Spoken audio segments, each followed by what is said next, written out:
Afternoon, everyone. My name is Ed Flynn. I am the City Council President. Viewers can watch the council meeting live on YouTube by visiting boston.gov/citycouncil-tv. I'd like to ask my colleagues and those in the audience to please silence your phones and electronic devices. Thank you. I'd also like to ask everyone to be respectful of each other and do not disrupt the meeting while you are here. If you are disruptive, you'll be asked to leave, and if you fail to comply, you'll be escorted out. Please also note that according to City Council rules, there are no signs allowed in the chamber. Mr. Clerk, will you please call the roll to ascertain the presence of a quorum, please? Councilor Arroyo. Present. Councilor Baker. Yes. Councilor Hall. Here. Councilor Brady. Yes. Councilor Khalil. Here. Councilor Tanada Sanderson. Here. Councilor Clary. Here. Councilor Flynn. Here. Councilor Lara. Councilor Louisiane. Here. Councilor Mejia. Here. Councilor Murphy. Here. And Councilor Worrell. We have a quorum. Thank you. I've been informed by the clerk that a quorum is present. This week's clergy is Grand Rabbi Korf, invited by City Councilor Murphy. Councilor Murphy, would you like to come to the podium at this time to introduce our rabbi today?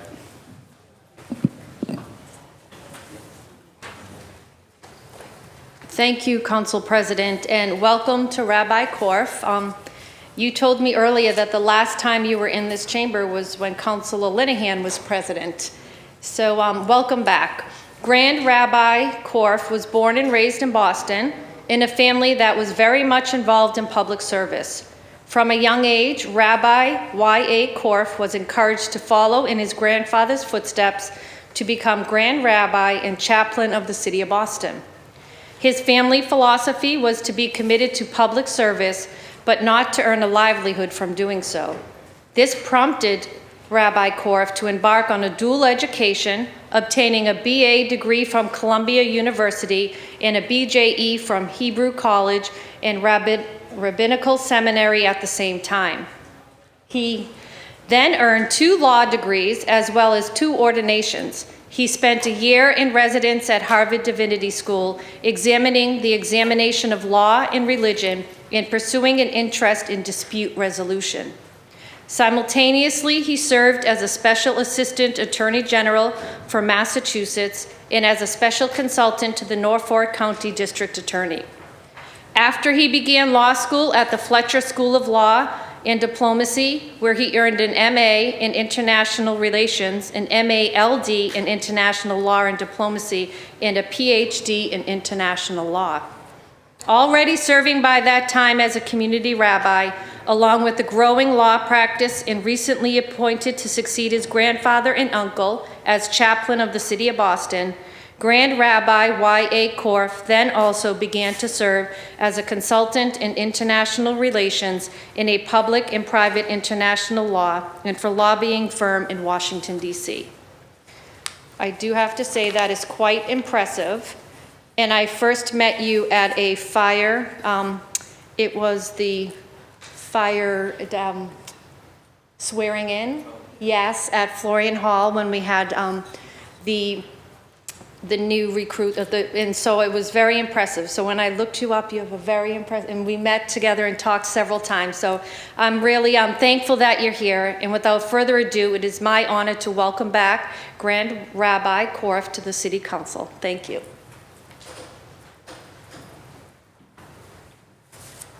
I didn't know we were going to start with a eulogy. Before the prayer, just a quick comment. I came on as chaplain in 1975, your father's predecessor, Kevin White. So I've had the opportunity to work with some of you counselors for a number of years. Others, it's a whole new council. Others I've met only recently. And a few of you I haven't met at all, but I look forward to. I am available to you in whatever capacity you wish to consult. I can be reached through my boston.gov email, or through the Boston Fire Department or Boston Police Department, please feel free. Those counselors who know me know that I try to follow God's example and be merciful, in other words, brief. Many years ago, the Boston Globe published a report about a poll of individuals who were asked what they would be willing to sacrifice their lives for. Some said their families, others for matters of principle, such as religion or their country. 4% were uncommitted, and 45% were unequivocally positive that there was absolutely no cause whatsoever in the world for which they would die. But it was the wrong question. Instead of discussing things we should be willing to die for, we should be thinking about what we should live for, what we should be committed to doing, saying, believing, accomplishing with heart and soul. For if we are committed to the proper life, all else, including the responsibility to give one's life for the proper cause, follows. That is the ideal that I've seen pursued by the distinguished members of this honorable body since it was first established. And so we pray. Dear Lord, bless the leaders we have chosen with wisdom, good judgment, grace, and dignity. And bless too the followers, the people of the city of Boston, with trust and confidence in those we have elected. For we have chosen our city officials to lead us, not to be us. Followers without leaders is chaos, while leaders without followers is anarchy. Help us to live for ourselves by living for others. Teach us to use both our minds and our hearts. Strengthen us to think like men and women of action and to act like men and women of thought. Help us to be modest in our demands and generous in our giving. Keep us gentle in our speech and strong in our actions. Bring us closer to one another with love and understanding, with shared concerns and mutual respect. And teach us to sometimes restrain our idealistic goals with the pragmatism of what is real and attainable together. Help us to draw upon our capacity to care and keep us close to one another, no matter how far apart we may be. We invoke your blessings, O Lord, on this city family that is gathered here, and we thank you for what we mean and for what we bring to one another and to the people of Boston. Bless our leaders, bless our followers. God bless the city of Boston now and always. May this be her will, and let us say amen. Amen. If you're able to stand up, we're going to do the Pledge of Allegiance. I pledge allegiance to the flag of the United States of America and to the republic for which it stands, one nation, under God, indivisible, with liberty and justice for all.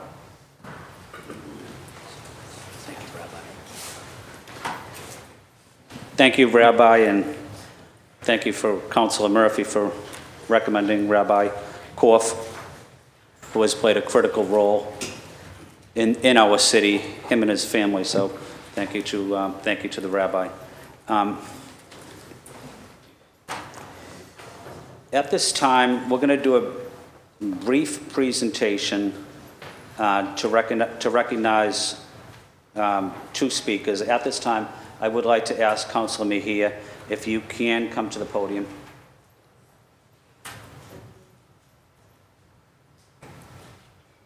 And I'd also like to call Councilor Boucher and Councilor Anderson. They join me too? Sure. Councilor Lujan and Councilor Fernandez Anderson, can you please join us? Yes, come on, ladies. Take your stage. This is our moment. So good afternoon, everyone. Really excited to be here today in celebration of the International Women of African Descent, which is going to be on July the 25th. We are so honored to be working with the network of Afro-Latina, Afro-Latin American, Afro-Caribbean, and the diaspora women, as well as Encuentro Diaspora Afro, to recognize the 30th anniversary of the International Day of Women of African Descent on July the 25th, 2022. I want to take a second to read a part of the resolution which was written with the organization's own words to describe the importance of this day as they make their way to the stage. It is important, this is a day of celebration for all women, for those who inspire, lead, and those who are no longer on this plane, to celebrate the lives of those who continue to fight against racism and fight in search of equal rights with fairer and more democratic societies that support all women. Women from African descent continue to experience situations of poverty, extreme technological and educational exclusion, with less access to decent employment and health care. During the pandemic, this diaspora experienced disparities in access to vaccines and prevention of illness. Systemic racism is active and persuasive reality, and without intervention, it continues to fester in the region. This 30th anniversary is recognized to help create the space for the articulation of Afro-descent women, for the construction of the democratic, equitable, and just multicultural societies which are free of racism, racial discrimination, sexism, and exclusion. From this place, Afro-descendant women fight for collective rights and in many spaces across the globe, including right here in the city of Boston. Progress has been made thanks to their struggles. And as a Afro-Latina, and the first to be elected here on the council, I recognize our roots, because I always say when they abducted our ancestors, the only difference is the port that we were dropped off on, and the first port was the island of Quisqueya, which I share with my sister in Haiti. So with that, and for all your hard work, wanted to give you all an opportunity to say a few words, and then we're gonna bring the two women to say Okay, something. thank you. Thank you, Council Mejia, and thank you so much for the lovely ladies, which Council Mejia will introduce soon. As the only African and African woman here, first African elected on the council, my experience is just a tiny bit different. For my relatives, my cousins, my sisters, my mothers, our daughters and grandmothers who, and the men too, who were taken from us from the west coast of Africa, and all of our, and we, as we know, the story of transatlantic slave trade. We must never forget the genocide. We must never forget the African genocide. I think that I often hear a lot about, you know, Nazi and Hitler and all of these other stuff, and that is an atrocious, and we should never forget, obviously, the genocide that took place in Germany or all of Europe, but we also should never forget the genocide, the 11 million African people that were killed and slaughtered and raped and abused and oppressed over centuries' time. Here today, I stand before you as a proud African woman, and I tell you that I'm often talking about the African people, the Black people, the despaired people, the poor white people.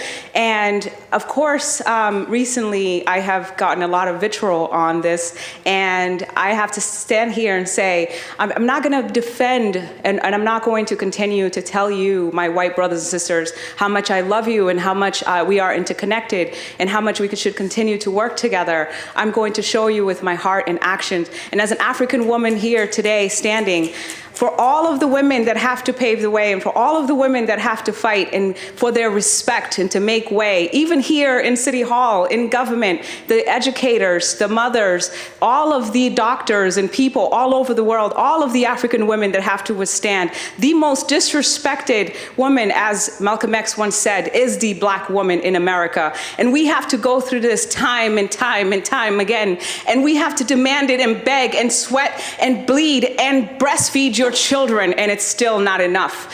yet we still love you. And we stand here today in commemoration of a beautiful day.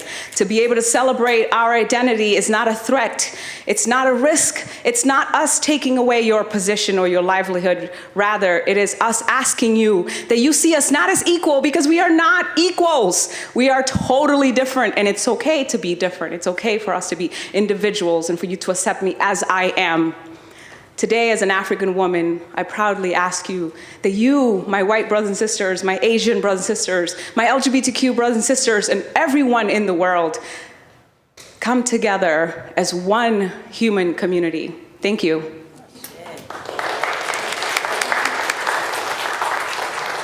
Hello, everyone. I'm Councilor Louise Jeanne, and I just want to stand here and celebrate the 30th anniversary of the International Day of Women of African Descent. I want to thank you, Yvette Modestin, for all the work that you do with Encuentro, and thank you, Ana, also for being here, because we follow your lead in so much.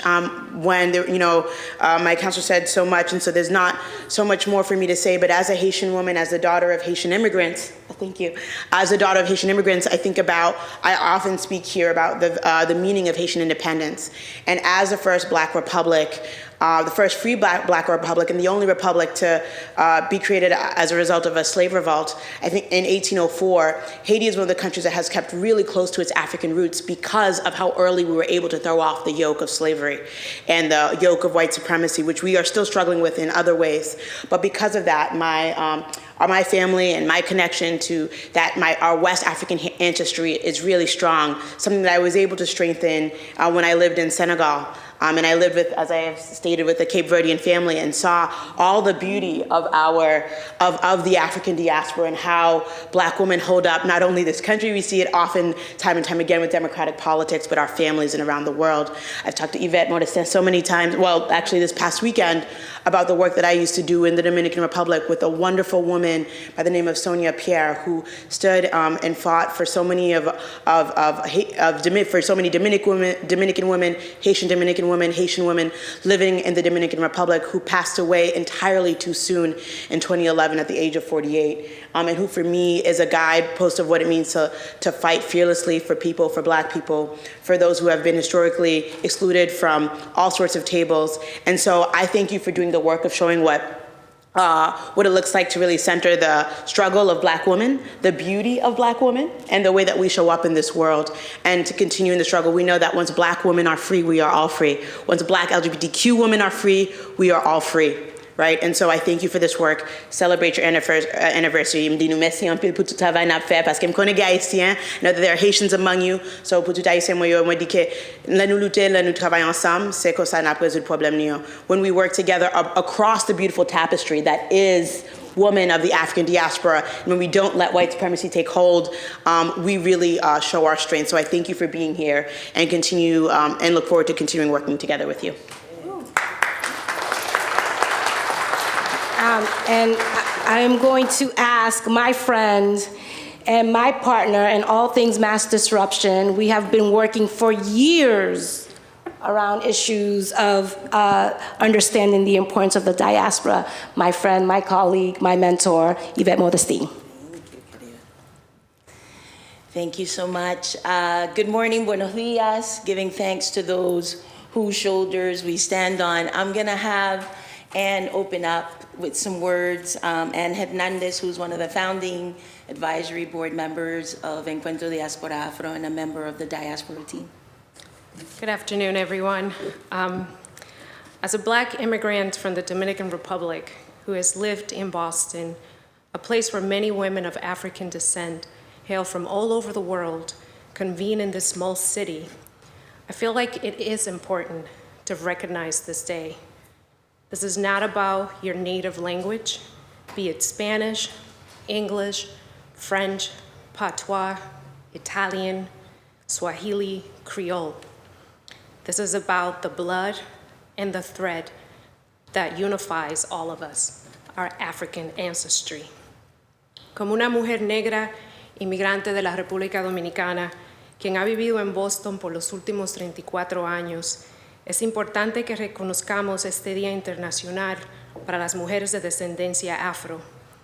Boston es una ciudad en la cual mujeres de afrodescendencia de todas partes del mundo conviven, convirtiéndose en una gran parte de esta ciudad.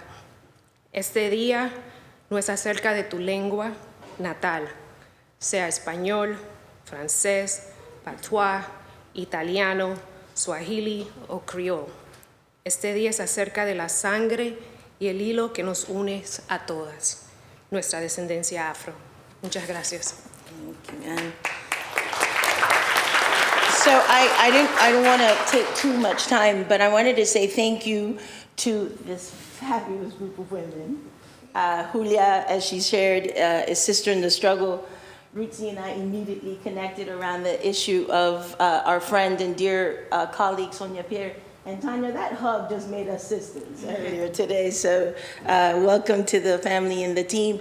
I also want to thank the council, because for years we have done this and we have always gotten the full support. And I'm looking out into the council, and Council Flaherty and Council Baker have been with us through all of it, because Chuck started this way back. So I want to say thank you to you and to Councilor Flynn for continuing the tradition of recognizing. You know, the network of Afro-Latin American, Afro-Caribbean women in the diaspora is where I truly learned that we got dropped off everywhere. You know, I've traveled the entire world, the entire region, and I have met women, Black women, in all the shades that we are here. And the only difference is when someone hears us speak, our accent comes out. But what we know for sure is that we live a common experience wherever we are standing. And that's what makes us stand here today together, because beyond language, beyond borders, we have a common experience that continues to connect us. And the ultimate goal is that we find ways to raise our voices and say, we are here. We demand to be seen.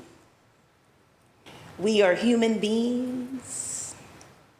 We are civil beings. We are loving beings. We are beautiful beings. Ain't none better than Black women. Let me just say, we give ourselves that kind of credit. So thank you. It's 30 years of saying we are here. You know, out of this space comes the current Vice President of Costa Rica, Epsi Campbell Barr. Out of this space comes the first LGBTQ Black woman senator of Puerto Rico. And out of this space comes the recent Vice President of Colombia, Francia Marquez. So we got things to do, and they got things to do. And we're gonna be calling each other's name out as we move in spaces that people are not ready to see us in, but we are ready to take over. So give thanks.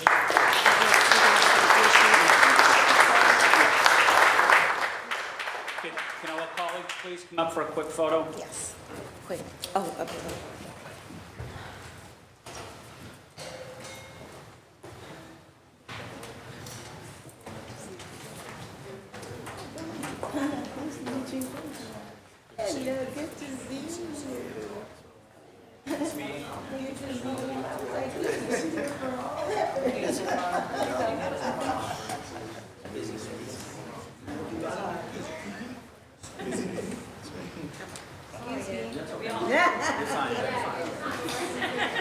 Not center, so we gotta go back.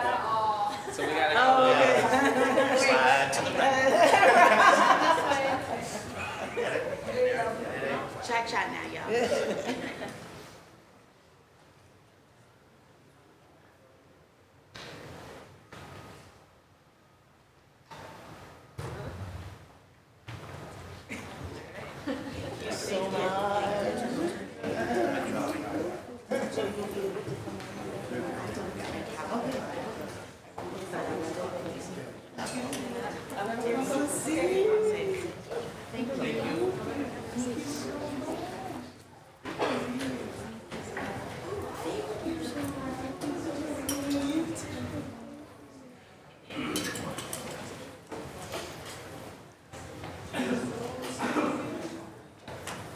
Thank you, Councilor Mejia, for that wonderful presentation.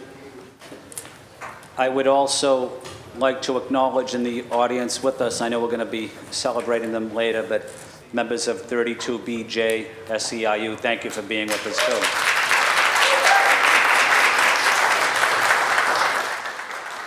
Yeah. Mr. Clerk, could you reflect the attendance that Councilor Worrell is present? Yep.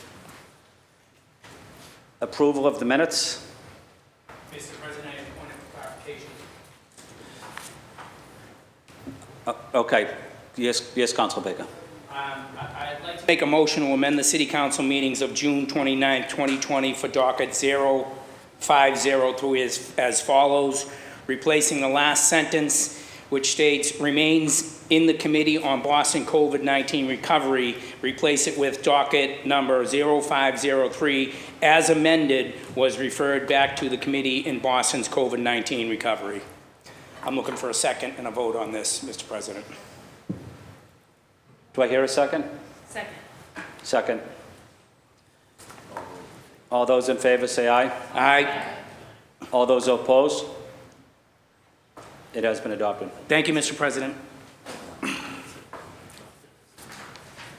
Thank you. Yes, the minutes have been adopted as amended. Thank you, Councilor Baker. Do we take a vote on the minutes now? He just did.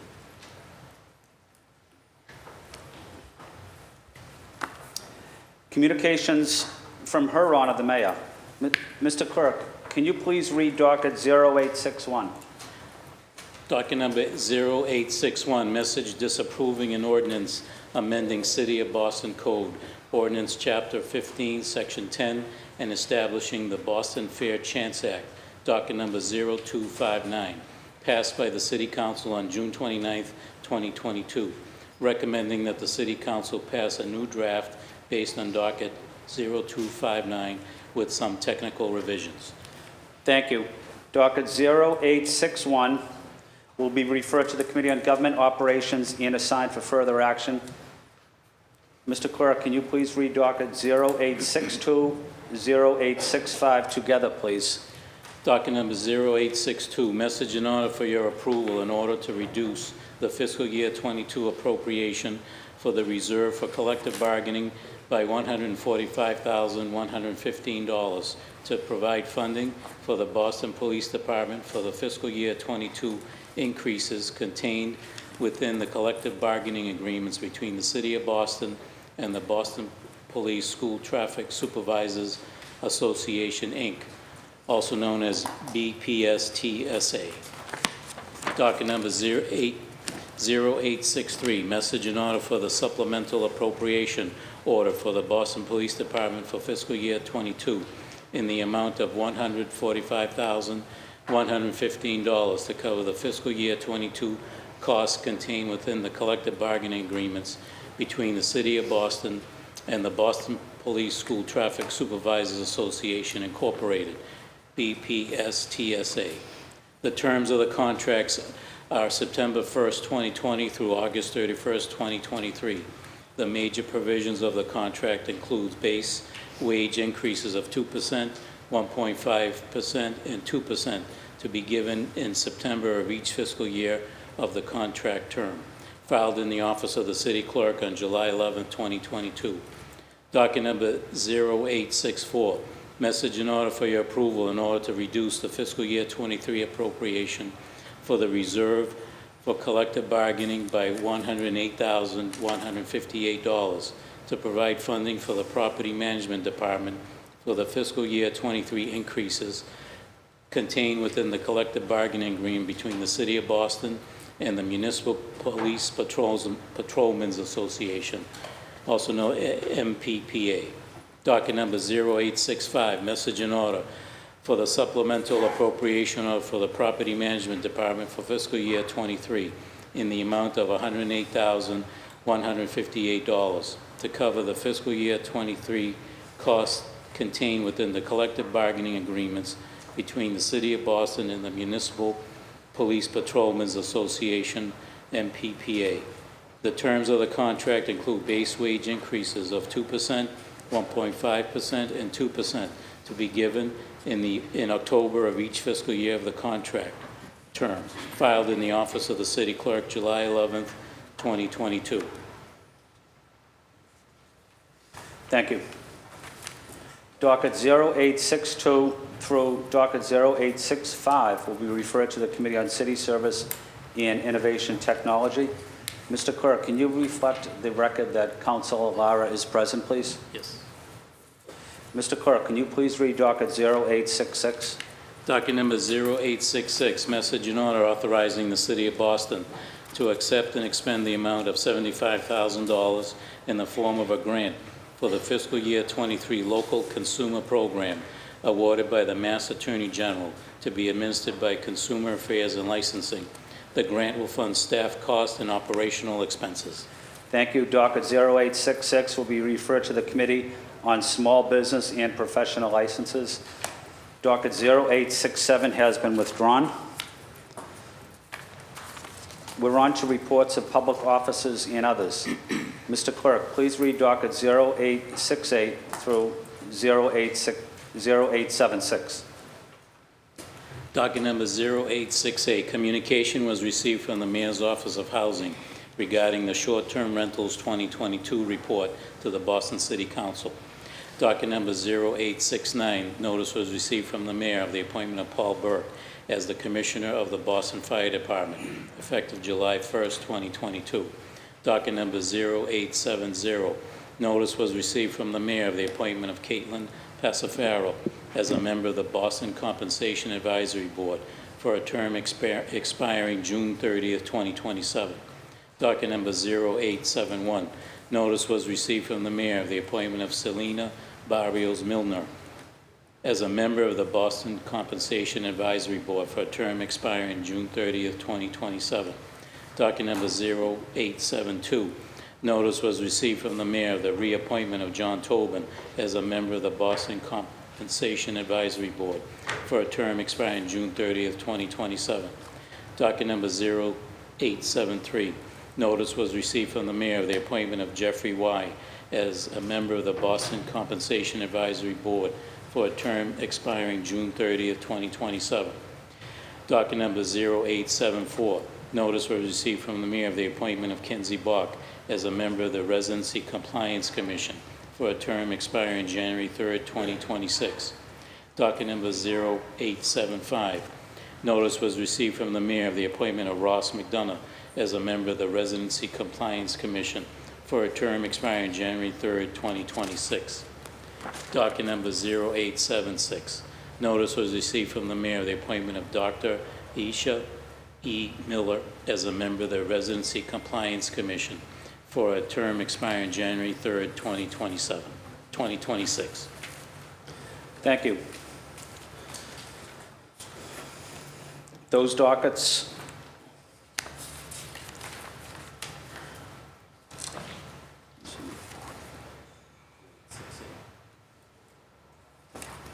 will be placed on file. 0868 through 0876. Yeah.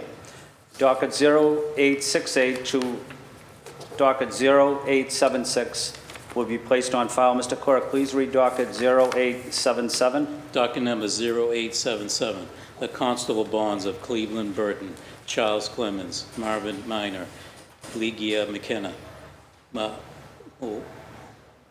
Mohamud, John Connor, Iris Figueroa, Jason Grant, Regina Hanson, Joshua Handley, Paul Nally, and Jacqueline Pacitti have been approved by the Collector Treasurer were received. Thank you. Docket 0877 is approved under the usual terms and conditions. Matters recently heard for a possible action. Mr. Clerk, please read docket 0618. Docket number 0618, resolution calling for an end to the U.S. embargo against Cuba and opening up new travel and collaborative cultural, medical, and academic opportunities between the two countries. Thank you. The Chair recognizes Council Mejia, Chair of the Committee on Labor, Workforce, Economic Development. Council Mejia, you have the floor. Thank you, Mr. President. I am the Chair of Labor, Workforce, and Economic Development. I was not at the hearing or was able to lead the hearing, but the lead sponsor was in attendance and facilitated the hearing. So I'll be deferring to her shortly for her to give some highlights. The docket is 0618, a resolution calling for an end of the U.S. embargo against Cuba and opening up for new travel and collaborative art, cultural, medical, and academic opportunities between the two countries. This matter was sponsored by and chaired by Councilor Kendra Lara and referred to the committee on May 11th of 2022. A summary of the legislation, if passed, resolves that the Boston City Council calls upon the United States of America to end the embargo against Cuba and to allow the opening up for new travel and collaborative arts, culture, I feel like I'm reading that again, opportunities between the two countries.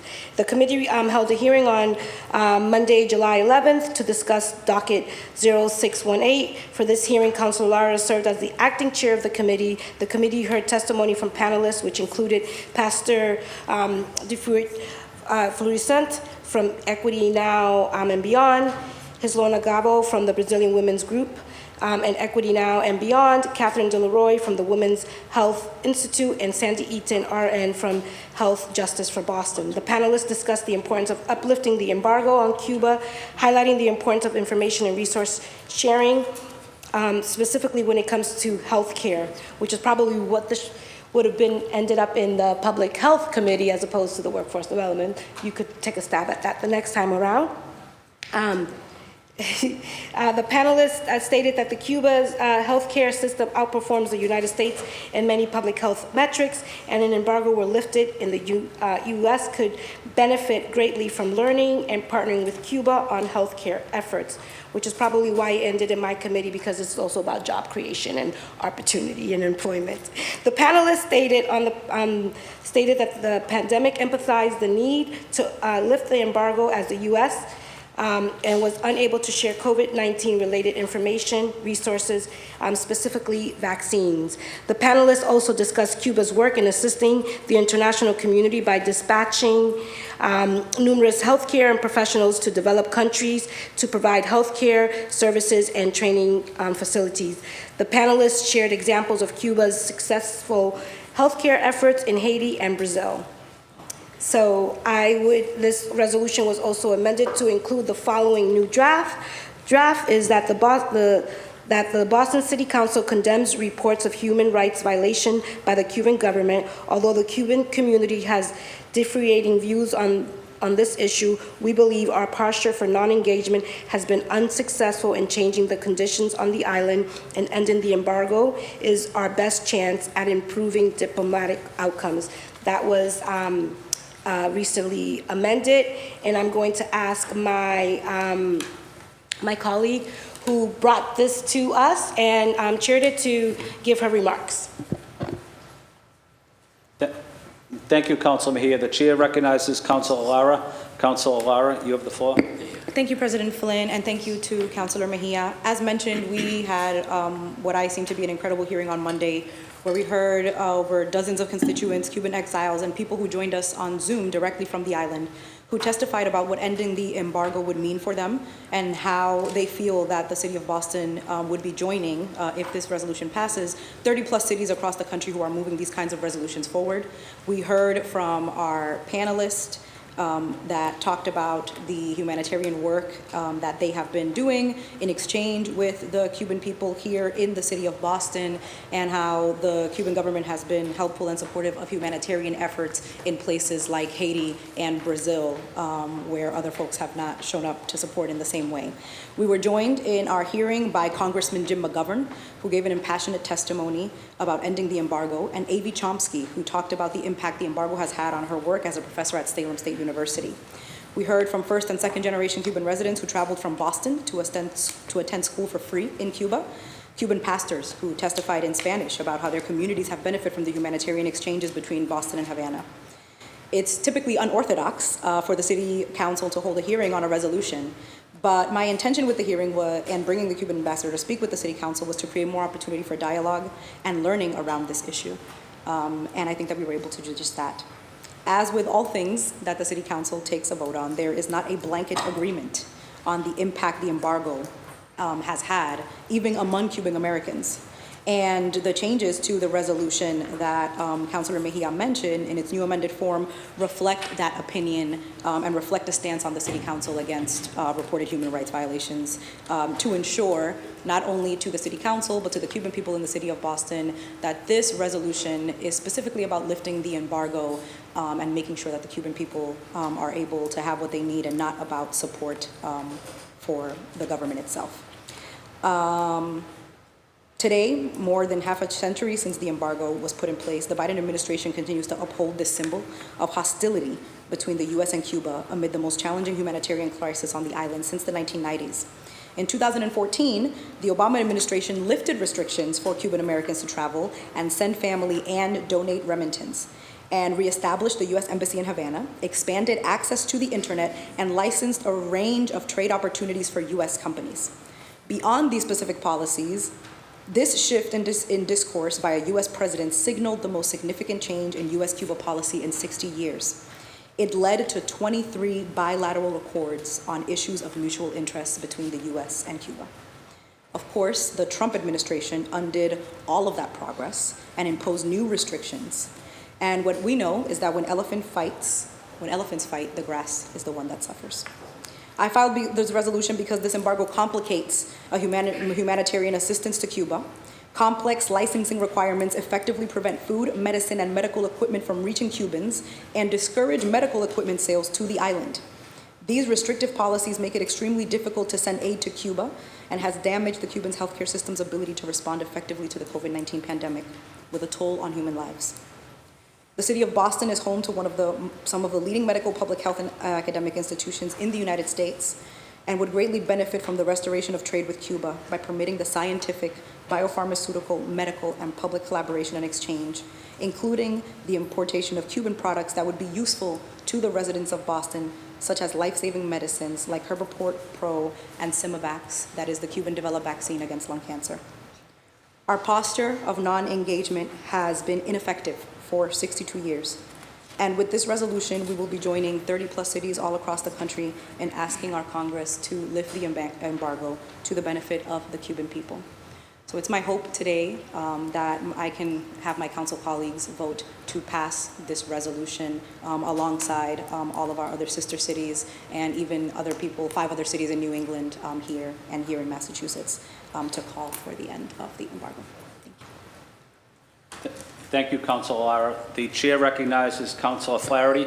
Councilor Flaherty, you have the floor. Thank you, Mr. President. Just rise to offer into the record a letter of an opposing view from the Bandera Cubana, which is the organization in the city that represents the Cuban Americans here in Boston. Dear Boston City Council, I'm writing to ask you to please vote against the proposed City Council resolution calling for an end to the U.S. embargo. I'm a long-time resident of Boston, over 50 years. I'm also the president of the Bandera Cubana, an organization that has been proudly raising the Cuban flag for more than 30 years on Boston City Hall Plaza grounds, and one of the founders of the Cuban Cultural Center, an organization with over more than 50 years representing the Cuban community in Massachusetts. As a governing body, the city, and public servants, I would hope that you would consider how controversial this matter is. There are many Cuban Americans living here in Boston and beyond who do not blame the embargo for the shortcomings in Cuba. This is a complicated and deep subject that often opens up many deep wounds for those who have suffered under what we consider an illegitimate government that has not held free elections since 1959. Many of the members of the Bandera Club and Cuban exiles living in Boston had no idea that this matter was being discussed or that there was a public hearing scheduled yesterday. Many have had very strong opposition to this resolution being passed by the City Council. Please take into consideration this point of view that has many sides and very passionate stances. I don't believe taking a position on global matters as controversial and divisive as this one serves the City of Boston well. Please consider voting against this resolution. It will cause pain, anger, frustration to a segment of Boston's population that has been living here for 50 years or more. Any questions, feel free to call me, Regula Gonzalez, President Bandera Cubana. And I think they're asking us if we could hold this back and have a second hearing to just allow an opposing point of view to be heard. I know we had a hearing, there was a panel, but I don't think the panel included opposition. I would advise all of our colleagues, when you have the public hearing, it's important to get all sides of the issue to the best of our ability.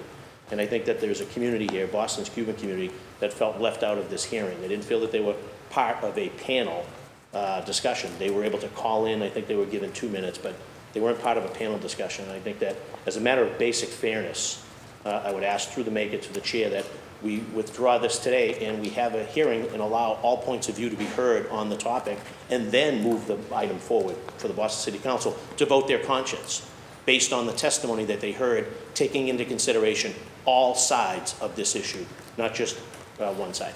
Thank you, Mr. President. Thank you, Councilor Flaherty. Councilor Flaherty asked if you would consider having a second hearing on this so that both sides could be heard. The chair recognizes Councilor Lara.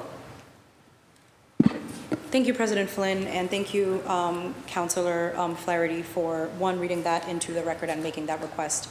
I think that as it stands, it was already incredibly unorthodox to have a hearing about a resolution, to discuss a resolution, to be more specific. And I think that the request to have a second resolution, a second hearing, is coming from political pressure and a group of people who are being, led by one person that have been sent to the City Council, who came and testified here against the resolution.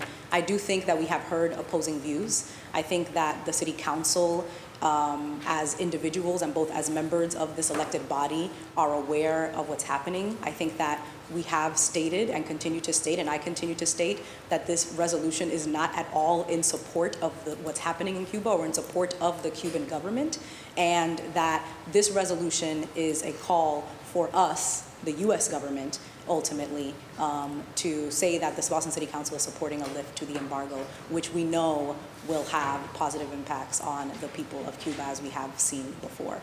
I'm not in favor of holding a second hearing. I think that we do have the information that we need, both between the hearing and the visit of the ambassador here and all of our individual conversations, to take a vote on this matter today. And I hope that people will vote in support of it. Thank you, Councilor Lara. The chair recognizes Councilor Murphy. Councilor Murphy, you have the floor. Thank you, President Flynn. So my dad was a sailor in the Navy, and he served in the Cuban Missile Crisis in 1962. So as a young child, it was all I knew about Cuba, but since then I have clearly learned more about the wonderful country. And as a city governing body and as public servants, I consider how controversial this matter may be for some of our residents. Many Cuban Americans living here in Boston do not blame the embargo for the shortcomings of Cuba. We know that. But Cuba has many human rights violations: unlawful or arbitrary killings, torture and cruel, inhumane, and degrading treatment of political prisoners and detainees. Cuba also has a dark history of the LGBTQ+ rights, something I know this body continues to lift up and support.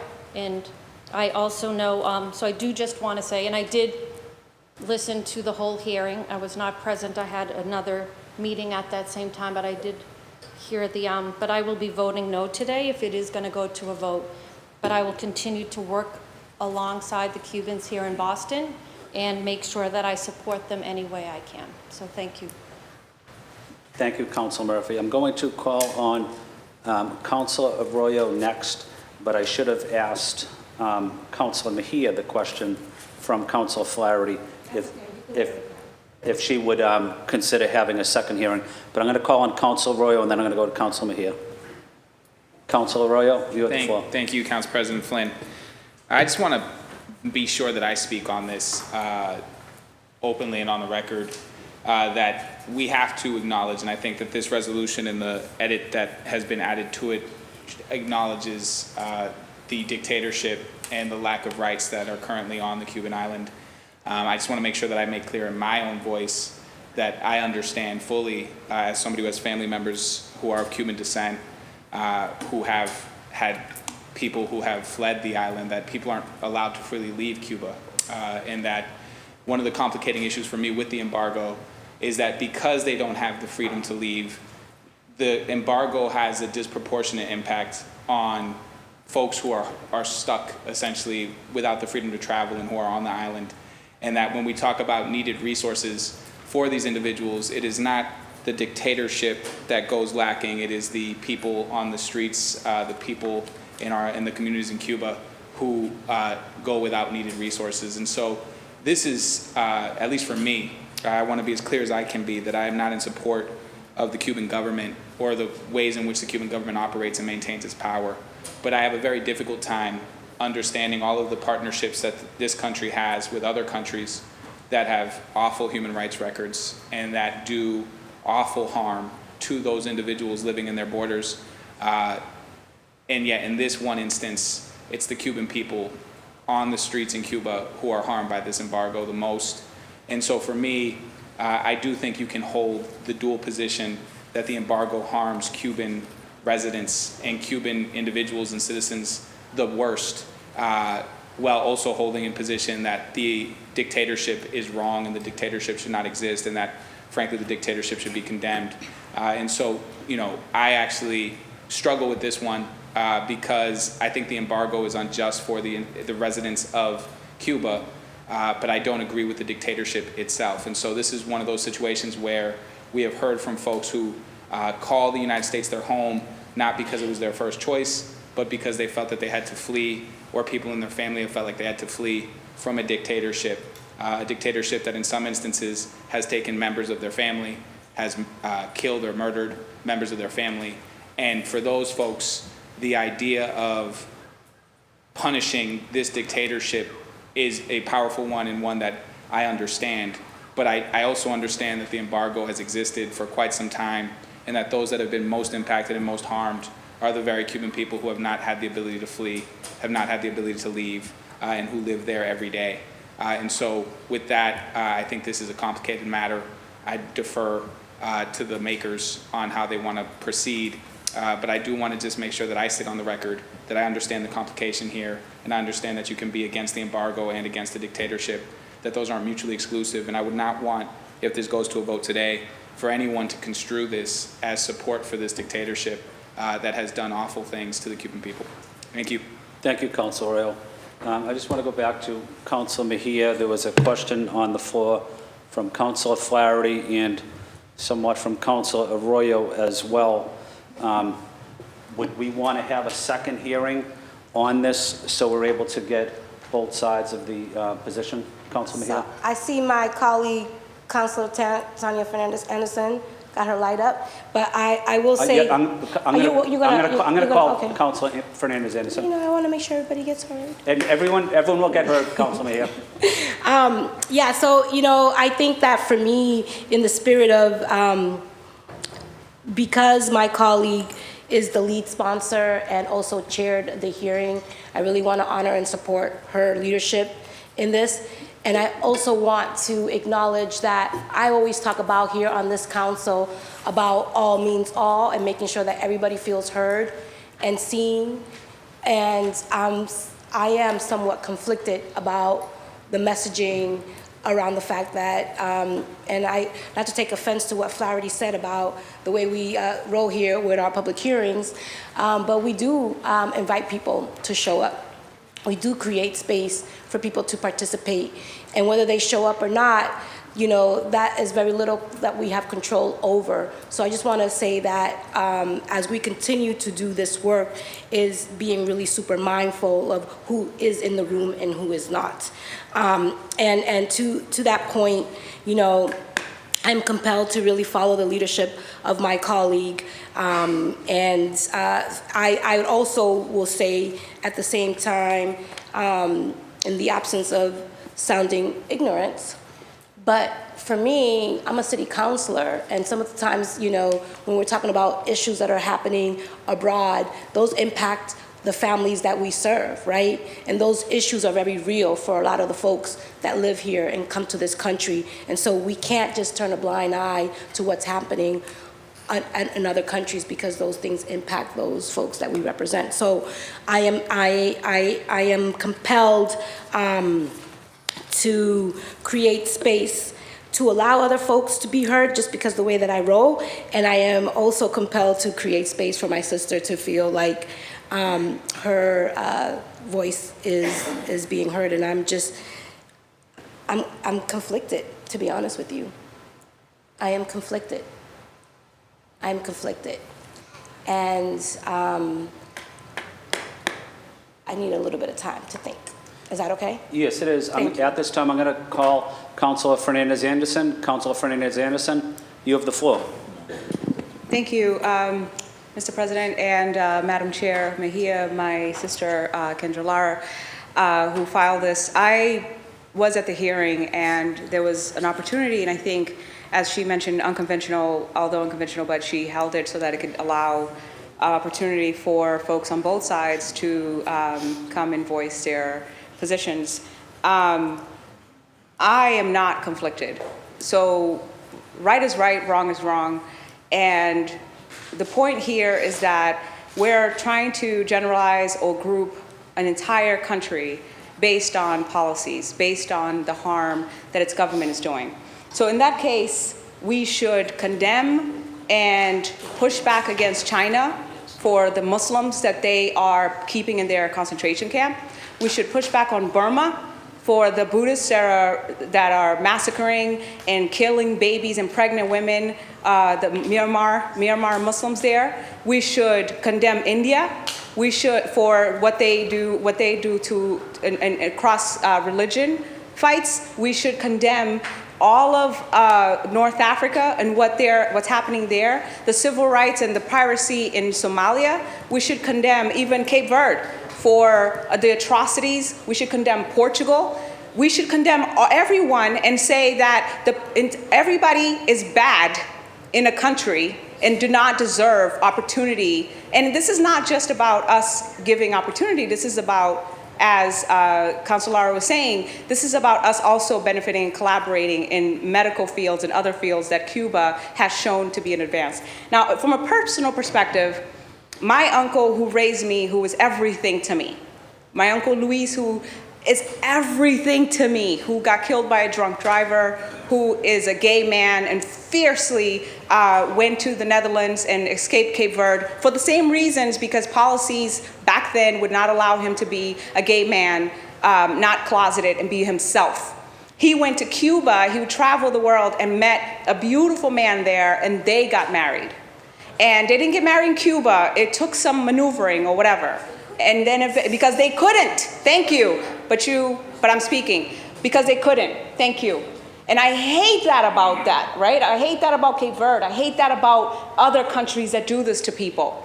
But for us to generalize the people, the poor people, and we know the conditions that black and brown people in Cuba especially face.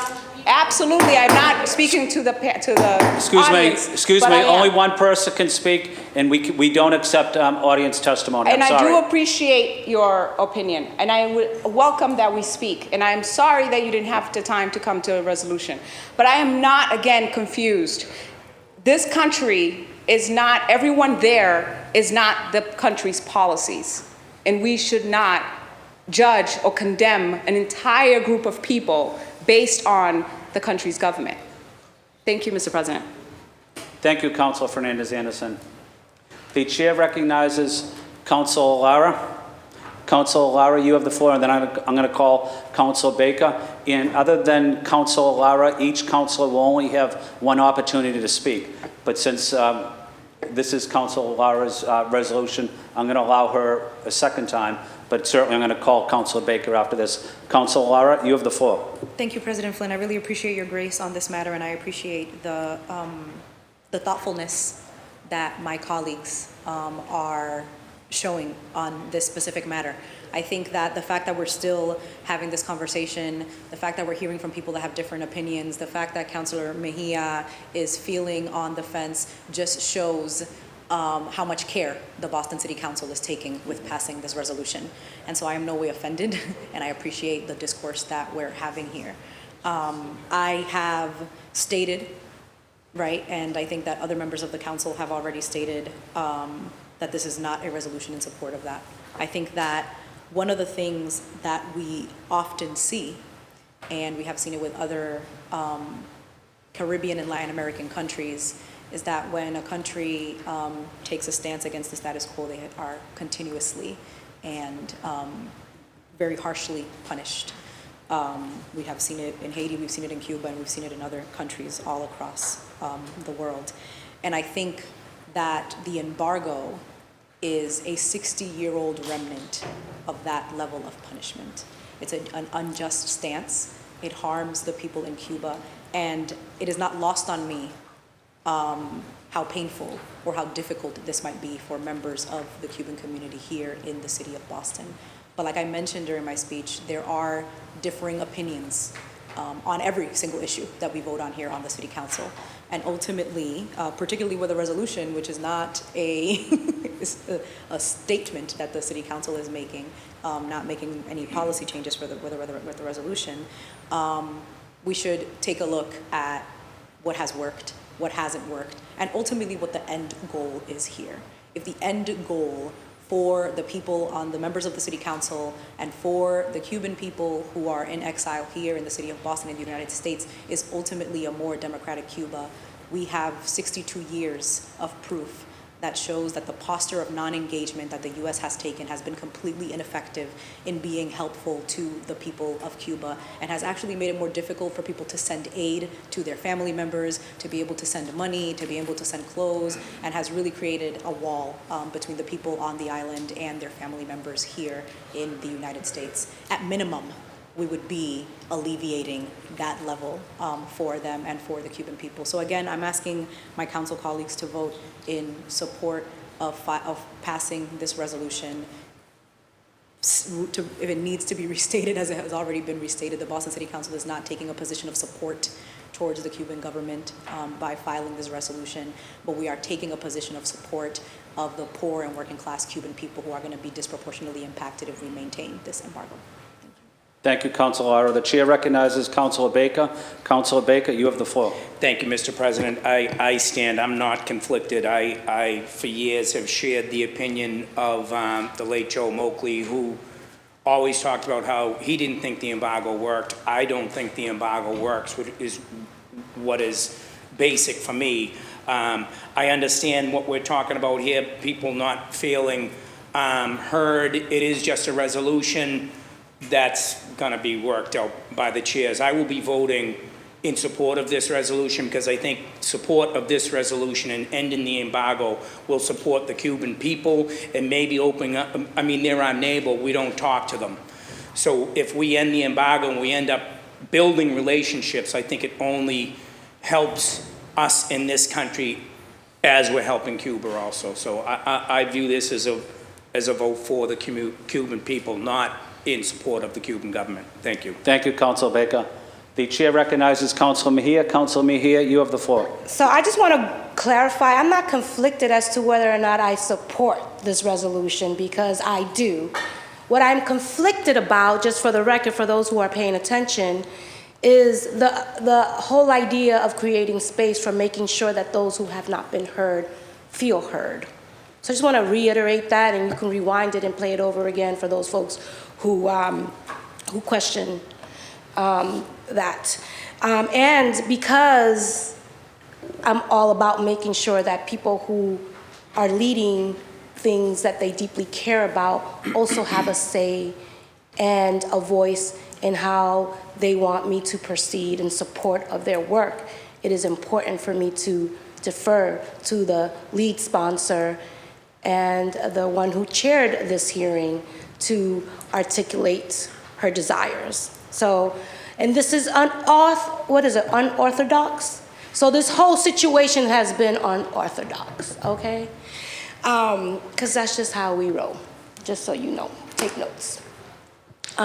So with that, Councilor President Flynn, I am going to recommend that we bring this up for a vote and allow my colleagues to vote their heart and their conscience. And I would also recommend for those who have opposing views is to consider filing something in regards to creating space for that. So the conversation can continue. Doesn't necessarily have to, this is a resolution. There is an opportunity for you all to continue having this conversation, but it is important to follow the lead of my colleague. So with that, I would like to bring it up for a vote. Thank you. Thank you, Councilor Mejia. Councilor Mejia seeks acceptance of the committee report and passage of docket 0618. All those in favor say aye. Aye. Opposed say nay. Nay. Mr. Clerk, can you please do a roll call vote?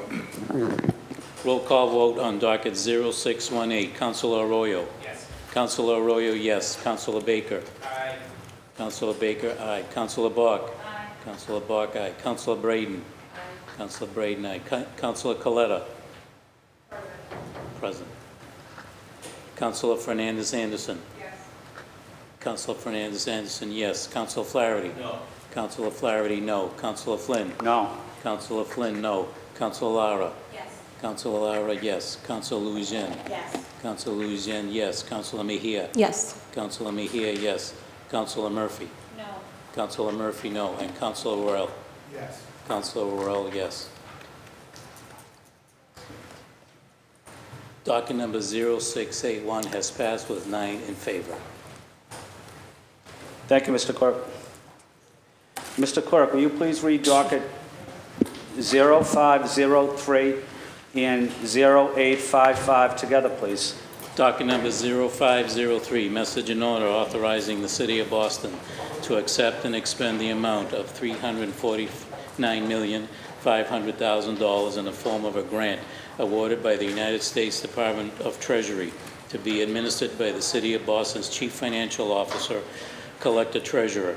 This grant payment is made from the Coronavirus State and Local Fiscal Recovery Fund, SLFRF, in the Treasury of the United States, established by Section 9901 of the American Rescue Plan Act of 2021, ARPA. Pursuant to the requirements of the ARPA, the grant payment would fund COVID-19 response and recovery efforts and accelerate a Green New Deal for Boston through once-in-a-generation transformative investments that address the systemic health and economic challenges in the areas of affordable housing, economic opportunity and inclusion, behavioral health, climate and mobility, arts and culture, and early childhood. Docket number 0855. Message in order authorizing the City of Boston to accept and expend the amount of $17,700,000 in the form of a grant awarded by the United States Department of the Treasury to be administered by the City of Boston's Chief Financial Officer, Collector Treasurer. Pursuant to the requirements of ARPA, the grant will fund COVID-19 response and recovery efforts. Thank you. The Chair recognizes Councilor Bach, Chair of the Committee on Boston's COVID-19 Recovery. Councilor Bach, you have the floor. Thank you so much, Mr. President. Thank you to all the colleagues who came to yesterday's working session on these two dockets, and also to colleagues who've come over the course of the 14 hearings and working sessions that we've had on 503 and now 0855. These two dockets together make up a $367 million dollars of ARPA investment in critical needs for the City of Boston. And I'm really excited today to be offering a report that recommends passage of the two dockets in a new draft. I think I want to highlight a few key items that I think are exciting, and also some of the reason for the urgency of getting these funds passed. I just want to note for folks who were at the working session yesterday that one of the things that we did discuss was the question of the mayor's legal authority vis-a-vis these dockets, whether or not she has line item veto authority. We received a memo from the law department asserting that she does. There was concurrence from our council. And so in light of that, the whole of the package is things that have been negotiated with the administration as acceptable. In addition to that, I have left in the committee report the Dorchester Fieldhouse proposal because it was voted by a majority of the council as an amendment at our last meeting. And so just want to note that that is included in the committee report today, along with the other things that have been negotiated. And one of the things that I'm excited about with these two dockets together is the fact that we've had an ongoing conversation about how to use these funds in the best way for the residents of Boston, and also in a way that's collaborative between the council and the mayor. And so the fact that there's $30 million in here of sort of council directed, actually with the Fieldhouse 35, I think is an important testament to the opportunity for us to work together. And it's exciting stuff. We're talking about $201 million for housing, doing things like spending $45 million on building new affordable home ownership units. One of the things that we've heard from our homeownership advocates is that it's great to have money to support them buying a home, but if there's no housing stock in the city of Boston, then it doesn't get us anywhere. And so having $45 million in here that's meant to actually build those units, I think is huge. There's money for building on public land, building housing on public land, something that's really close to my heart. There's money in the homeownership space. A number of councilors, led by Councilor Worrell, have advocated for a better pathway for low and moderate income homeowners into homeownership, and I'm excited that that got in here. The Green Jobs program that kicked off a few weeks ago for the city, there's $6 million here to really make our investment real in that, and as an opportunity to get Black and brown young people in the city of Boston into the green economy in a way where they're going to be the leaders of that economy. I think it's something that just sets up the city of Boston in an amazing way. There's some really exciting hit the streets quickly money in here. There's an opportunity to revitalize our neighborhoods and downtown business districts with doing everything from investing in main streets to helping get murals and arts and culture investments out to helping there's $8 million in here that includes an expansion of the sidewalk street clearing pilot for snow in the winter to make it easier for folks of all mobility to get around. There are some pretty urgent things that really need to move, and it's one of the reasons that I'm here recommending passage with you today. An example would be there's $2.5 million in here of food security money for contracts that will run out at the end of July if we do not re-up them. There's also a lot of the housing money is meant to be going out in RFPs imminently. There's 2 RFPs that the city's got all queued up for substance use crisis response that can only hit the next stage if we see the ARPA funds authorized today, and just a bunch of, I think, really good programs that have been advocated for by councilors and by the mayor alike. And we should just say, we're extraordinarily lucky that we get to have a conversation in the city of Boston about how to spend this money to do better, instead of being in the position of the majority of large cities in America who had to use all their ARPA funds just to make sure that they didn't cut services.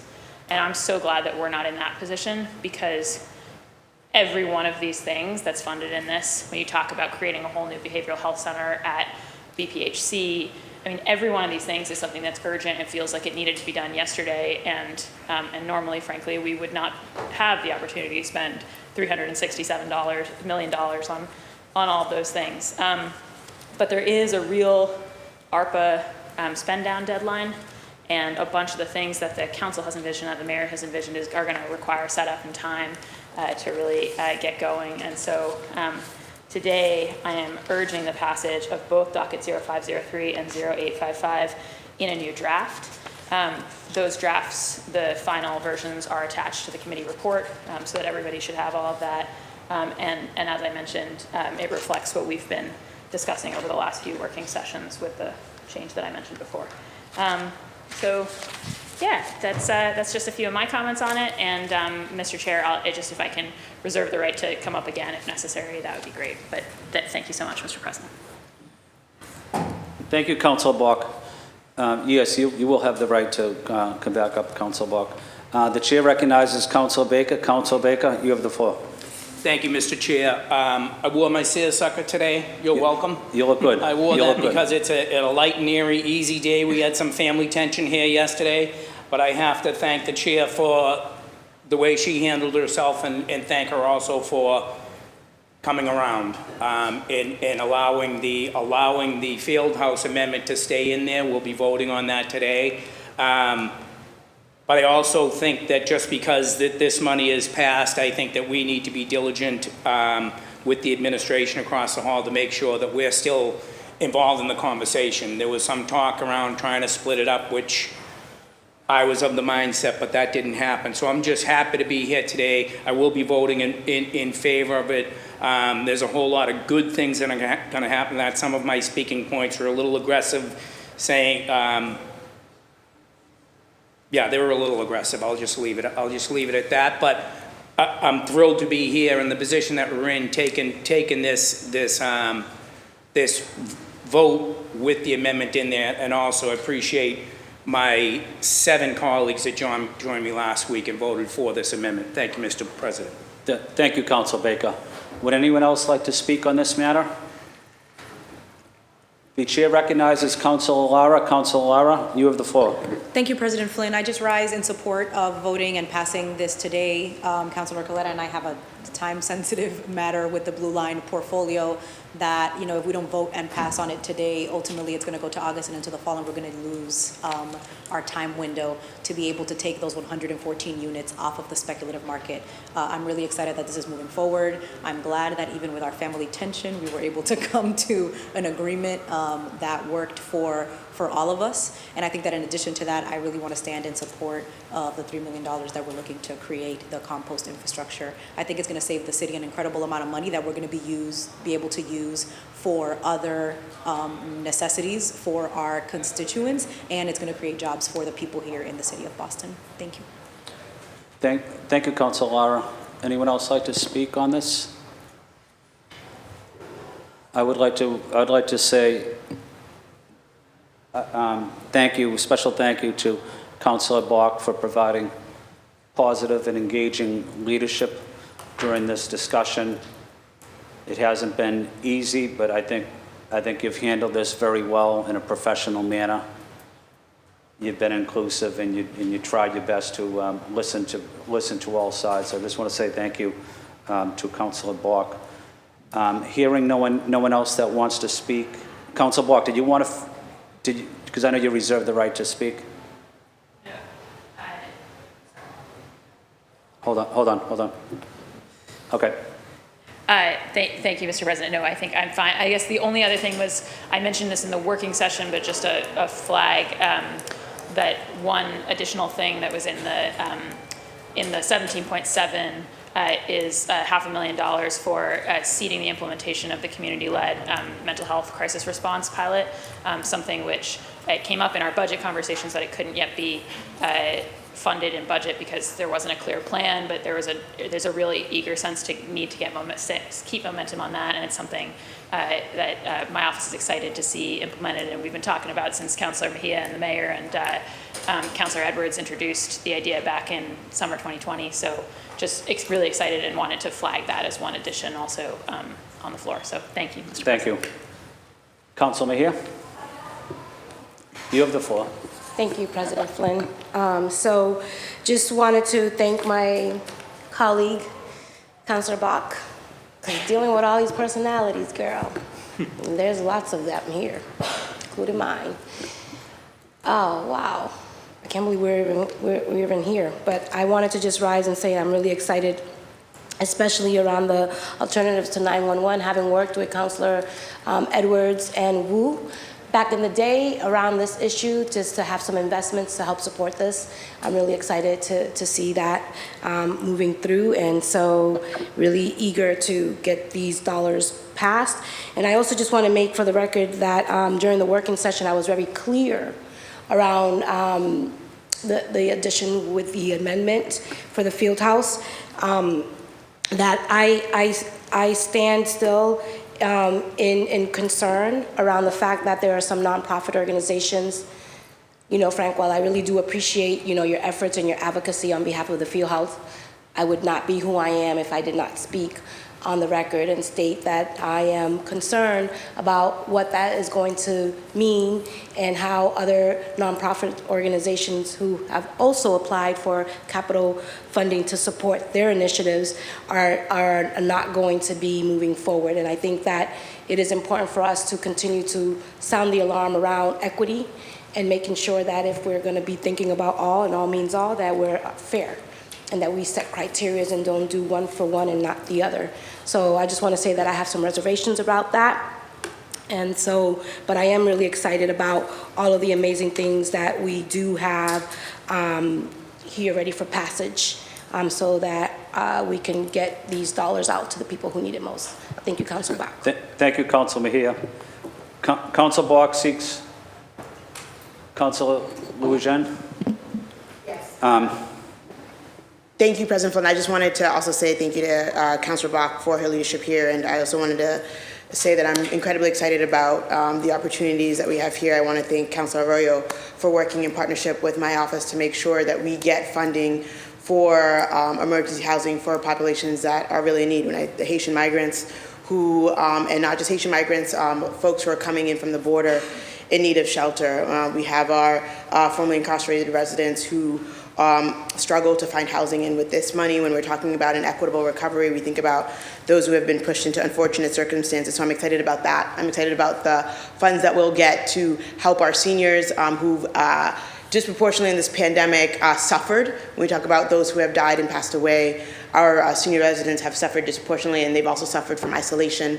So getting money there to support our seniors for senior engagement and senior activity is also really exciting, and our businesses that continue to struggle with the operations, with continuing to be able to maintain employees and staff. We want to make sure that our residents who are employed at a lot of these restaurants and bars are able to continue and have employment, and I think continuing to assist them as we come out of this pandemic is crucially important. So I'm excited about all of the things that are here in this ARPA, especially, Councilor Worrell led the $8 million for home ownership. Really excited to think about how we are leaning into the conversation of home ownership for low income and working class families, and also the conversations that we've had with the administration about how we're able to support, even if didn't make it through with this ARPA funding, how we're able to support the first transitional housing in Dorchester for trans folks, for gender nonconforming folks, for non-binary folks, that is currently being led by the Trans Emergency Fund, and we have real opportunities here to make real investments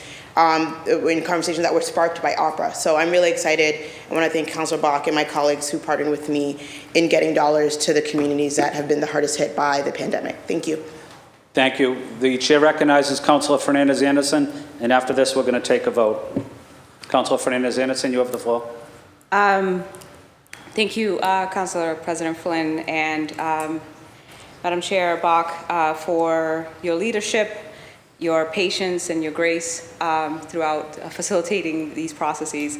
So I think that, this ARPA or COVID recovery funds have really left a mark on many of us. And I think the process that we've led so far has not, in my opinion, has not truly been inclusive of the council, and has not really showed what true democracy should look like.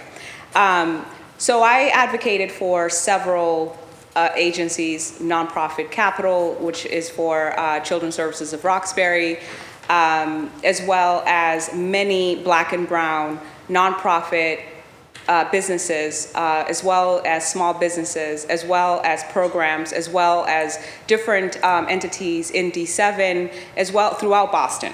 And none of them were supported. And I understand that the city or the administration has said, I guess time and time again, or has begun to say that nonprofits, they don't want to set precedents in funding nonprofits. That's fine and dandy, but we have examples of nonprofits being funded through the city all the time. In fact, I've talked about big, top-heavy, white top-heavy agencies, nonprofits that are funded through the city. When we look at ARPA dollars and how it's supposed to be expended, I talk about the Black and Brown community. In fact, everyone that proposed their ideas pull on the same narrative. Like, this is going to benefit Black and Brown. When you look at housing and how we build affordable housing, especially in Roxbury, where it holds the largest amount of low affordable housing in Boston. So I think it's about 58%.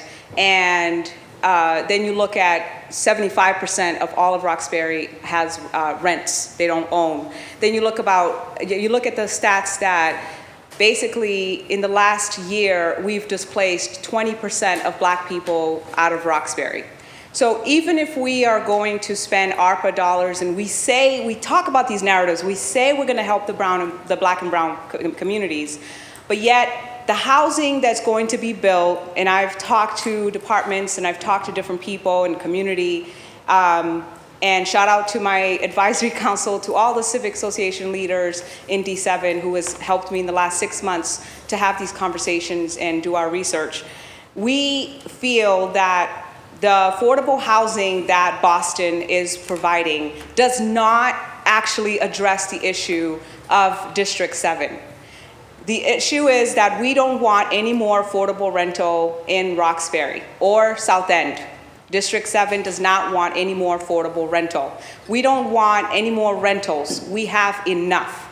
But then you take ARPA dollars that essentially are supposed to be for Black and brown people because it disproportionately affected Black and brown people, but then you use a one-third, one-third, one-third rule, which means that 30% of that housing is 30 and under AMI, and 30% is up to, I think, about 60%, and then the other 30% is about up to 120% AMI.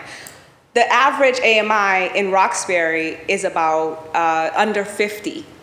So you use this money that came because Black and brown bodies died, and then you say it's for Black and brown people, but 70% of that housing you're going to build does not actually help Black and brown people. So how is it that ARPA dollars that are supposed to be for Black and brown people, majority, is not going to help Black and brown people? So in the way that these monies are gonna be expended, yes, the narrative says that it's gonna be equitable. I've talked about equity, I've asked about metrics, I've asked about dashboards that actually measure equity in the city of Boston, that actually talks about how is it that you are creating true racial equity, economic mobility for Black and brown people. And then in government, we come in and we sit down through these committees and we talk about which businesses are going to help Black and brown people, which programs, which small nonprofits, the Darryl's or the D7 Tavern or the Soleil's or the different businesses in Boston that are suffering, people that have to put their blood, sweat, and tears toward it, and we are actually not going to support these nonprofits. We're not going to support programs that are actually going to impact us. We're going to support our overall general ideas that we say are going to help Black and brown people. But when you really look at it, and in the formula that they've laid out, it does not actually help us. It does not actually impact or help the disproportionate impact to people in at least D7. I'm just going to speak for my district. So I have to go on record and say that this has been an arduous process, and I get it. Departments are waiting for these funds so that the programs can be implemented. The mayor wants this to pass so that we can keep going. But everything has been rushed, and we did it while the budget is happening. And then we were supposed to vote on it on the 29th when we were supposed to take the vote on the budget. And then we come back today and we have to do it again. And then there are people like Frank Baker who put in his idea, but then we can't put in the other capital idea because we feel it's not going to be supported anyway. It's just been a mess. And I think that we can do better, and we should do better, especially with monies that is supposed to be because a disproportionate amount of Black and brown people died. We're supposed to revitalize and build up and bring people out and support so that it doesn't happen again, and yet it feels performative. And I'm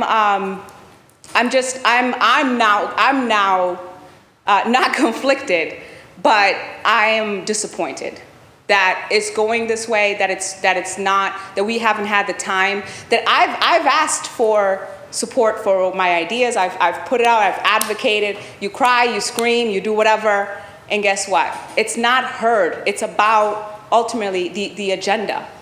And it just feels like it's support to status quo, whatever the programs, whatever they want, whatever we need to do in order to speed this up. Thank you. Thank you, Councilor Fernandez-Anderson. I'm going to go to the vote. Mr. Clerk, Councilor Bach seeks acceptance of the committee report in a new draft in passage of docket 0503. All those in favor say aye. Aye. All opposed say nay. Mr. Clerk, can you do a roll call vote, please? Roll call vote on docket 0503. Councilor Arroyo. Yes. Councilor Arroyo, yes. Councilor Baker. Aye. Councilor Baker, aye. Councilor Bach. Yes. Councilor Bach, yes. Councilor Braden. Aye. Councilor Braden, aye. Councilor Coletta. Yes. Councilor Coletta, yes. Councilor Fernandez Anderson. Councilor Flaherty. Yes. Councilor Flaherty, yes. Councilor Flynn. Yes. Councilor Flynn, yes. Councilor Lara. Councilor Lara, yes. Councilor Louisiana. Yes. Councilor Louisiana, yes. Councilor Mejia. Councilor Mejia, yes. Councilor Murphy. Yes. Councilor Murphy, yes. And Councilor Worrell. Yes. Councilor Worrell, yes. Docket number 0503 has received 12 votes in the affirmative. Thank you, Mr. Clerk. Councilor Bach seeks acceptance of the committee report in a new draft in passage of docket 0855. All those in favor say aye. Aye. All opposed say nay. Mr. Clerk, can you please do a roll call vote on docket 0855? Roll call vote on docket number 0855. Councilor Arroyo. Yes. Councilor Arroyo, yes. Councilor Baker. Aye. Councilor Baker, aye. Councilor Bach. Yes. Councilor Bach, yes. Councilor Braden. Yes. Councilor Braden, yes. Councilor Coletta. Councilor Coletta, yes. Councilor Fernandez Anderson. Councilor Flaherty. Yes. Councilor Flaherty, yes. Councilor Flynn. Yes. Councilor Flynn, yes. Councilor Lara. Yes. Councilor Lara, yes. Councilor Louisiana. Yes. Councilor Louisiana, yes. Councilor Mejia. Councilor Mejia, yes. Councilor Murphy. Yes. Councilor Murphy, yes. Councilor Worrell. Yes. Councilor Worrell, yes. Docket number 0855 has received 12 votes in the affirmative. It is passed. Thank you. Mr. Clerk, motions, orders, and resolutions. Mr. Clerk, please read docket 0878, please. Docket number 0878, Councilor Mejia offered the following. Resolution recognizing the 30-year anniversary of the International Day for Women of African Descent on July 25th, 2022 in the city of Boston. Councilor Mejia, you have the floor. Thank you, Mr. President. We already did the presentation, so I don't want to occupy too much oxygen and too much space. So we have a lot to get through today. So we did the recognition earlier today, and would just like to give my co-sponsors an opportunity to talk. So Councilor Louis-Jean and Councilor Tanya Fernandez Anderson, you can call on them. Thank you. Councilor Louis-Jean, you have the floor. Thank you, Council President Flynn, and thank you to Councilor Mejia for introducing this resolution. I spoke when we were honoring Yvette Modestin and Anna for being here, so I have not much more to say, but thank you, and I hope that the council will support this resolution. Would anyone else like to speak on this matter or support it? Please raise your hand. Mr. Clerk, please add Councilor Baker, please add Councilor Arroyo, Councilor Bach, Councilor Braden, Councilor Fernandez Anderson, Councilor Flaherty, Councilor Lara, Councilor Louis-Jean. We're suspending and passing, right? Yeah. Yep. Yeah. Councilor. Oh, I did not formally add. Sorry. You did not perform? I did perform my attendance here. No, I just wanted to formally suspend Rule 12 and add Councilor Tanya Fernandez Anderson as a third sponsor. And I also wanted to make sure that, for the record, Alex, you know that Councilor Louis-Jean is one of the original co-sponsors, okay? Hearing no objections, the councilor is so added. Please raise your hand again. Councilor Murphy, Councilor Worrell, please add the chair. Those councilors seek suspension of the rules and adoption of 0878. All those in favor say aye. Aye. All opposed say nay. The ayes have it. The docket is passed. Mr. Clerk, please read docket 0879, please. Docket number 0879, Councilor Mejia offered the following. Resolution recognizing August 14th, 2022 as Dominican Cultural Day in the city of Boston.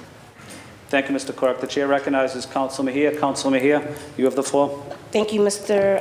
President. Just so you all know that the official holiday is going to be celebrated on August the 14th, but because of our, because I won't be here on the next council meeting, wanted to make sure that we file and get this on the record. The organization Semana Cultural and Festival Dominicano de Boston has celebrated and praised the patriotic values, art, and culture of the Dominican community, the second largest Latino population in Boston, and the largest immigrant population according to the U.S. Census Bureau in the U.S. I don't know if that's true or not, but wow, we're growing. I don't think that's right, though. People are making some stuff up in here, but for me as an Afro-Latina and a Dominican immigrant, I'm just so incredibly grateful to have the opportunity to celebrate our culture here, and just wanted to rise up to celebrate. Thank you. Thank you, Council Mejia. Would anyone like to speak on this matter? The chair recognizes Councilor Lara. Councilor Lara, you have the floor. Yes, the other Dominican on the council would like to speak on this matter. Thank you so much, President Flynn, and thank you to Councilor Mejia for sponsoring this resolution recognizing August 14th as Dominican Cultural Day in the city of Boston. As many people here know, I'm first generation Dominican. Both of my parents came to the U.S. before I was born, as did all 6 of my siblings. We come from a very, very proud Dominican background, and I spent most of my early years in the Dominican Republic. So I'm incredibly honored not only to represent Dominican people on the city council, but to have us celebrating this. And I want to rise to specifically talk a little bit about how I hope that we can celebrate Dominicans in the city of Boston outside of just celebrating our Day of Culture. I think that we highlight here in the city of Boston all of the good that the Dominican community has done and how they feed into here in the city. But despite having higher labor force participation rate than both native-born and other immigrants, Dominicans have the highest unemployment rate at 6% compared to 4% for other immigrants and 5% for other native-born people. The median income for foreign-born Dominicans in the U.S. is much lower than that, than other foreign-born, native-born populations. The Dominicans reported a median income of $33,000, whereas other foreign-born native populations recorded median incomes of $40,000 and $49,000 correspondingly.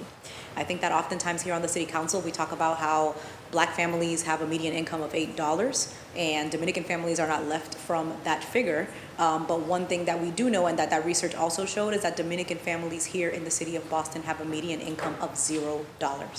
And so I hope that our celebration of Dominican culture and our uplifting of all of the good that Dominican people have done for the city of Boston follows with the economic policy here in the city that's going to make sure that we uplift Dominican and Latino families all across the city. So I'm really excited to vote for this, and it's an invitation for all of us on the City Council to do this work together. Thank you.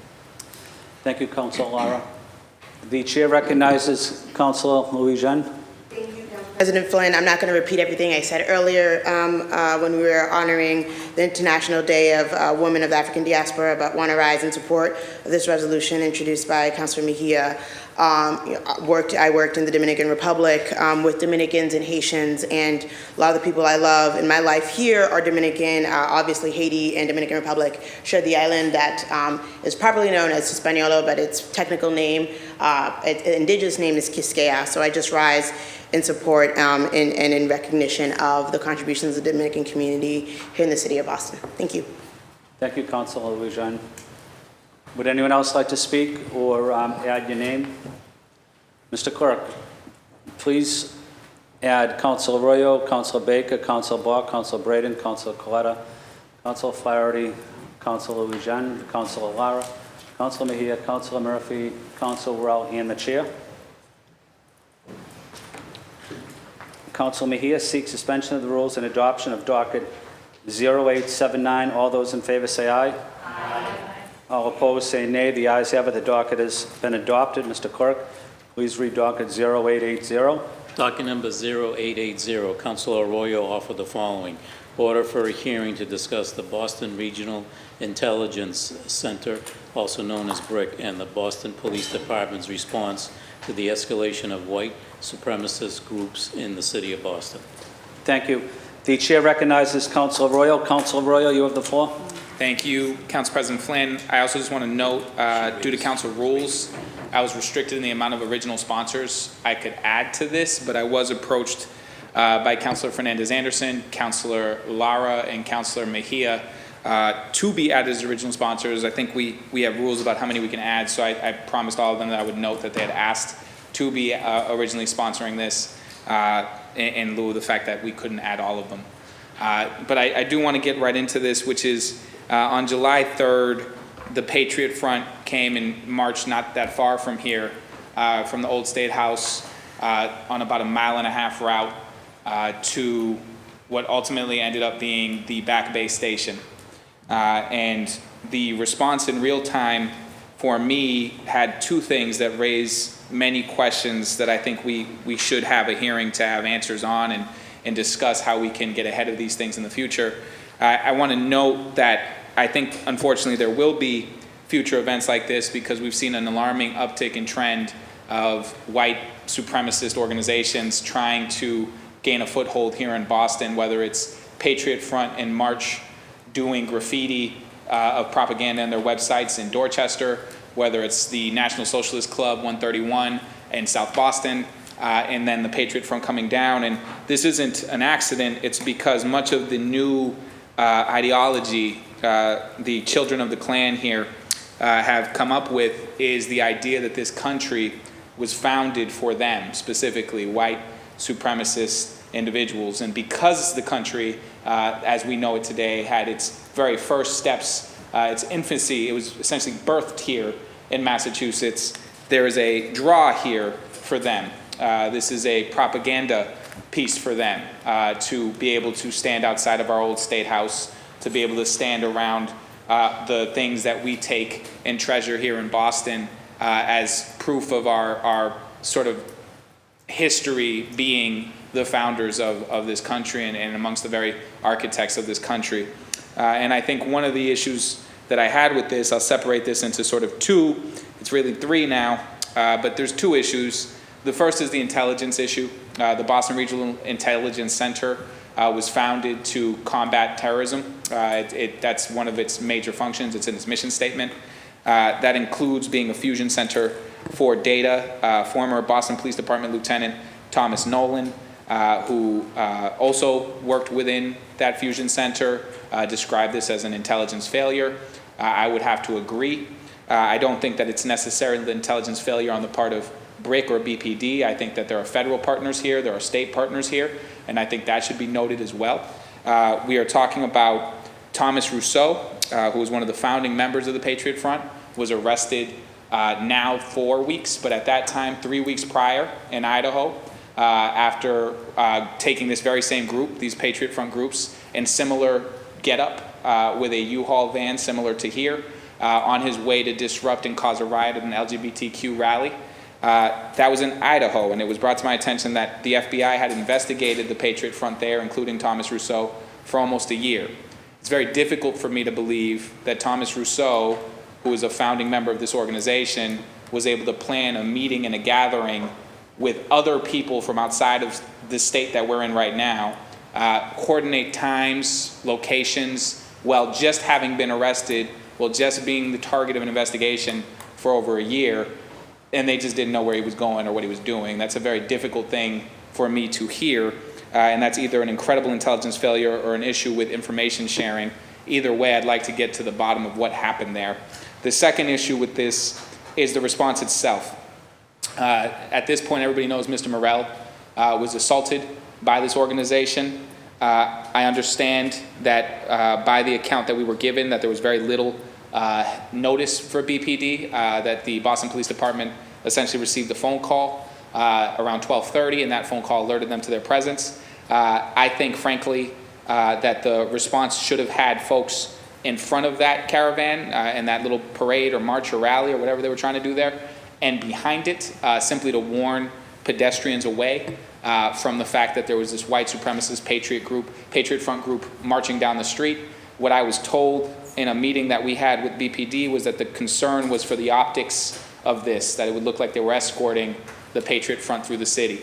The issue I have with that is that I would never want the Boston Police Department or any of our departments to prioritize the public relations aspect of what it looks like over the safety of individuals in our city.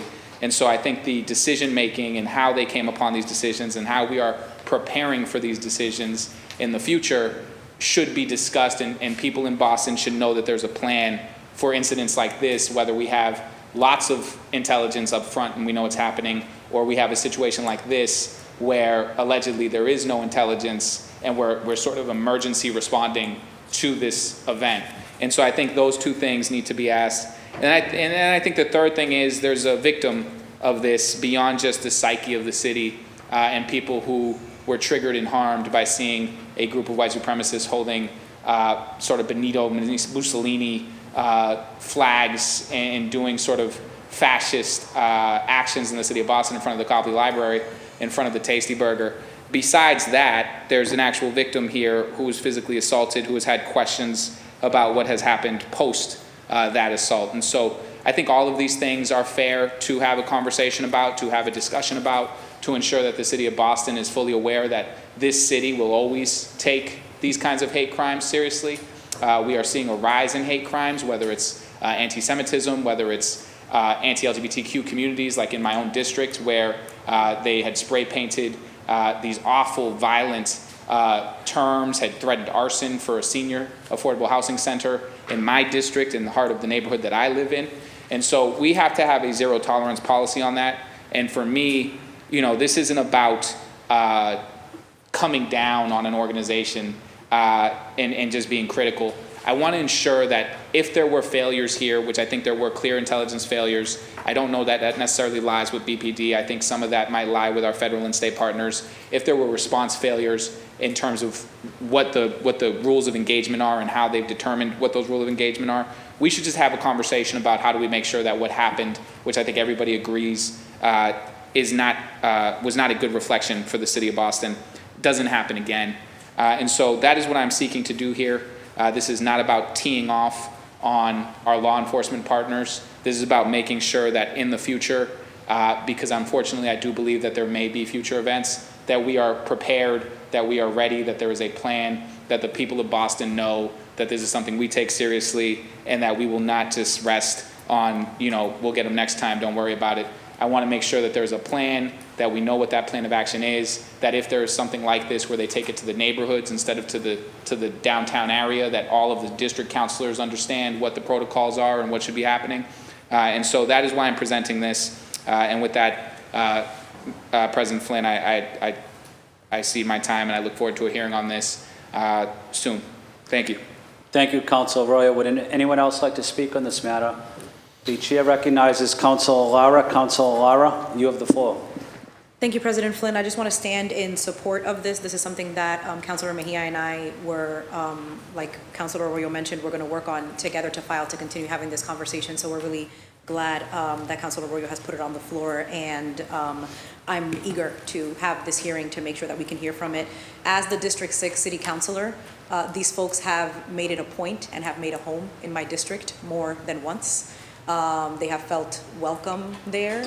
They have scared and caused harm to the immigrant community in my district, to the black and brown community in my district, to see these white supremacists ultimately marching and gathering in our district. And so this is something that's very important to me, that we have a conversation. As it pertains specifically to BRIC, I know that we want to have this conversation, like Councilor Arroyo said, about what were the systemic failures that are going to ultimately help us respond to this differently, because these kind of attacks and this kind of presence is going to continue to rise here in the city of Boston. I'm also curious about the kind of intelligence that BRIC is collecting right now. If BRIC is collecting intelligence on young people in the city of Boston, on black and brown young people, we have a lot of data that shows that they're gathering data from a specific segment of the city in a disproportionate way, then I want to make sure that the resources the city of Boston is using by maintaining this database are also being used to track white supremacists when they're coming into our city. It can't just be one way. And if we say that we stand against white supremacy and we want to protect the people in our city, then we have to make sure that the places where we're spending our money are working to do just that. So I'm excited to support this, continue to have this conversation, and figure out how we can make sure that these people don't feel like they are safe or welcome in our city again. Thank you. Thank you, Councilor Lara. The chair recognizes Councilor Bork. Councilor Bork. You have the floor. Thank you so much, Mr. President. I just wanted to ask you to please add my name and to say that as a district councilor in whose district this occurred, I was horrified. And also just to say that I think it's so important, the point that Councilor Arroyo touched on about us making sure that these people are never allowed to own our history. Boston's history is as a city of immigrants. It's as a city that has had, obviously originally Native American people calling this home, but also Black people calling Boston home from its very earliest days.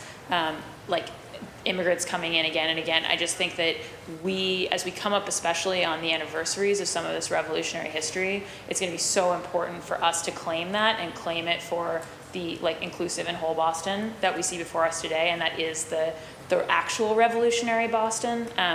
And so I really want us to be prepared, both on the law enforcement front and also kind of on all cultural and community fronts to really push the need to own our city's story and not cede an inch to just these vile groups. So thank you, Mr. President. Please have my name. Thank you, Councilor Block. The chair recognizes Councilor Mejia. Councilor Mejia, you have the floor. Thank you, Mr. President.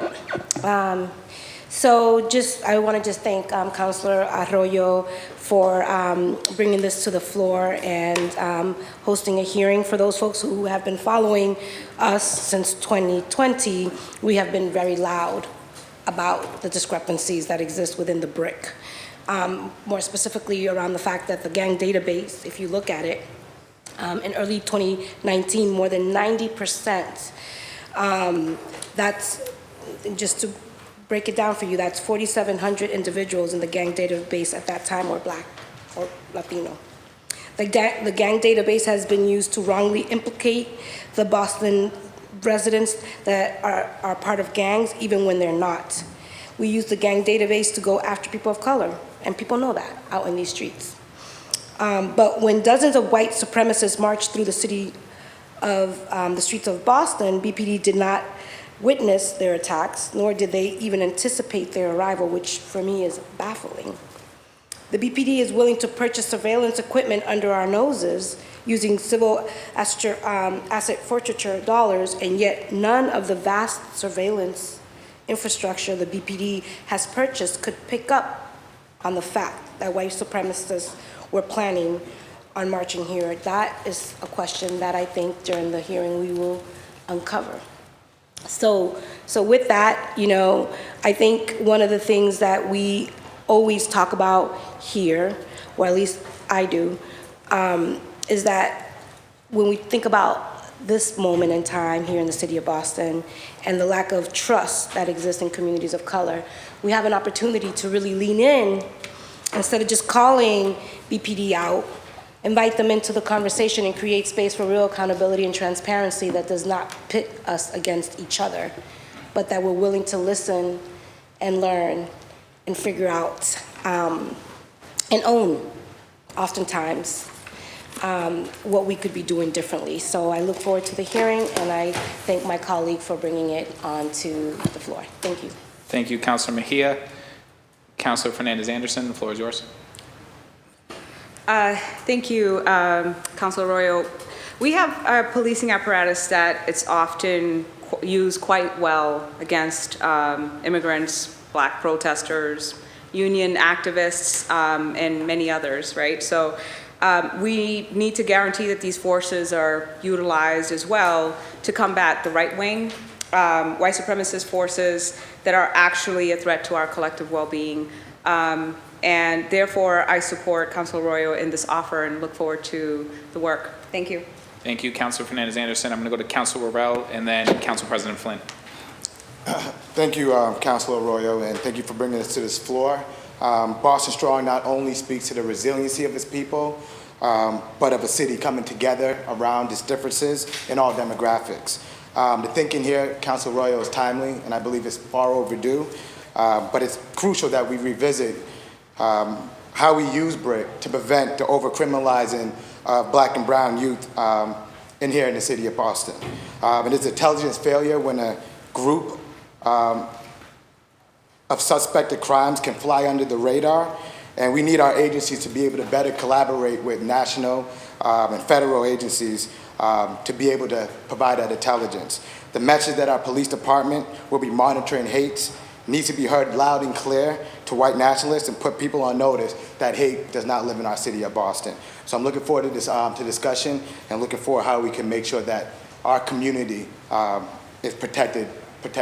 Thank you. Thank you, Council Rowe. Council President Flynn, the floor is yours. Thank you, Council Arroyo, and thank you for sponsoring this important matter. I wasn't planning to speak on it, but it's such an important issue, but I've been working on this issue probably for 3 years. During the pandemic, the first COVID meeting we had in the country, really, before COVID-19 arrived into the United States, we had it at Josiah Quincy School, and we had it there because the Asian community that I represent was very concerned about the pandemic. And one of the young women that came up and spoke was a young student, an Asian American student. I believe she went to Boston Latin Academy. I'm kind of telling a little bit of a long story, but she said she was getting on the Orange Line train heading to Boston Latin Academy, and when she got on the Orange Line train, the people on the train, mostly white, but the people on the train left the train because this young Asian woman student came in. They associated her with COVID-19. A lot of that certainly was the rhetoric coming out of the White House, the hate speech coming out of the White House, but it had a huge impact. That's my point. It had a huge impact on immigrants. It had a huge impact on the AAPI community. And then fast forward, we saw this march recently that started in both mine and Council Box district. I've been tracking and writing about this group for several years now. They were at Brigham and Women's Hospital. Several doctors of color were doing a study about health disparities in the communities of color. And these Nazis were protesting out in front of the hospital, protesting this study, basically trying to intimidate them. Fast forward, they're in South Boston during the South Boston St. Patrick's Day Parade as well. They're in the Beacon Hill area down towards the Charles River. They've been all over the city. I've sent several letters over the last several years about this group to the Human Rights Commission to document it. We have to document every time a hate incident happens in this city. So it's important that we acknowledge it and we figure out what we're going to do about it. That's exactly, I think, what Councilor Arroyo is trying to do. But it's important to document, important to educate people.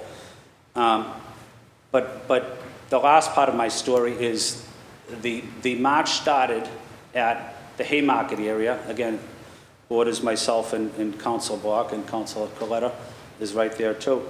And they marched right through the downtown area, right around the Chinatown area. So they're intimidating the Chinese community in my district.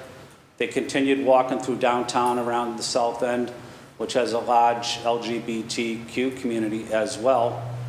They ended up down towards the Orange Line station at Back Bay, which right across the street is Tent City. I'm working with Councilor Louis Jean on an issue, on a housing issue there.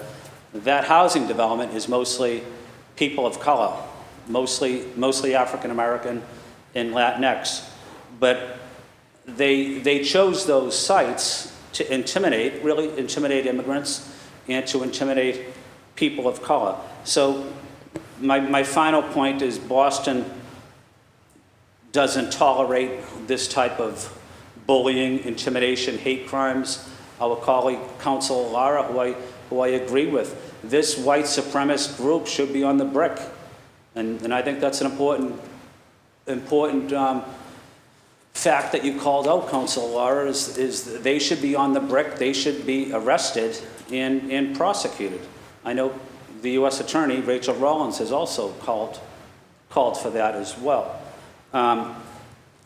So I think all of us stand against this hate and violence and intimidation in our city. In Boston, stand strong in support of our immigrant neighbors and communities of color. And then my final point is this Nazi group, you know, just don't forget 50, 60 years ago, 70 years ago, we fought that Nazi philosophy overseas, that white supremacist philosophy overseas. A lot of men and women put their life on the line, many communities of color. I'm going to be talking about that in a few minutes with Councilor Fernandez-Anderson, the heroic role of black veterans, black servicemen fighting for our country. So what they're trying to do is divide the country. What they're trying to do is intimidate the country. But I know Boston stands strong against that type of hate and against that type of bullying and intimidation. Thank you, Councilor Royal. Thank you, Council President Flynn. And we can change places now.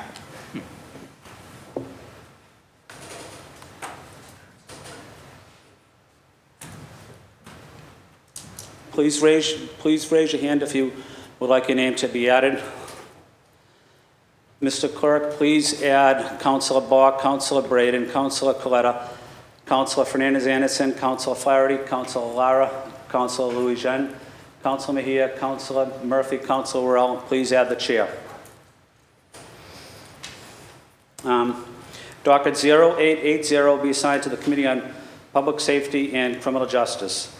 Mr. Clerk, please read docket 0881, please. Docket number 0881, Councilor Arroyo offered the following. Order for a hearing to discuss the results of the 2020 census and redistricting process for the city of Boston. Thank you. The chair recognizes Councilor Royal. Councilor Royal, you have the floor. Thank you, Council President Flynn. I'll keep this short. I promised once we got through budget season, we would start looking at redistricting and putting together our maps and setting out a roadmap to get redistricting done. We will have to do redistricting this year.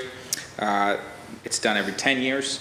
And so this is the official formal sort of starting gun for that. We will start to sit down, have our meetings, our hearings and our working sessions to iron out what this map will look like. We'll make sure to have rigorous community participation. This very first hearing will lay out sort of the facts of this, where the population changes have happened, where they've decreased, where they've increased, where some changes may be necessary or not, as well as a timeline and a breakdown of sort of the federal laws that we have to follow when it comes to redistricting and what the goals of redistricting should be, as well as sort of a timeline for community engagement in that process as well. So that very first hearing is more informational for both the public and for the council. And then from there, we will dive right into the work of it. And so I look forward to getting this started as the chair of redistricting with all of you. And this is just the formal necessary step to begin that process. So thank you, Council President Flynn. Thank you, Councilor Royal. Would anyone else like to speak on this matter? Would anyone else like to sponsor it? Please raise your hand. Mr. Clerk, please add Councilor Bach, Councilor Braden, Councilor Coletta, Councilor Fernandez-Anderson, Councilor Flaherty, Councilor Lara, Councilor Louis-Jean, Councilor Mejia, Councilor Murphy, Councilor Worrell. Please add the chair.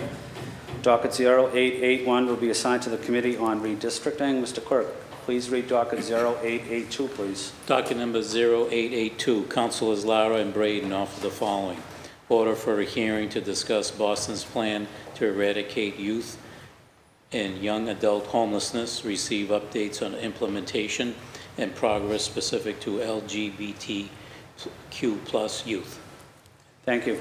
The chair recognizes Councilor Lara. Councilor Lara, you have the floor. Thank you, President Flynn. And thank you to Councilor Braden for co-sponsoring this matter with me. I'm going to give a little bit of an introduction to what's happening here and for the next two dockets that are coming up. So the LGBTQIA community is an integral part of the city of Boston. However, the reality is that queer folks, particularly queer people of color, are disproportionately impacted by most of the systemic issues that we see in our city. That's why we believe that LGBTQIA policy is housing policy, it's racial justice policy, and it's community safety policy. In June, political platitudes and messages of support are not enough. We can and we should build policies that protect, uplift, and support the LGBTQ communities here in the city of Boston. And as part of our commitment to a more direct and participatory democracy, in June, our office designed the Letters from the Future campaign, where we asked members of the LGBTQ community all across the city to send us visionary letters that would outline solutions for some of our most pressing issues. Far too often, we talk about policy, we limit ourselves, and we think that it's possible by what's possible by the external conditions that we find ourselves in. And it's important for us to be strategic, but that's only one part of the equation. Our creative ability to see a different world for ourselves and our constituents is equally important. In these letters, queer folks from all across the city were clear about what we can do to move beyond pride toward policy. Housing, safety, space for community building, protections for LGBTQ youth, and ensuring safe and affirming spaces for BPS students were all issues of importance that rose to the top. This hearing order and the following two are a part of moving that collective vision forward. And I have sponsored these hearing orders with colleagues that have been champions for this work here on the City Council. The COVID-19 pandemic has further exacerbated the LGBTQ youth and young adult homelessness crisis in Boston and across the city. According to a recent study from the Chapin Hall at the University of Chicago, LGBTQ young people are 120% more likely to experience homelessness than non-LGBTQ youth. In April of 2018, the City of Boston, the Boston Youth Action Board, and the 280 community members launched the Rising to the Challenge initiative, which explores how to prevent and end unaccompanied youth and young adults homelessness in Boston. They released a report and an accompanying action plan in November of 2019. This hearing order is for us to receive an update from the administration on the specific LGBTQ+ initiatives and goals that were inside of that plan, and hear from the community about what needs persists. I'm proud to be sponsoring this alongside Councilor Braden, who is not only a member of this community, but has been a champion for safe and affordable housing all across the city. Thank you. Thank you, Councilor Lara. The chair recognizes Councilor Braden. Councilor Braden, you have the floor. Thank you, Mr. President, and thank you, Councillor Lara, for including me on this initiative as an original co-sponsor. The prevention and eradication of youth and young adult homelessness is essential towards solving the housing crisis, and very often these young people are forgotten about as we think about the challenges of housing our residents in Boston. And particularly the crisis of LGBTQ folks' access to essential services to address social inequities, and propounded at a greater severity simply due to the fact of being LGBTQ. My office has been working to connect our district's Allston Brighton community organisations with Break Time, a Boston-based nonprofit that facilitates partnerships for transitional employment opportunities to empower young adults experiencing homelessness and housing security. And according to Break Time, 40% of the young adults experiencing homelessness and housing insecurity involved in their programs identify as LGBTQ. Break Time has advocated for programs like the Commonwealth's Youth Works initiative, which ensures that LGBTQ+ young adults and young adults of colour experiencing housing insecurity are supported through a $24 million funding.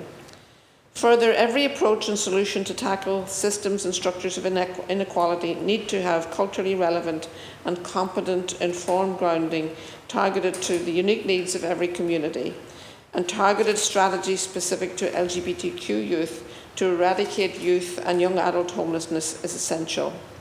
I look forward to hearing updates to the Boston Youth Action Board's Rising to the Challenge initiative and the action plan, and thank Councillor Lara for initiating this. This is critically important work and to a vulnerable section of our community, and I hope we can move this agenda forward. Thank you. Thank you, Councilor Braden. The chair recognizes Councilor Murphy. Councilor Murphy, you have the floor. Thank you, President Flynn, and thank you to the sponsors of this docket. And as the Chair of Public Health, Homelessness and Recovery, and also the Chair of the newly formed Special Commission to End Family Homelessness, I want to voice my support to Councilor Lara and Councilor Braden on filing this order to eradicate youth and young adult homelessness, specifically in the LGBTQ+ community. I know from my work on the Special Commission in 24 years as a teacher that there is such a negative impact on the physical and mental health of our homeless youth. Their educational progress declines and they become stranded, not knowing how to escape their situation. Our vulnerable youth, including Black, LGBTQ+, pregnant, parenting, and other populations at statistically higher risks of experiencing homelessness, need our help, especially those who may be forced out of their homes from family rejection or housing instability. We will continue to work with organizations to come up with a concrete plan to end this crisis. A solution is essential to tackling the racial, economic, and institutional barriers to supporting our most vulnerable youth experiencing housing insecurity. It's definitely all hands on deck, and please add my name to this filing. Thank you. Thank you, Councilor Murphy. The chair recognizes Councilor Coletta. Councilor Coletta, you have the floor. Thank you, Council President Flynn. I just want to rise to say thank you to the makers, and please add my name. This is an incredibly important issue that I believe the City of Boston can be doing more to protect our LGBTQIA youth. At this moment in time, to my understanding, Bagley has a Home First program for youth, and there is a trans shelter that just opened up in May in Dorchester, although there is no designated shelter for trans youth at this moment in time. So I do recommend to the sponsors to just include these organizations as well as family coordinators in our Boston Public Schools. In full transparency, my mother is a family liaison at East Boston High School and serves as the point person to coordinate wraparound services for the child or young adult once they disclose that they are homeless. So she has a good window and idea of what is going on in this person's life. And I believe others in the BPS system do as well. So I just believe it'll be beneficial to the conversation to have some of these voices at the table and to just bring their perspective. But thank you so much for bringing this forth. And again, please add my name. Thank you. Thank you, Councilor Coletta. Would anyone else like to speak on this matter or add your name? Please raise your hand. Mr. Clerk, please add Councilor Arroyo, Councilor Bach, Councilor Coletta, Councilor Fernandez-Anderson, Councilor Flaherty, Councilor Louis Jean, Councilor Mejia, Councilor Murphy, Councilor Worrell, please add the chair.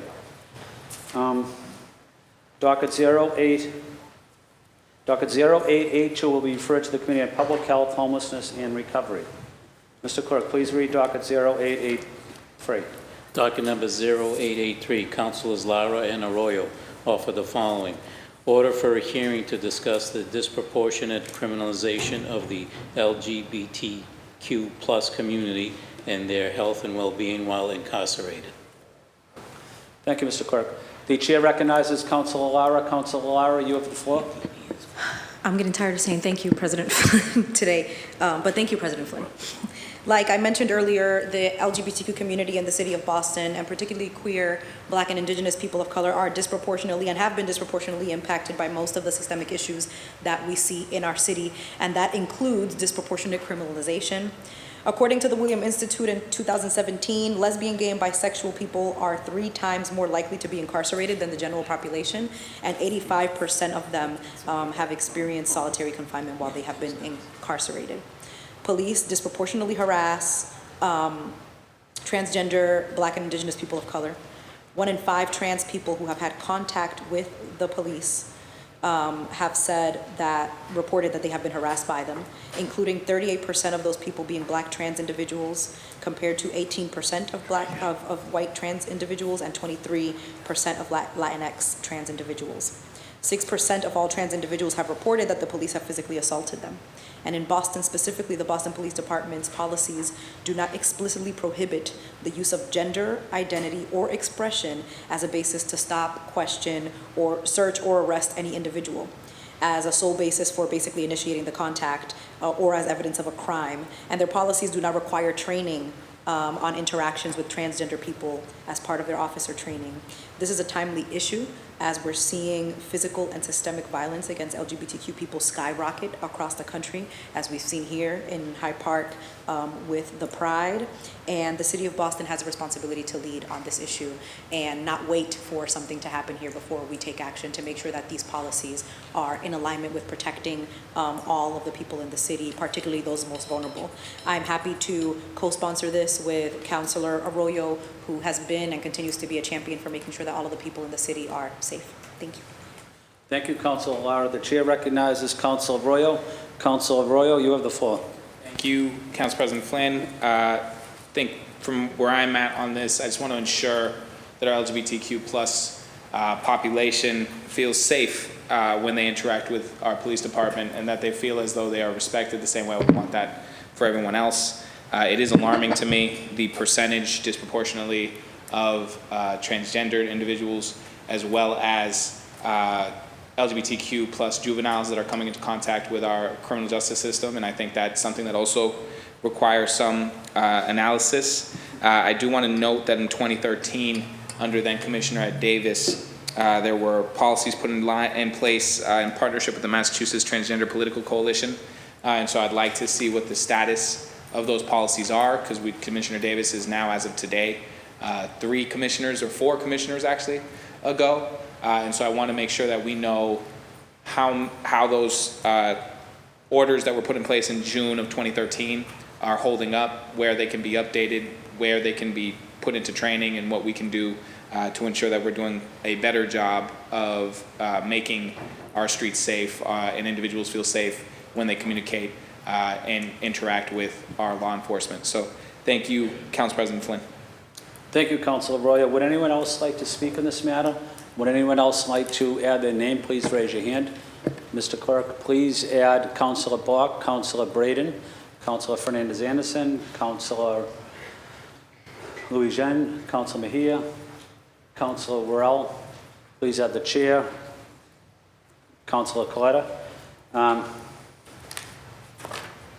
Docket 0883 will be referred to the Committee on Public Health, Homelessness, and Recovery. Mr. Clerk, please read docket 0884, please. Docket number 08. The chair recognizes Councilor Lara, please.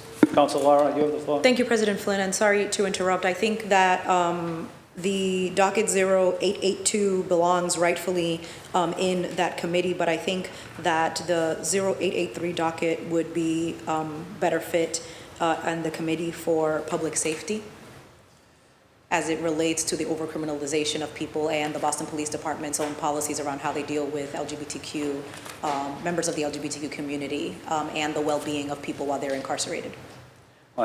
So you're talking about docket 0883? Yes. Yeah, thank you, Councilor Lara. I had an opportunity to speak to the clerk and my central staff colleagues about that. We all agree that it would be public health, homelessness, and recovery for various reasons. But I do respect your request, though. Thank you.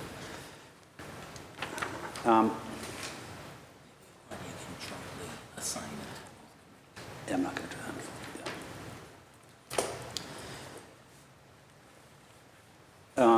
that. Docket 0884. Mr. Clerk, please read docket 0884, please. Docket number 0884, Councilors Lara and Mejia offer the following. Order for a hearing to discuss the academic performance and social emotional well-being of LGBTQ plus students in Boston Public Schools.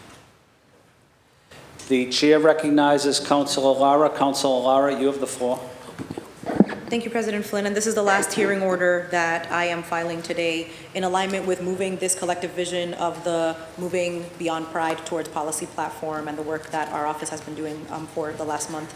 So the reason why I'm filing this resolution specifically is because hundreds of trans bills have been passed across the country, mainly targeting school-age children in the last year. whether they prohibit teaching in schools about trans people and related topics, mandate educators to disclose a child's sexual orientation or gender identity to their parents without the child's consent, or forbid trans youth from participating in school sports based on their gender identity. This kind of political hypervisibility without systems of support and protection makes students vulnerable. And what we know is that queer students in BPS are also suffering. According to the High School Youth Risk Behavior Survey that BPS gives to the students, LGBTQ youth in Boston make up 15% of Boston's public high school population, and those same young people, particularly queer people of color, face a disproportionate level of bullying and harassment based on their gender identity or sexual orientation. This year, the Boston Public Schools announced its student-centered quality guarantee through its $1.3 billion budget that would invest in developing and implementing a quality guarantee framework, supporting accelerated academic outcome for students, and offering resources to adopt the Mass Core curriculum. Boston Public Schools' 5-year strategic plan focuses on academic recovery for BPS students and states that it has a particular focus on the social and emotional well-being and development of the students that are most in need. To this end, we can ensure that LGBTQ+ students are also centered in this conversation, recognizing that each student needs time, care, and attention to succeed academically. Thank you. And I'm happy to be co-sponsoring this with the chair of the Education Committee, Councilor Julia Mejia, who has been a champion for young people in BPS. Thank you, Councilor Lara. The chair recognizes Councilor Mejia. Councilor Mejia, you have the floor. Thank you, Mr. President. And I'm hoping that you and the clerk and everybody else has assigned this to the Education Committee because this is where it belongs. I'm just advocating. No, I'm really excited to join my colleague on this hearing order. We've seen during COVID that a lot of our LGBTQ+ students were feeling isolated and home in spaces and places where they didn't feel celebrated, heard, or embraced. And that is the case oftentimes too when they go into our schools. So we have a lot of work to do in that space. I will just share one thing. I always talk about my daughter in this chamber because, you know, as a parent, I think I'm living the realities that so many of our parents are oftentimes dealing with. So my daughter, I think it was 2 or 3 years ago, cut her hair off completely. Shaved it. I think it was in 2019. And everybody in my family was like, why would you let her do that? I said, because she wants to be fully expressed. I'm gonna let her do that.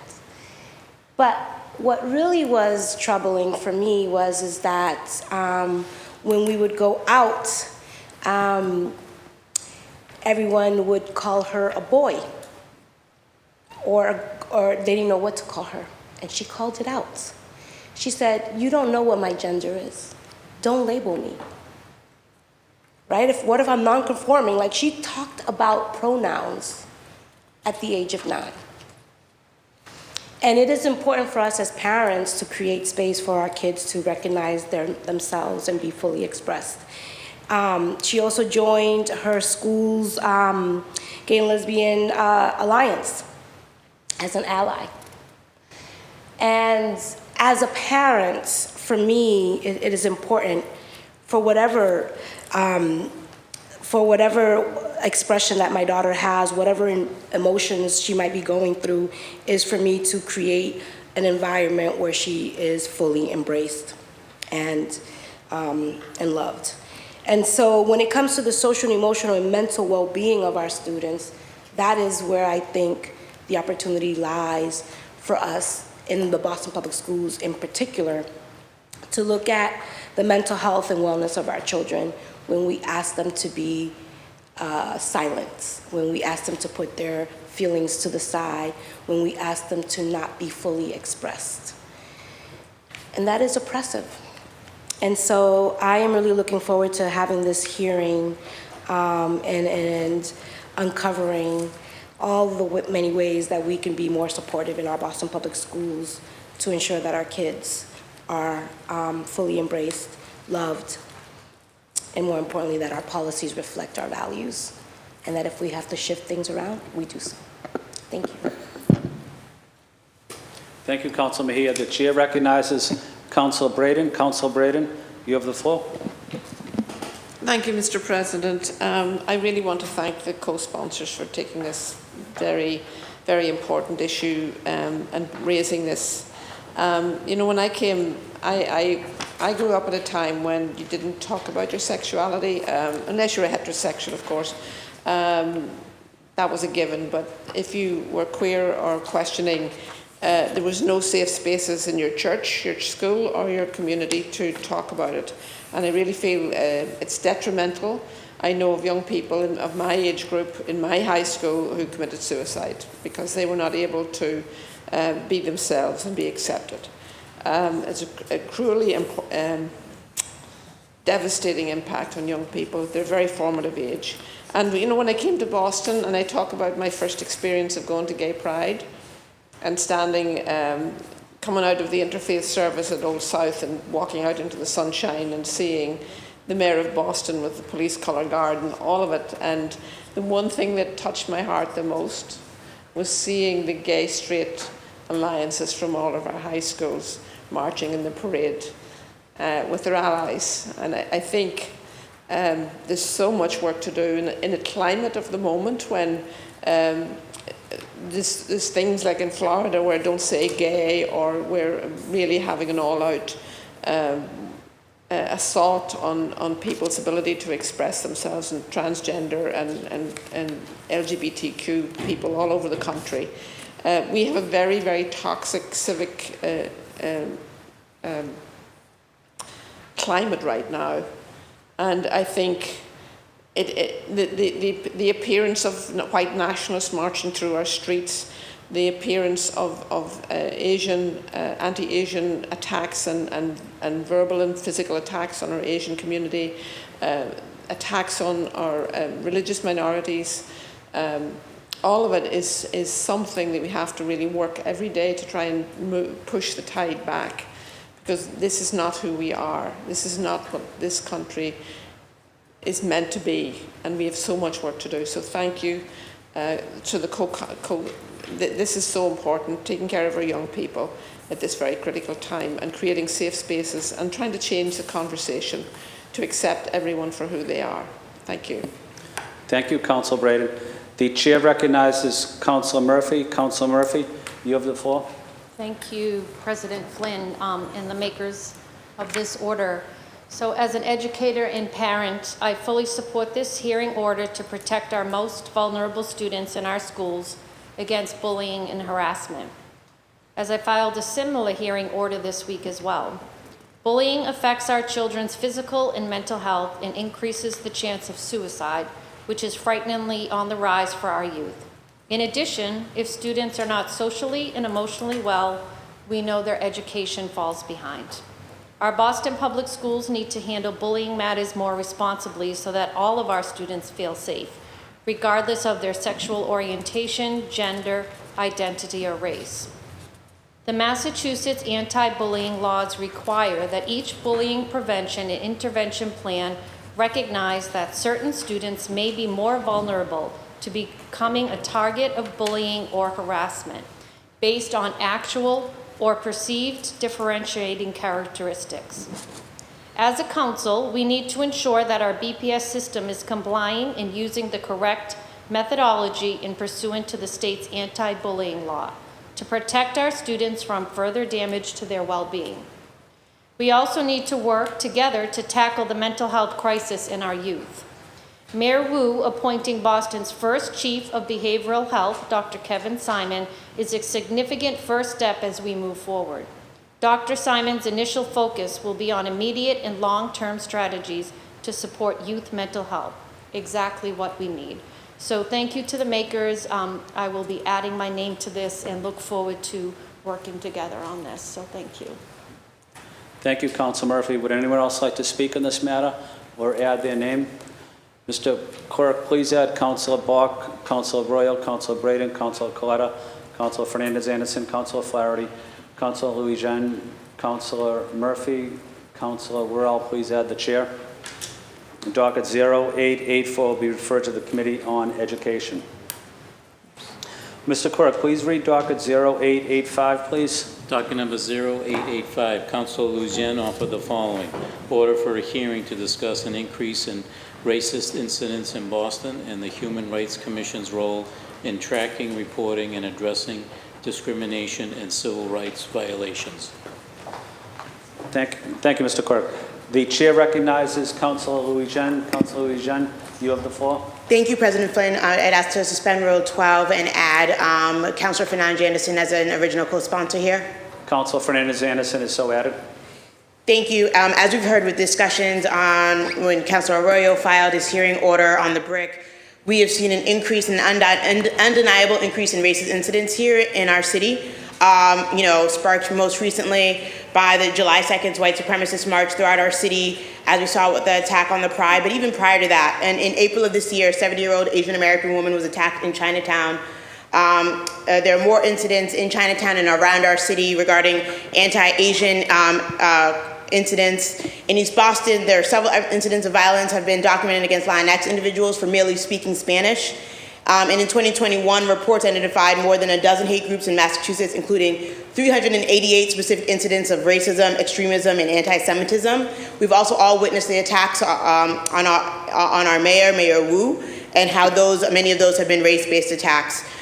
We have a Human Rights Commission here that is committed to tackling and addressing hate crimes, discrimination, civil rights violations, and overall human rights issues, but we have to do a lot more, and this entity has to do a lot better at tracking, reporting, and monitoring these incidents as they come in. Oftentimes I've been in Chinatown with Councilor Flynn, I've been at these different meetings hearing about these acts and these incidents of racism, and not everyone, when they experiences these threats or these violations, not everyone wants to call the police. Not everyone wants to, have those interactions with the police. And so we need to make sure that we are strengthening the Human Rights Commission to be a commission that can track and can be a reporting commission where folks and our residents, when they feel threatened and they feel that it's based on their race or their gender identity or their religion, that they have an outlet that is not just the police, that is this commission, that we're able to strengthen to do that. When we were sitting at those meetings, listening to people talk about what they've experienced, a lot of them didn't even know that they could report threats or incidences to the Human Rights Commission for a number of reasons. Folks expressed why they didn't want to call the police. And so we need to make sure that this is a strong entity here in our city of Boston to prove our commitment to being an anti-racist city and to understand the issues before us. And we can't understand that which we don't track. Tracking these incidents will allow us to have tangible measures to improve. And once we start tracking our goals, we'll be able to see the small day-to-day progress that we make as a city to transform our city into the anti-racist city that we want to be. I know that the mayor and the city is committed to a zero-tolerance approach and committed to eliminating racism in every form. And as chair of Civil Rights and Immigrant Advancement Committee, I'm determined to also working on this issue. Our freedom and our rights are all bound together. This is a conversation that I've had with the administration starting from day one of getting here on the city council. And so I'm excited that now we're ready to bring it to a hearing and have discussions on what we need to do to really make the Human Rights Commission one that is empowered that has enforcement powers, that may be looking at updating the language of the ordinance, the name of the commission also to make it more responsive to what community members need. If they hear Human Rights Commission, it's not always apparent to them that this is a body that they can report issues to. And I want to commend President Flynn's father for starting the Human Rights Commission at a time where we were really, as a city, experiencing issues and having the foresight of knowing that the Human Rights Commission was something that we needed here in the city. So I'm excited to get to work on this in partnership with the administration and in partnership with my council colleagues so we can build up the Human Rights Commission as a standalone entity that works with different entities in the city of Boston, but also as an alternative when people want to report threats to their well-being, threats to their communities, and maybe don't want to call the Boston Police Department. Thank you. Thank you, Councilor Louis-Jean. The chair recognizes Councilor Fernandez-Anderson. Councilor Fernandez-Anderson, you have the floor. Thank you, Council President Flynn, and thank you to Councilor Louis-Jean. Too often we see the reactionary responses in our city about different actions such as this. We've seen so many of these fascist marches through our city, horrific acts of graffiti, spray painted. You saw that in JP in Hyde Park, and I think that our response is typically, our natural response is to come and sort of do the press conference, and we'll do sort of like a march, or we'll protest, or we'll talk about it. And when you really think about white supremacy as it oppresses the different groups, this has been sort of an institution or a system that's been at play in organizing and strategizing for centuries. And so it almost feels like the oppressed populations never really have the opportunity to catch up. And if we're not strategically planning against it, if we're not actually looking at, how can we tackle these issues ahead of time and prevent us from always being reactionary, then we're left to just, do the, as I said earlier, the performative emotional stuff. And so it's emotional, and you get sort of like the symbolic token inclusion and stuff like that. And that really doesn't resolve anything. And so beyond just tackling these issues, I think that this allows, or will afford us an opportunity to talk about systemic racism at a different angle, and how those red tapes and bureaucracies impede us from supporting oppressed populations. I thank you again, Councilor Lujan, and of course, big up to our former Mayor Flynn, and of course the advocates, the people on the ground that are always fighting to put this to an end. Thank you so much. Thank you, Councilor Fernandez-Anderson. Would anyone else like to speak on this matter? Councilor Murphy? Would anyone else like to add their name? Please raise your hand. Mr. Clerk, please add Councilor Arroyo, Councilor Block, Councilor Braden, Councilor Coletta, Councilor Lara, Councilor Mejia, Councilor Murphy, Councilor Worrell. Please add the chair.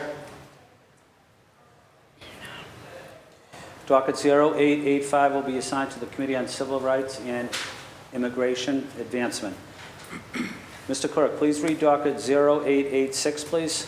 Docket number 0886, Councilors Lujan and Mejia offer the following. Order for a hearing to discuss regulation of limited service pregnancy centers and crisis pregnancy centers in the city of Boston. The chair recognizes Councilor Lujan. Councilor Lujan, you have the floor. Thank you, President Flynn. I'd like to suspend Rule 12 and add Councilor Coletta as an original co-sponsor. Hearing no objections, Councilor Coletta is so added. Thank you. I won't belabor the point because I believe we spoke about this last week a bit, but obviously with the Supreme Court's reckless decision overturning Roe v. Wade, we're going to have a lot of work to do here as a lot of folks seek abortion services and reproductive health care in Massachusetts. That means we have to further scrutinize the pregnancy crisis centers and the limited service pregnancy centers that operate here in the city of Boston by looking at our charter and the Boston Public Health Commission's ability to regulate them to make sure that they're not engaging in deceptive practices. Oftentimes these centers present themselves as resources for individuals facing pregnancies. These centers are often deliberately located near reproductive health clinics that offer abortion services. However, these facilities offer pregnancy tests, counseling, and baby supplies, but also encourage people to continue their pregnancies and do not provide unbiased information. For example, one of these facilities here in our city states on their website in an easily missable footer that they are not a medical clinic and do not provide medical services under the direction and supervision of a licensed physician, and that they do not perform or refer for abortions. And so we need to make sure that we are regulating these clinics. There are other cities that do not have pregnancy crisis centers or similar centers that have gone and banned them, but here we face First Amendment issues. And so I think in working with our legal department and in working with creating the city that we want to see that presents itself as a safe haven for individuals, for pregnant persons, that we look at the regulations and see what we are able to do to the fullest extent of the law to make sure that these facilities are not engaging in deceptive practices. I filed this hearing order because we need to have a serious conversation that is respectful but is also responsive to the times. As I said earlier, the Commonwealth has taken steps to address this issue, but I think we need to do more than just issue missives and statements saying buyer or person beware. There's a lot we have to lean into our powers here, our regulatory powers as a city, to make sure that these centers are not deceiving those who are here in the city of Boston and who are coming to the city of Boston to seek abortion care. Thank you, and I look forward to this conversation with all of the folks who have been working on this, both within City Hall and our nonprofits and organizations outside of City Hall who have been working on this issue. Thank you. Thank you, Councilor Louis-Jen. I'm going to now turn to Councilor Mejia. Councilor Mejia, the floor is yours. Thank you, Mr. Vice Chair, President. Whatever, it's almost 3 o'clock, y'all. I just want to thank my co-sponsors for bringing this here. I'm going to just put to the side because sometimes we politicians talk a lot. So I'm just going to say a few things really quick. One is imagine walking into a space thinking that you're going to be seeking something and then being dissuaded and emotionally disrupted, right? I think that when we think about these clinics that are serving in the guise of one thing but actually being something else is really emotionally damaging. And we have an opportunity and a responsibility through this hearing order not to only identify where this is happening, but to also make sure that we're doing everything in our legal power to shut it down.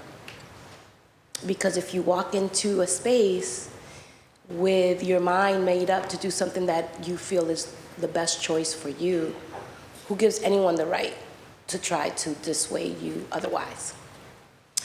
So I am really encouraged by our colleagues here on the council who have stood up in firm support around abortion rights. And I think it's really important for us to be super mindful that, crisis pregnancy centers operate in direct contrast to abortion or reproductive health clinics, and in many parts of the country open up shop close to legitimate abortion clinics and pretend to operate a similar resource, which is incredibly deceitful. And it appears in Boston there is one allegedly operating here, the Boston Center for Pregnancy Choices, right? Then you walk in and not so much so. So I think we have, again, an opportunity to name it and call it and report it. Several academic studies done on these centers describe their internal operations as having a lack of adherence to medical and ethical practice standards. Moreover, empirical research done on the effectiveness and power of these centers reveal that living further away from a CPC was associated with lower odds of a CPC visit. Though Somerville has no CPCs, they have proactively worked to prevent them from operating in their city. And with the current attack on reproductive rights, we need to do the same in Boston and protect our already vulnerable birthing population from further unethical medical, emotional, mental, and possibly even physical harm. So I thank my colleagues for their leadership in bringing this forward, and I look forward to the hearing. Thank you. Thank you, Councilor Mejia. Councilor Coletta, the floor is yours. Thank you, Vice President Arroyo. Thank you to the original co-sponsors and for adding my name to this important docket. I will be brief. Pregnancy centers and crisis pregnancy centers are often misleading to those in the most stressful moments of an individual's life. They claim on their beautiful websites that they are there to provide accurate and helpful information in a compassionate environment to empower life-affirming choices that changes lives. People go to these centers for resources in good faith in the hope that they will be provided with the full spectrum of options that an individual who is pregnant has for their health and for the health of their baby. In reality, that is simply not the case. In light of the devastating ruling overturning Roe v. Wade, the City of Boston must do everything in its power to protect individuals who are and can get pregnant to make informed choices regarding family planning. It is within our authority to regulate abortion and abortion clinics through the BPHC. I agree with the language in this docket that we must explore the full extent of our powers regarding the presence of these centers. So I look forward to this conversation during the hearing, and thank you again to the makers. And again, please add my name, which has already been added. Sorry, never mind. Thank you. Thank you, Councillor Coletta. Councillor Braden, you have the floor. Thank you, Mr. Chair. I also want to thank the makers for raising this very important issue. Crisis pregnancy centres, many of which are religiously affiliated like the one in my district, typically are positioning themselves as social safety nets, offering services like pregnancy tests and resources like diapers and baby clothes. But their presence and role as social service provider is not without an agenda, as they exist to advance anti-abortion misinformation contrary to reproductive and contraceptive justice. So even when visitors do get help at the centres, in many cases the resources come with strings attached, such as free supplies, which only being available if they participate in workshops or classes with required instruction. I have reviewed the ordinance passed in Somerville and the proposed one in Cambridge, as well as from other parts of the country, and I look forward to the hearing to discuss how the Boston Public Health Commission may regulate limited service pregnancy centres, and particularly how we approach regulating the vast number of which are run by religious organisations in leased properties, such as the existing centre in my district. Thank you. Thank you, Councillor Braden. Would anyone else like to speak on this matter? Seeing no one, would anyone else like to add their name? Mr. Clerk, please add Councillor Bach. Please add Councillor Fernandez-Anderson. Please add Councillor Lara. Please add Councillor Murphy. Please add Councillor Royal. Please add my name. Docket 886 will be assigned to the Committee on Public Health, Homelessness, and Recovery. Mr. Clerk, please read docket 887. Docket number 0887, Councilor Louisiana offered the following. Order for a hearing regarding the state of anti-displacement as to Boston's Acquisition Opportunity Program. Chair now recognizes Councilor Louis Jen. Thank you. I'd like to suspend Rule 12 and add as original co-sponsors Councilor Bach and Councilor Fernandez-Anderson. Seeing no objections, they are so added. Okay, thank you so much. I am a big fan and advocate of the Acquisition Opportunity Program.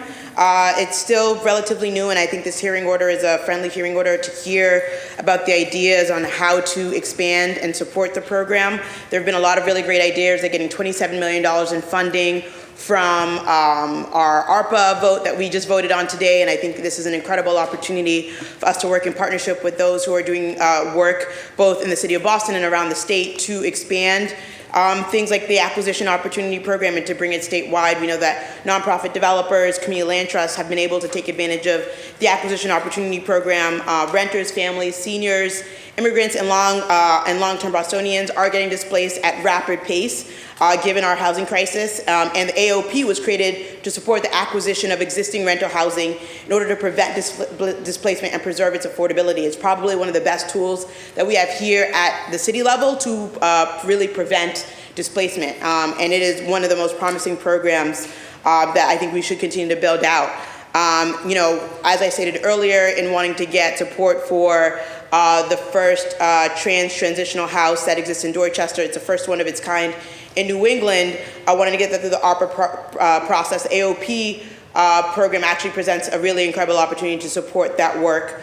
And so I'm calling for this hearing so that we can do a deep dive into AOP to see what's working and what's not, what the cliff points are in terms of subsidizing the purchase of units.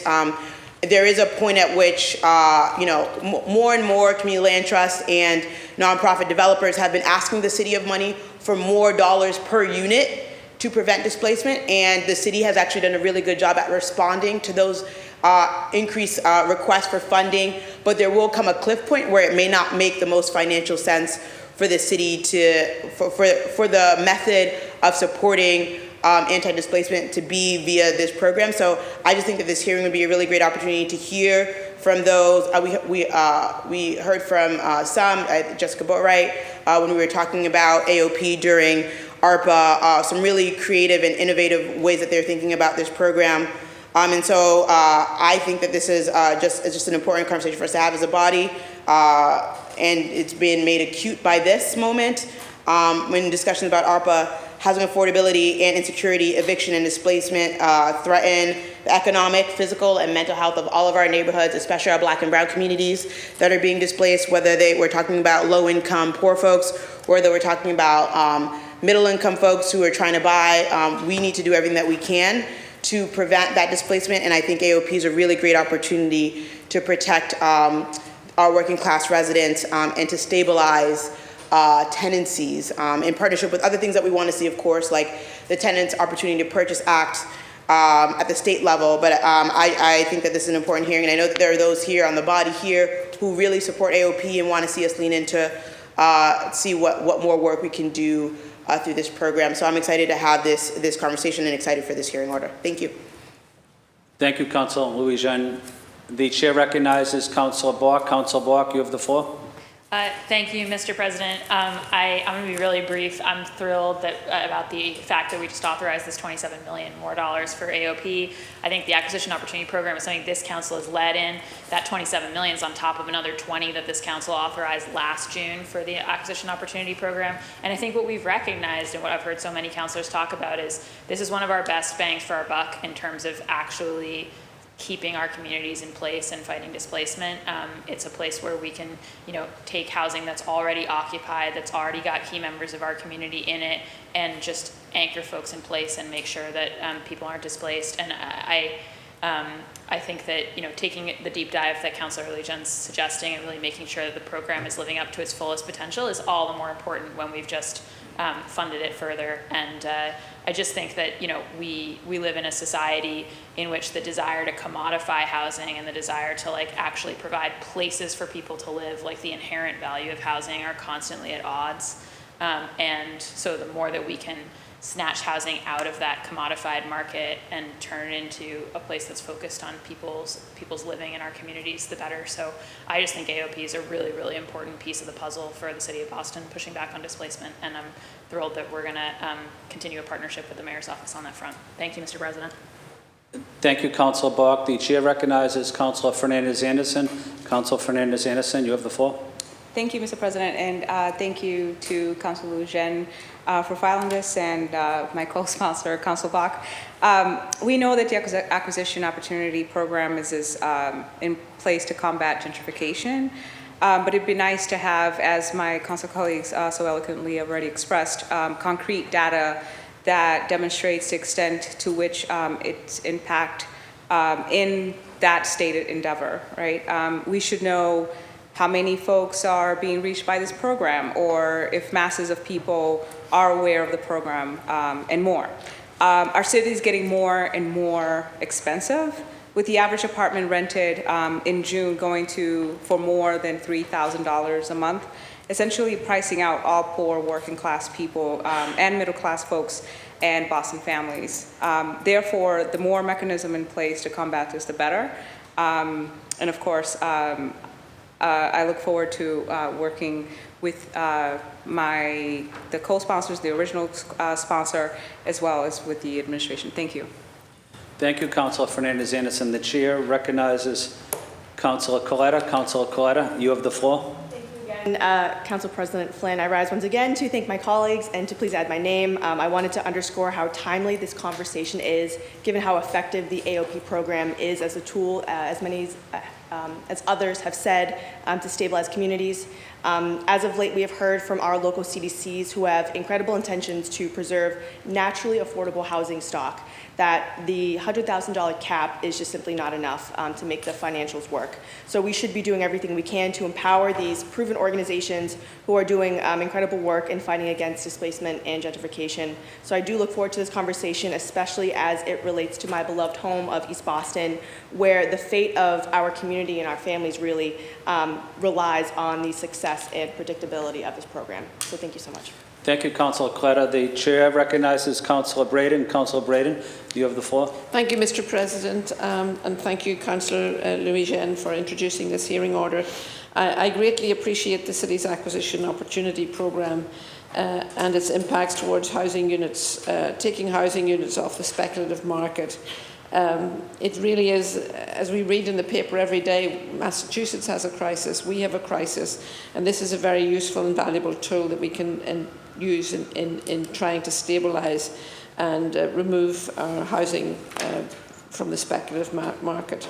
In order to compete head-to-head with corporate developers and speculative investors, community-oriented affordable housing developers, community land trusts and tenant and advocacy organisations must be afforded the tools and funds to help leverage the real estate market for the public good. I agree that with Councillor Louis-Jean that an assessment should be made to analyse the distribution of the AOP's success on the unit size and geographic spread of housing units acquired with the funds distributed. And when the when a pilot program is initiated by the city, we should adopt the standard practice of periodic reviews in order to identify what is and isn't working and areas for potential leverage to maximise impact. I also believe that the conversation on AOP scale and reach should also be conducted with the powers of the Public Facilities Commission in mind. The Public Facilities Commission has acquisition tools available for designated public uses, and previous conversations have been had on legislation allowing the city to designate affordable housing as a municipal purpose.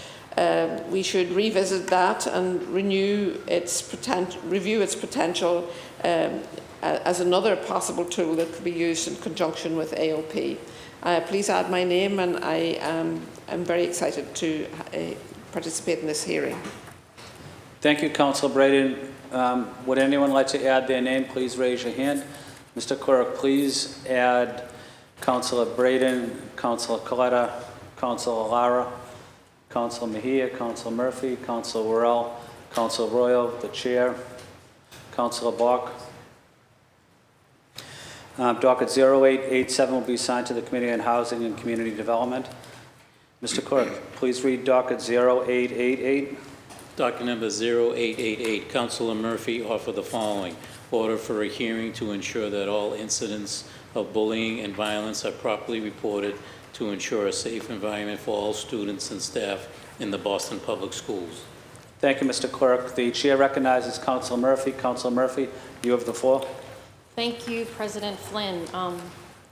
Yes, so a recent audit of Boston Public Schools by the State Department of Elementary and Secondary Education reported that the Boston Public School System does not support the physical, social, and emotional well-being of all students and does not ensure a safe environment for all students.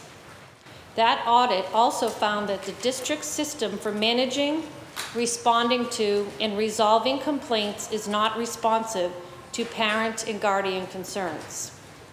This has led to some parents not believing that district schools prioritize all students' physical, social, and emotional well-being and safety.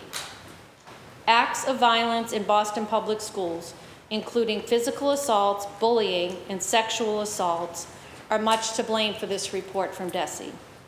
It is an understatement to say that crime is up in our Boston Public Schools, especially with the recent statistics of bullying and sexual assaults. District data shows more than an 80% increase in bullying complaints to 440 this year compared to 243 complaints in the 2018-19 school year, which was the last full year of in-person learning.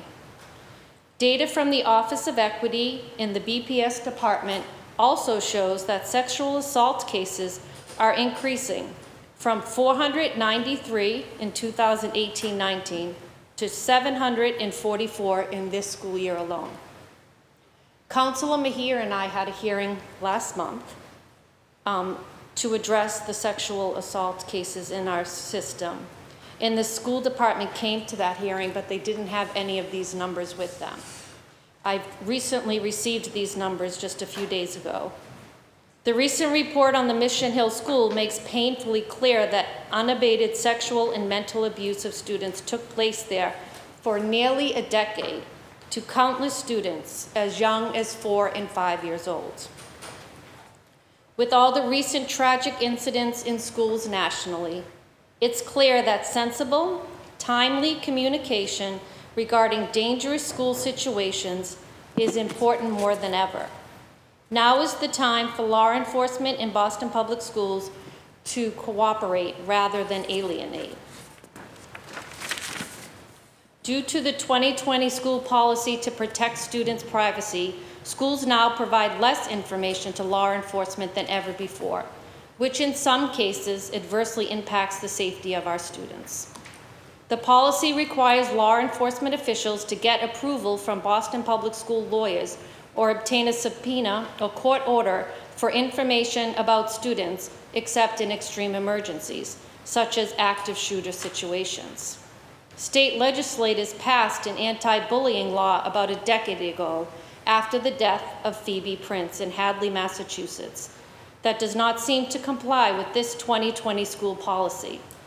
As a council, we need to check into the city's compliance and how they handle bullying matters according to this state law. There is also frustration with the lack of action and accountability by the Boston Public Schools. Recently, the Boston Globe reported on 3 assaults this spring where one student beat another with a Chromebook laptop, leaving one child bloodied and another with a concussion.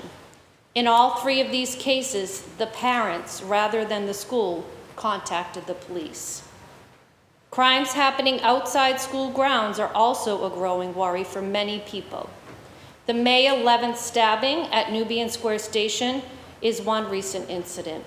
Both victim and attacker were students of Boston Public Schools. In another incident earlier this spring, a teacher and a student were shot just outside Tech Boston Academy in Dorchester. The perception parents have of our Boston Public Schools is becoming a reality. Concerned parents and guardians are removing their children from the Boston Public Schools. Enrollment has steadily dropped for over 10 years and has only accelerated in the last 2 years. One of the questions when we as a council were able to meet the 2 finalists who were in the school superintendent, my question to the new superintendent Skipper was, what are we going to do as a council to gain the trust back of our families? It's so important. Boston Public Schools is responsible for over 46,000 students and 10,000 school staff. The mental and physical safety of these students and school employees is most important. The harm of one child in BPS system is one too many, and we should all be concerned about addressing their loss of innocence. The recent acts of violence, assaults, bullying, and sexual harassment must be investigated and appropriately addressed with the help of the Boston Police Department to ensure the public safety of all students and staff in our Boston Public Schools. I ask my council colleagues, the majority of who have children of their own, to vote to hold a hearing to examine how the Boston Public Schools Administration handles all types of assaults and misconduct with law enforcement, and to discuss much needed transparency and solutions for such incidents in the upcoming school year. We must prioritize the safety of our children and students in our school system above politics. Representatives from the City of Boston, Boston Public Schools, Boston Police Department, the MBTA Transit Police Department, the Office of Safety Services in the Boston Public Schools, and the Office of Equity, youth leaders, members of the public, and any other interested party shall be invited and encouraged to attend the hearing. And as all of you know, I've spent my entire life before I got here a few months ago as a school teacher. So I do think the seriousness of this is something that we can't continue to ignore, but also want to make it clear that I also understand the importance of restorative justice and more social workers, guidance counselors, and all of those needs that we need to wrap around. All of you were here when I did my maiden speech, which was to address the mental health crisis of our children and to advocate that we are, as a council body, using all the power we can to make sure our schools are offering athletics, arts, guidance, counselors, whatever it is our children need. I understand and have always, as an educator myself, taken the holistic approach to support our children, but the cases we're hearing and I hope all of us read that 180 report from DESE, the numbers that are showing and the reports we hear and I hear personally in our office for the last few months in this new role as a city councilor is forcing me to make sure that we come together and work together with all of the agencies to get this right. Our children deserve it, and like I said, one student sexually assaulted is too many. Having a hearing on a sexual harassment hearing, and they came with no numbers and said, we can get them to you, and we didn't get them until I kept calling and found out that it jumped from 350 to 744 this past school year, is alarming to me. It should be alarming to all of the families in the city of Boston. So I think I know we need to take action. So I'm here to lead on that action, and thank you. Thank you, Council Murphy. The chair recognizes Council Mejia. Council Mejia, you have the floor. Yes, thank you, Mr. President, and thank you to my colleague for filing this hearing order. I just would like just some clarity because I know we filed a hearing order earlier this year, and it was specifically around bullying and harassment in our Boston Public Schools. So I just need some clarity and understanding what the difference is between what we did and what we're proposing to do now, one. And two, I think as we continue to have these conversations, when I think about safety, I think social and emotional safety is a part of that conversation too. It's how kids feel safe in spaces and how they are embraced in the spaces that they walk into and what they see when they're walking into those spaces, right? So I think safety is a loaded word, and I think we have an opportunity to unpack that. And so I just want some clarity from you, President Flynn, to explain to me kind of what the rules are in regards to something that has already been heard and what the distinction and difference is between what we've already filed and spoke upon and what this is going to look like moving forward. Thank you, Council Mejia. We're going to take a recess, and we're going to get an answer to you hopefully in the next few minutes. Thank you. We're in brief recess.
Braden, and Arroyo offer the following. Resolution condemning hateful vandalism targeting LGBTQ+ seniors and denouncing white supremacist activity in the city of Boston. The chair recognizes Councilor Braden. Councilor Braden, you have the floor. Thank you, Mr. President, and I would like to add Councillor Flaherty as an original co-sponsor, please. Oh, sorry. I think I'm in the process of adding 4. I can only have 3. That's right. Yeah. Councillor Louis-Jean had asked if she could be a co-sponsor as well. Councilor Louis-Jean is added. Was there one other one? Councillor Flaherty also wanted to be added as a co-sponsor. Hearing no objection, both of those colleagues are added. Thank you. Thank you for your accommodating this.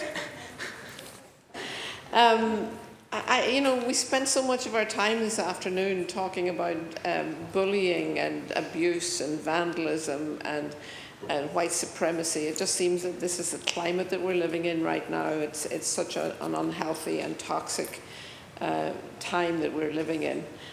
This weekend's tragic and vulgar act of hateful vandalism targeting the Pride affordable housing development in Hyde Park that is intended for LGBTQ older adults was maddening and disheartening. The Pride is a profoundly inspiring development project seeking to ensure secure, stable and affordable housing that is accessible and available for the healthy ageing of all. Pride is envisioned as a home where LGBTQ older adults can safely and securely be their authentic selves without fear or shame, but live joyfully in community. And while homophobic and queerphobic impacts all in our LGBT communities, I have to say that this is especially hurtful when a space for older adults is targeted. Many of an older generation may have not been able to live in their youth in a society such as the one today, which is seemingly progressed to be more tolerant. Sometimes we wonder about that, but yes, we think we're on a trajectory of more tolerance and acceptance. And yet many of our older adults still do live with their true identities concealed, whether from their families, their religious communities, or in senior housing. And while the hateful messages targeting LGBTQ folks, it was particularly of note that there were explicit and direct transphobic messages spray painted in this incident as well, which further intensifies the generational trauma experienced by trans folks who are seniors, who've survived years and decades of abuse and lack of acceptance in our communities.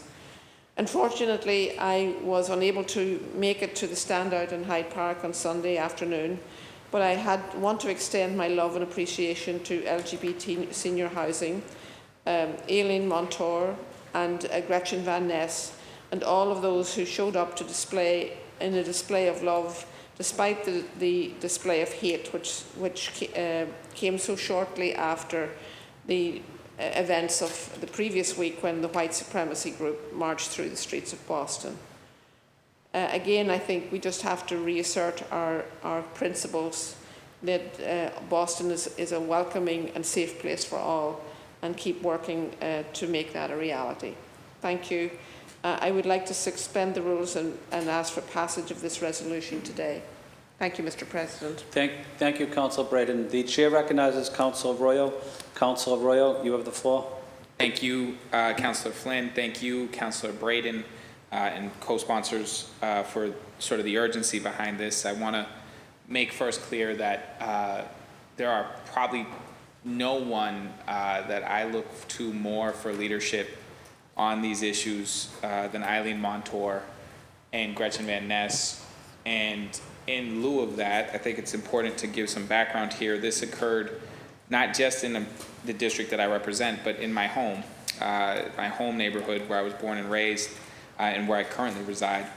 And it was incredibly painful. I want to be clear that the language used wasn't just derogatory or a slur, but actually were death threats, were threats of harm and violence.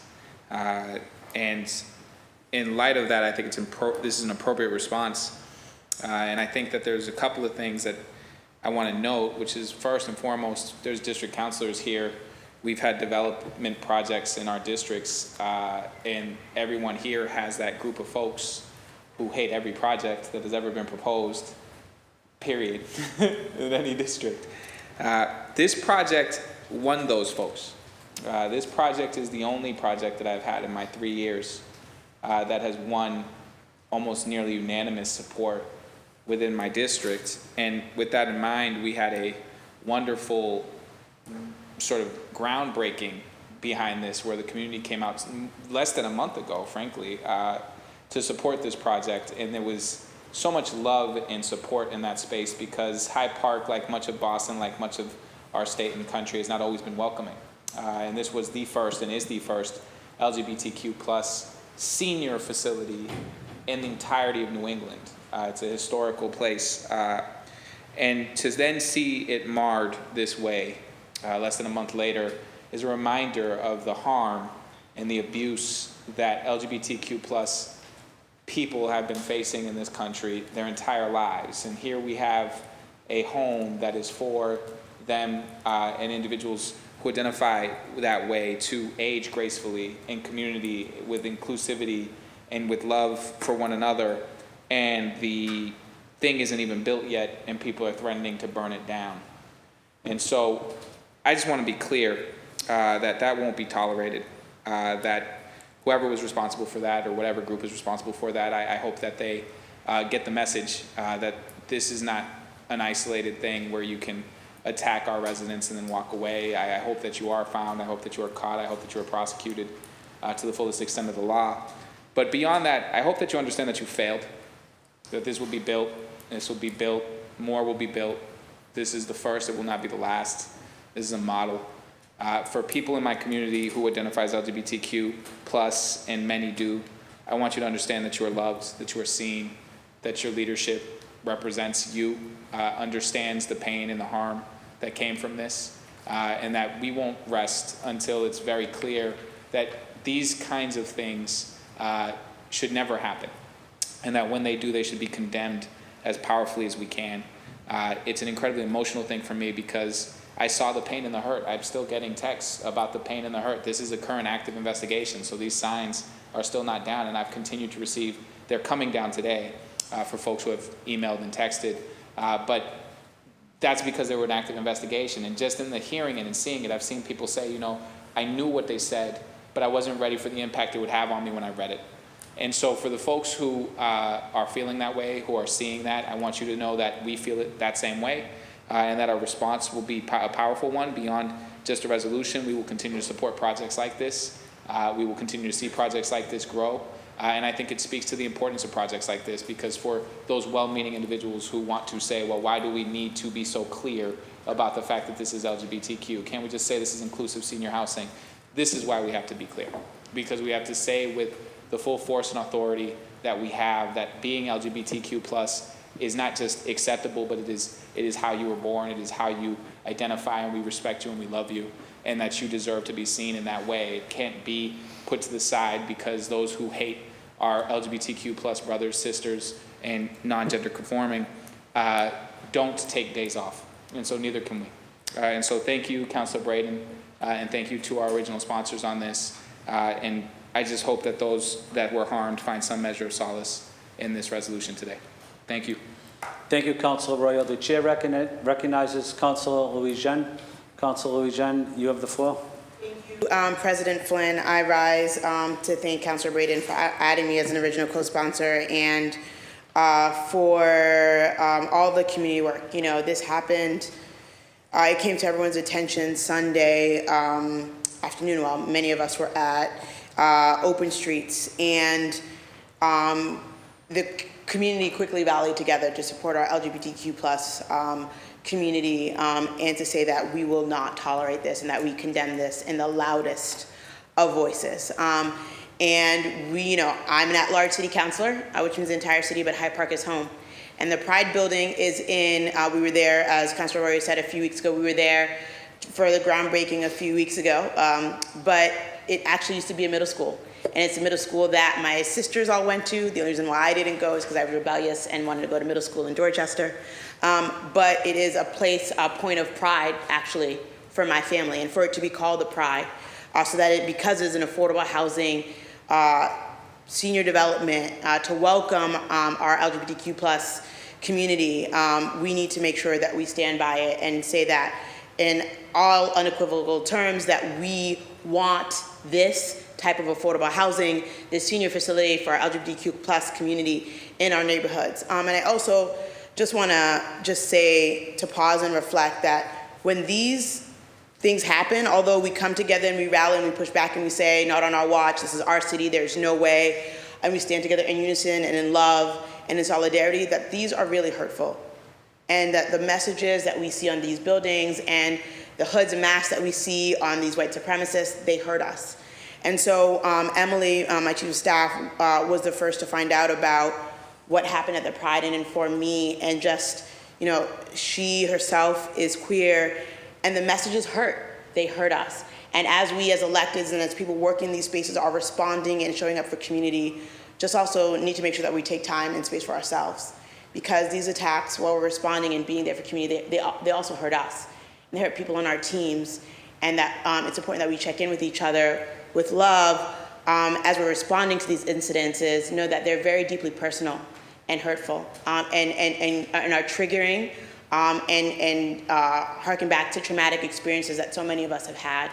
And so this is just a reminder to treat each other with kindness, because we never know the struggles that folks are going through, and that we stand by and with each other in these moments. I shout out to Gretchen Van Ness and Eileen Montour, who were just rallied the community so quickly, and who also approached this work with tremendous love and kindness.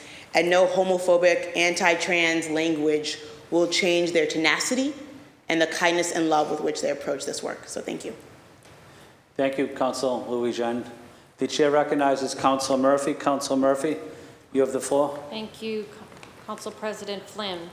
So I want to thank my colleagues, Councilor Braden and Councilor Arroyo, for this resolution in condemning the hateful vandalism that targeted the LGBTQ plus seniors, as well as denouncing white supremacist activity in the city of Boston. As Martin Luther King once said, darkness cannot drive out darkness, only light can do that. Hate cannot drive out hate, only love can do that. I know it's often said and it seems cliche, but I joined Gretchen Van Ness, a friend, and other community members and leaders from Hyde Park across Boston. Many of our colleagues, Councilor Mejia, Councilor Lara, Councilor Arroyo, and Louis-Jean were there, and our state reps, Consalvo, State Rep Miranda, and El Guardo were there also. And there was staff from Suffolk DA Kevin Hayden's office. And there were so many community leaders and just neighbors who came out.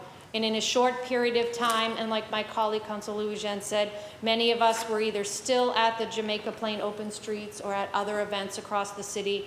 But as the cars kept pulling up and the crowd kept growing, you could just feel the love, but you could also feel the pain of so many.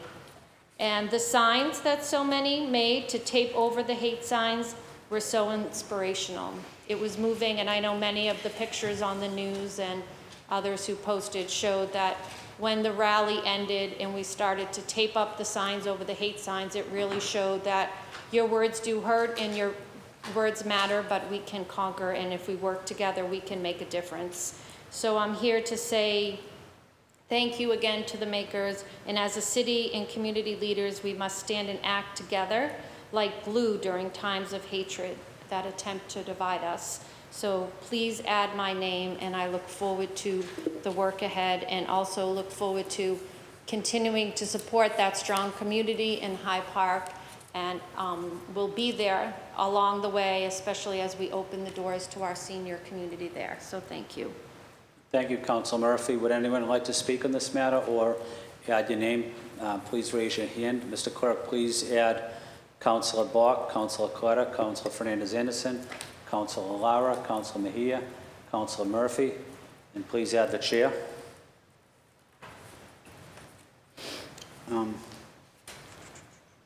Councilors Braden, Arroyo, and Flaherty seek suspension of the rules and adoption of 0889.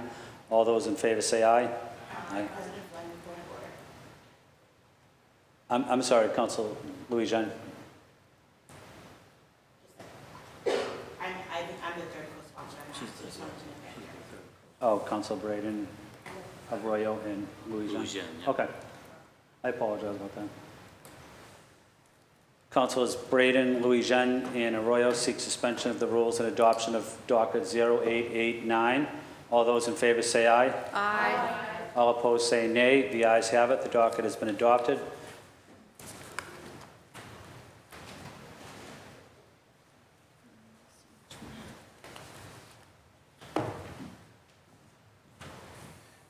Thank you, Mr. Clerk. Can you please read into the record docket 0890? Docket number 0890, Councilors Louis-Jean and Flynn offer the following. Resolution in support of 32BJ SEIU's Security Office Campaign. Thank you, Mr. Clerk. The chair recognizes Councilor Louis-Jean.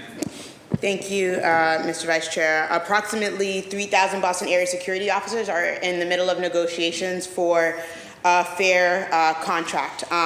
They hope to achieve what we all hope to achieve in work, fair wages, affordable health care, retirement benefits, 401k, and better working conditions. Members of 32BJ were here earlier, but they left because today is their day of action on this, a 10-minute walk away. And I hope that my colleagues will join me in standing in solidarity with the security officers who are members of 32BJ.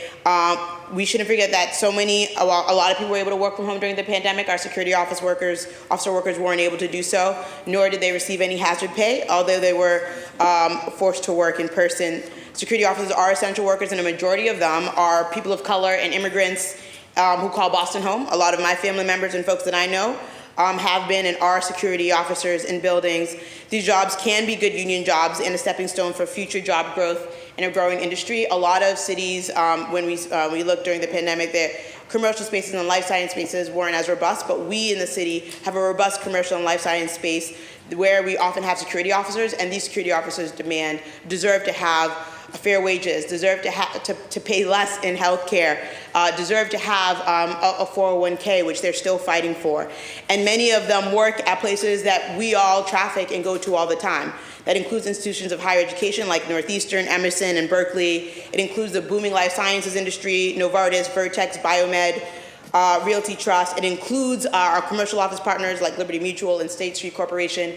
Here we had one of the 32BJ members, Ryan, who has been working at one of these buildings for the past 19 years, who was here today and was saying, I'm just looking for the basics. I'd like to be able to have enough money to feed my family. I'd like to be able to contribute to a 401k and experience a decrease in medical expenses. So this resolution is a symbol that we stand in solidarity with our security officers.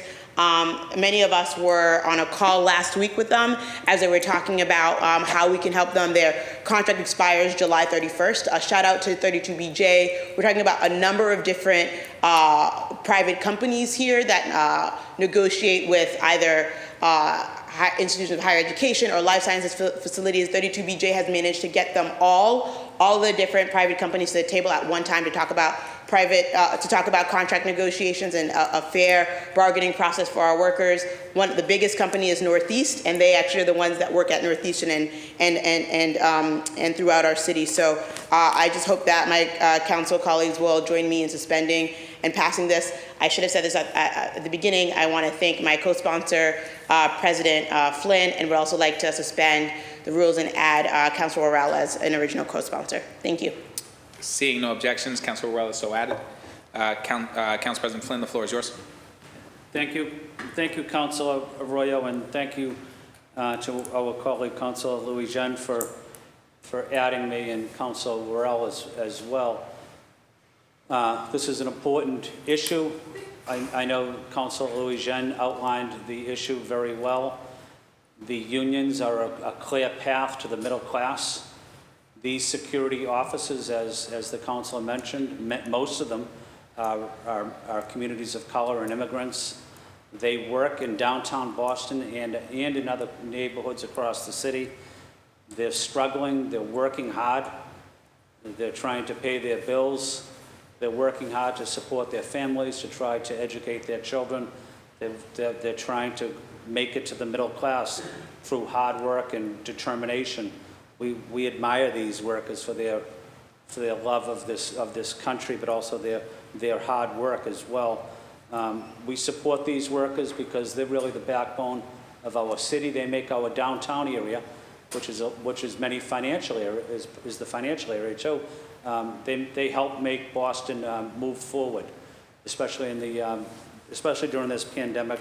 They were essential workers. They played a critical role. So I'm just honored to be part of this, but also to thank all of my colleagues, not just on this issue, but on so many issues impacting working men and women across Boston. City councilors have always been there representing the interest of working men and women and families. Thank you. Thank you, Council President Flynn. The chair now recognizes Councilor Worrell. Thank you, Councilor Arroyo. Thank you to my co-sponsors, Councilor Louis Jen and Councilor Flynn. And we know our security workers are essential workers. They show up day and night to protect us. So I just want to say thank you. I know they're not here, but hopefully they're watching. And we know that the cost of living is rising, especially here in the city of Boston. I think we heard some numbers that were staggering to me. Was it $3,000 for a two-bedroom apartment? So we have to make sure that we are continuously fighting for increased wages here in the city of Boston, especially for Black and brown communities, because we know when we fight, we win. So thank you. Thank you, Councilor Worrell. The chair now recognizes Councilor Coletta. Thank you, Vice President Arroyo. I rise in solidarity with my 32BJ union siblings. I have many of them who live in my district. In their fight for a living wage and receiving the respect and dignity that they deserve, especially as they were largely the forgotten frontline workers, keeping our buildings safe and potentially putting their loved ones at risk during the pandemic. It is insanity to me that here in the city of Boston, the innovation hub of the East Coast, with offices that these individuals largely steward, that we cannot ensure that one job is enough. So we stand with you, we will fight with you, and we urge the security contractors to bargain fairly and in good faith. Yes, we can, si se puede. Thank you. Thank you, Councilor Coletta. I just saw all of these lights go on at once, so I'm going to try and do them in the right order. So I'm going to start with Councilor Mejia, but it sounds like it's Councilor Lara. So Councilor Lara goes first. Councilor Lara, the floor is yours. Thank you, Councilor Arroyo, and thank you so much to the makers for offering this resolution on the floor. I do not have to speak about my support of unions and my belief that every worker deserves a union and deserves to be organized and protected by their union, and my love and my reverence for 32BJ, so I'm really excited to support this resolution. I wanted to stand because I'm a former security officer myself, and when I was a security officer, it was my third job. I would work retail in the morning, and then at 1 p.m. I would start my job as a street worker, and I would finish at 10, and at 11 p.m. I would go work as a security officer overnight, because that is what it would take to be able to, as a single person, to afford my apartment where I lived alone and to pay all of my bills. And to me, I was 22 at the time, so we're talking a decade ago, still not being able to ensure that people are making a living wage, that they only have to work one job to survive, like Councilor Coletta said, is abysmal. And I think that we need not only to support this resolution and 32BJ, but a lot of the unions across the city who are making sure that our workers are protected and that they're getting and receiving livable wages. Thank you, Councilor Lara. Councilor Mejia. Thank you, Mr. Vice Chair.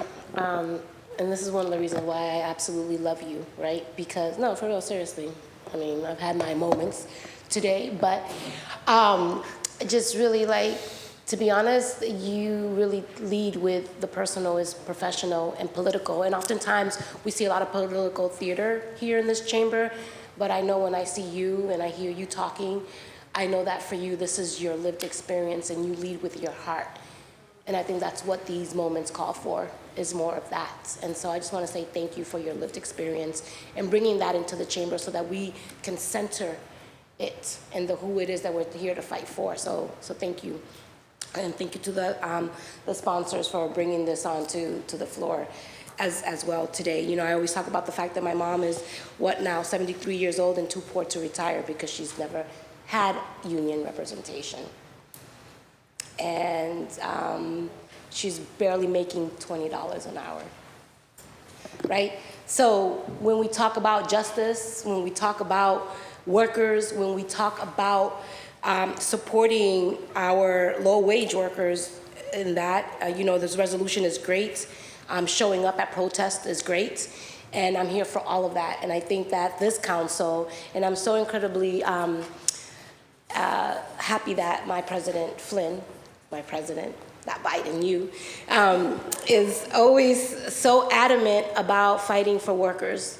And you have been such a strong voice in my first term and my second, and you still continue to be. So thank you for your leadership in that space, because oftentimes a lot of these workers are immigrants and people of color who, if they don't have somebody who is willing to stand up and fight for them, oftentimes we all lose.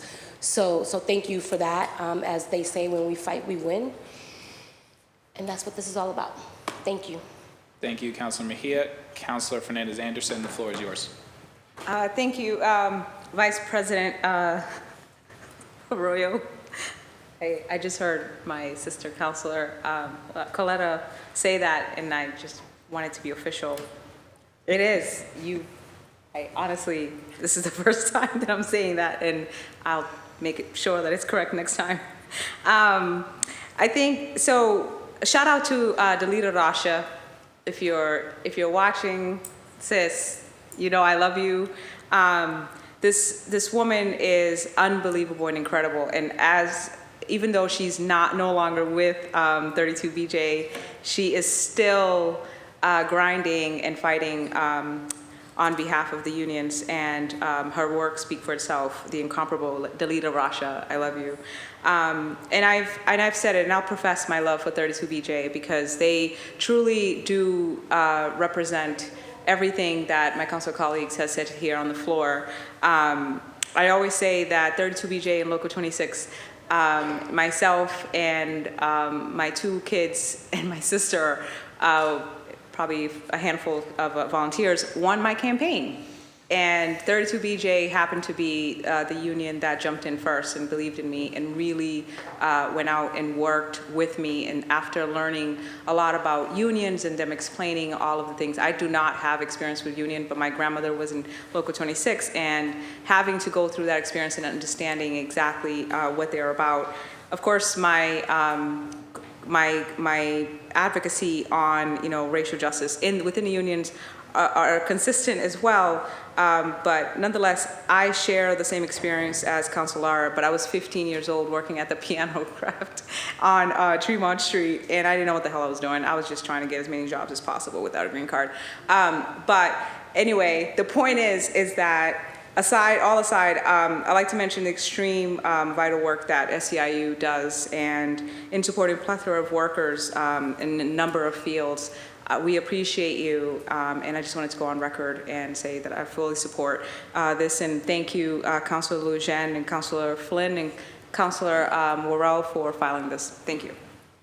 Thank you, Councilor Fernandez-Anderson. I just want to say that I fully support this, and I'm grateful to Council President Flynn and Councilor Lujan for proposing this today. Would anyone else like to speak? Councilor Braden, the floor is yours. Oh. Are you raising your hand to just add your name? I would add my name. I should. Yes, I had some very brief comments. I think everyone has already stated just how important the work of SEIU 32BJ has been in raising up the voices and the work of so many of our essential workers. One job should be enough. And I want to just add my name in support of this resolution. Thank you. Thank you, Councilor Braden. Seeing no further discussion, please raise your hand if you'd like to add your name. Mr. Clerk, please add Councilor Baker, please add Councilor Bach, please add Councilor Braden, please add Councilor Coletta, please add Councilor Fernandez-Anderson, please add Councilor Lara, please add Councilor Mejia, please add Councilor Murphy, please add Councilor Worrell, and please add my name. Councilors Lujan and Flynn seek suspension of the rules and adoption of docket 0890. All those in favor say aye. Aye. All those opposed say nay. The ayes have it. The resolution has been adopted. Mr. Clerk, if you could please read docket 0891. Docket number 0891, Councilors Flynn and Fernandez Anderson offer the following. Resolution in support of an African-American Veterans U.S. Commemorative Stamp Series. Thank you, Mr. Clerk. The chair recognizes Council President Flynn. The floor is yours. Thank you. Thank you, Councilor Arroyo. And may I suspend Rule 12 and add Councilor Murphy as an original co-sponsor? Seeing and hearing no objections, Councilor Murphy is added as a third co-sponsor. Thank you. Thank you to Councilor Fernandez Anderson. The U.S. Post Office is considering having a special stamp in recognition of the tremendous role, service, sacrifice, bravery of African-American veterans. This stamp would really show the U.S. Post Office commitment and understanding of the service of African-American veterans. And maybe this is just a resolution, maybe symbolically, but also we stand here really to recognize the incredible role that these veterans have played, including the 54th that's in my colleague's district, Councilor Bach. I do like to take credit for it, but in all honesty, it's in Councilor Bach's district. That's a group of African-American veterans that fought in the War for Independence, and they have a beautiful memorial right across the street from the Massachusetts State House. I had a friend, many of you might know, or some of the older people might know, Willis Saunders, who was a Boston police superintendent, who was a Tuskegee Airman. And here was a group of African-American veterans that fought in World War II. They fought in World War II for our country. They came back. They weren't even able to use the GI Bill to buy homes. They weren't able to use the GI Bill for other services or programs. But here they are, ready and willing to die for our country in Germany and in other locations, and they don't have the same level of services that other veterans have. But it's about respect, showing African-American veterans that they're important. They've sacrificed. They've died for our country. Their families have sacrificed for our country. I want to acknowledge Councilor Murphy for her support of veterans over the last year, but I also want to acknowledge Councilor Fernandez Anderson in her support, and certainly she has personal history with her son serving in the military, so it's important to have both perspectives. So I'm honored to have co-sponsors, Councilor Murphy and Councilor Fernandez Anderson, recognizing this as well. So thank you, Councilor Arroyo. Thank you, Council President Flynn. Now going to go to Councilor Fernandez Anderson. Thank you, Vice President Arroyo. Thank you, Councilor President Flynn, for allowing me to co-sponsor on this highly worthwhile offer. African Americans have served in the U.S. Army forces and bravely and distinction since the founding of this nation. Despite the rampant racism and oppression they often face, both in service and in society at large. Because of both of these elements, I think it is imperative that we continue to honor our African American veterans. Commemorative stamps are an important symbol of recognition from the society in terms of paying proper respect and attention to those who are so honored. Therefore, it is sensible that we support such a stamp series pertaining to Black veterans, considering their heroic and steadfast actions and behaviors despite entrenched discrimination. I reiterate my thanks to Council President Flynn for allowing me to co-sponsor this offer, and I look forward to collecting the stamps once they hit that market. Thank you, Councilor Fernandez Anderson. Councilor Murphy, the floor is yours. Thank you, Councilor Arroyo. So thank you, Councilor Fernandez Anderson and President Flynn, for this resolution and adding me as an original co-sponsor. As the committee chair of Veteran Military Families and Military Affairs, and also the daughter, and many family members are veterans, I join in support of the creation of a commemorative postal stamp series for African American veterans. We need to highlight and celebrate the services and sacrifices of African American veterans who have not gotten the proper recognition in the past. So thank you for this resolution, and I look forward also to buying the stamps when they come out. So thank you very much. Thank you, Councilor Murphy, and thank your family for their service. Would anyone else like to speak on this matter?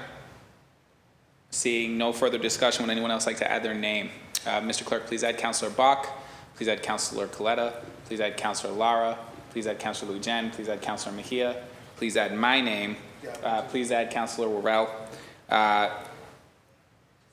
Councilors Flynn, Fernandez, Anderson, and Murphy seek suspension of the rules and adoption of docket 0891.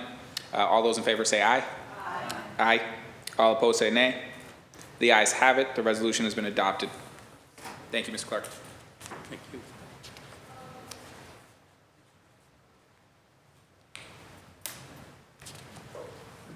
Thank you, Councilor Arroyo. Mr. Clerk, please read docket 0892, please. Docket number 0892, Councilor Arroyo offered the following. Order requesting certain information under Section 17F relative to the Boston Police Department's roster, unit assignments, complaints history, individual overtime records, and revenue sources. The chair recognizes Councilor Arroyo. Councilor Arroyo, you have the floor. Thank you, Councilor Flynn. And I don't know precisely whether or not people are allowed to join in a 17F. However, Councilor Louis Jen has asked to join in the 17F, and if it's allowed, I would like to add her as a... It's my understanding that they're not. Okay, so I'll just share this information with the entirety of the council, but especially with Councilor Louis Jen. I'm just seeking relatively basic information, the rosters by year, the unit assignments, complaints history, which was documented by the Boston Globe, but I want it up to 2022. All individual records regarding officer rank, overtime hourly pay, and the following overtime categories, which is courts, special events, and details. We have that up to a specific year, but now we need to update that. All revenue sources outside of the budget approved by the city, including grants and civil forfeiture. This is to address a number of outstanding questions regarding discrepancies in discipline for officers of color and officers who are not of color, discrepancies in overtime that have been revealed in the past through such searches, as well as a better understanding of the roster and how people are being assigned within the force and have continued to be assigned throughout the years. And so it's a simple 17F. All of these things should be easily attainable. Some of these things we've received in the past.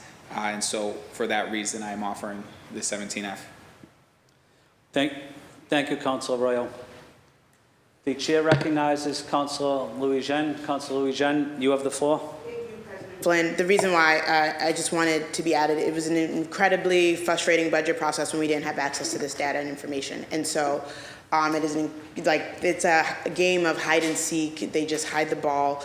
And so we just need to get as much information as possible. So I look forward to the response to the 17F request so that we can get into the more opaque parts of BPD that we as City Council need to be able to see through what's happening there. And we don't get that without responses to this 17F. Thank you.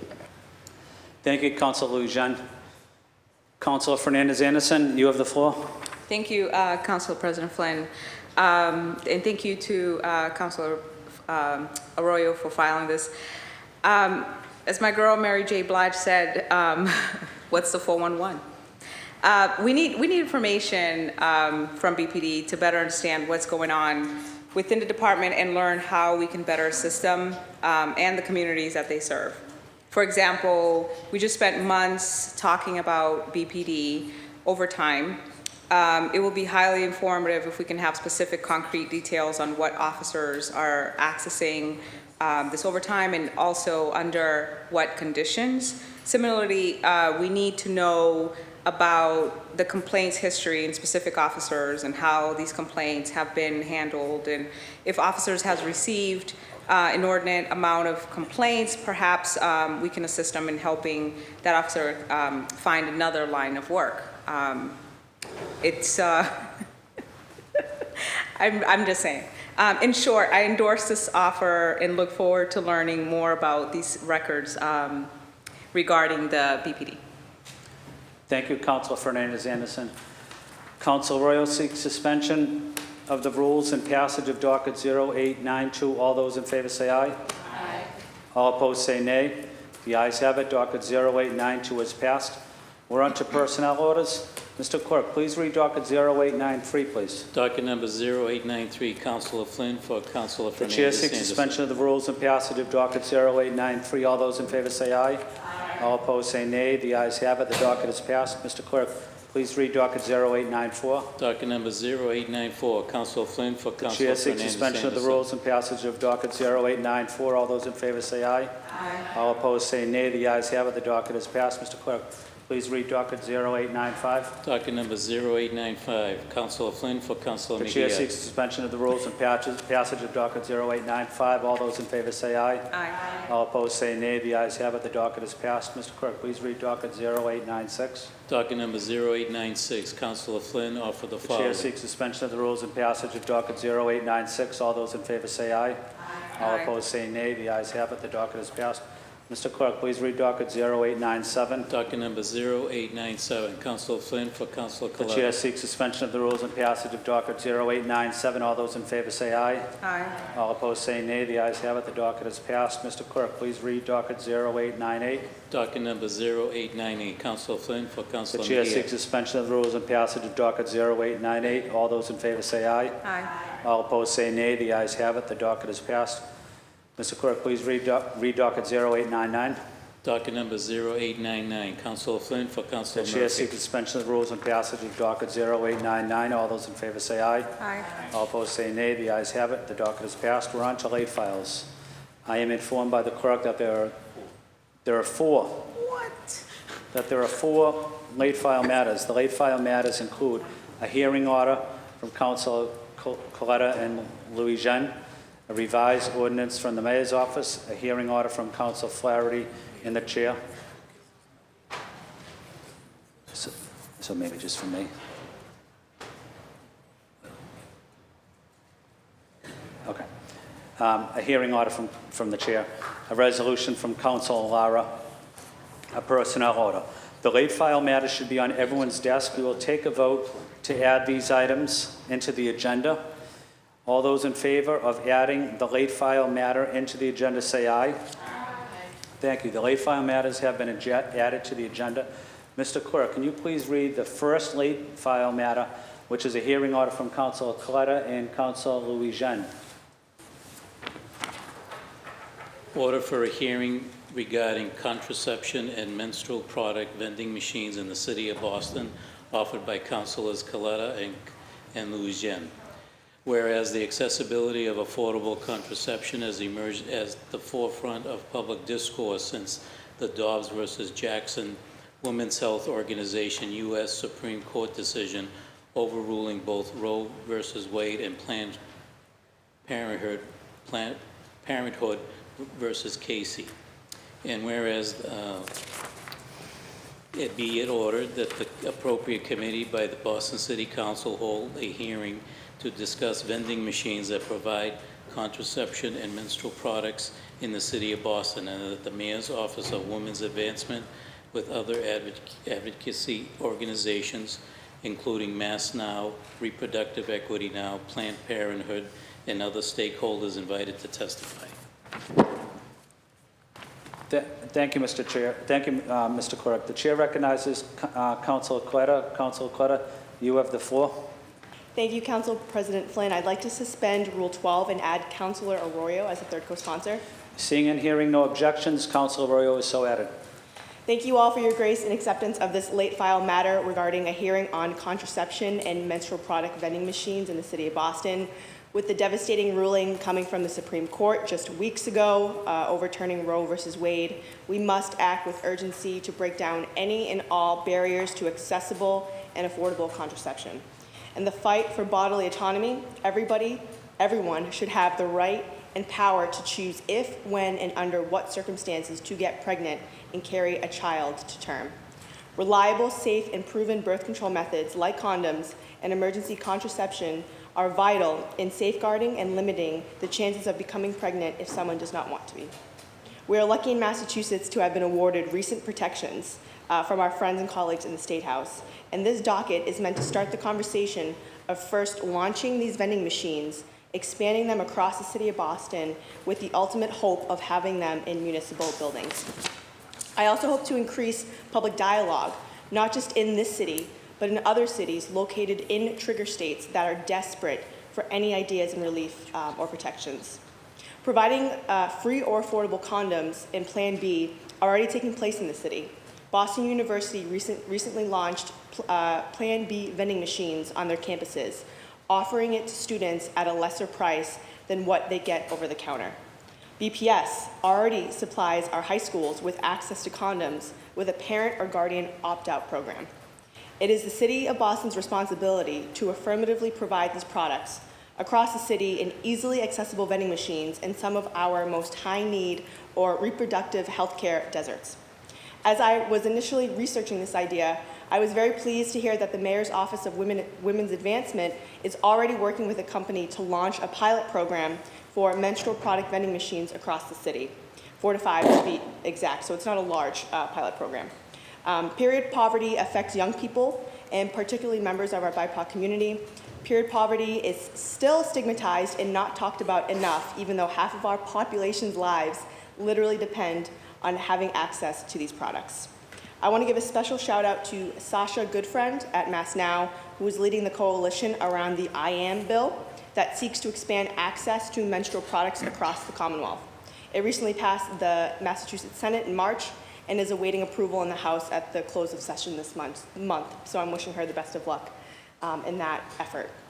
But in the city, we have an incredible opportunity here to leverage the incoming pilot program, providing free or affordable menstrual products, while also meeting this dire moment in our country to protect and safeguard persons who can become pregnant with any and all methods of safe, reliable contraception that does not need to be approved by a doctor.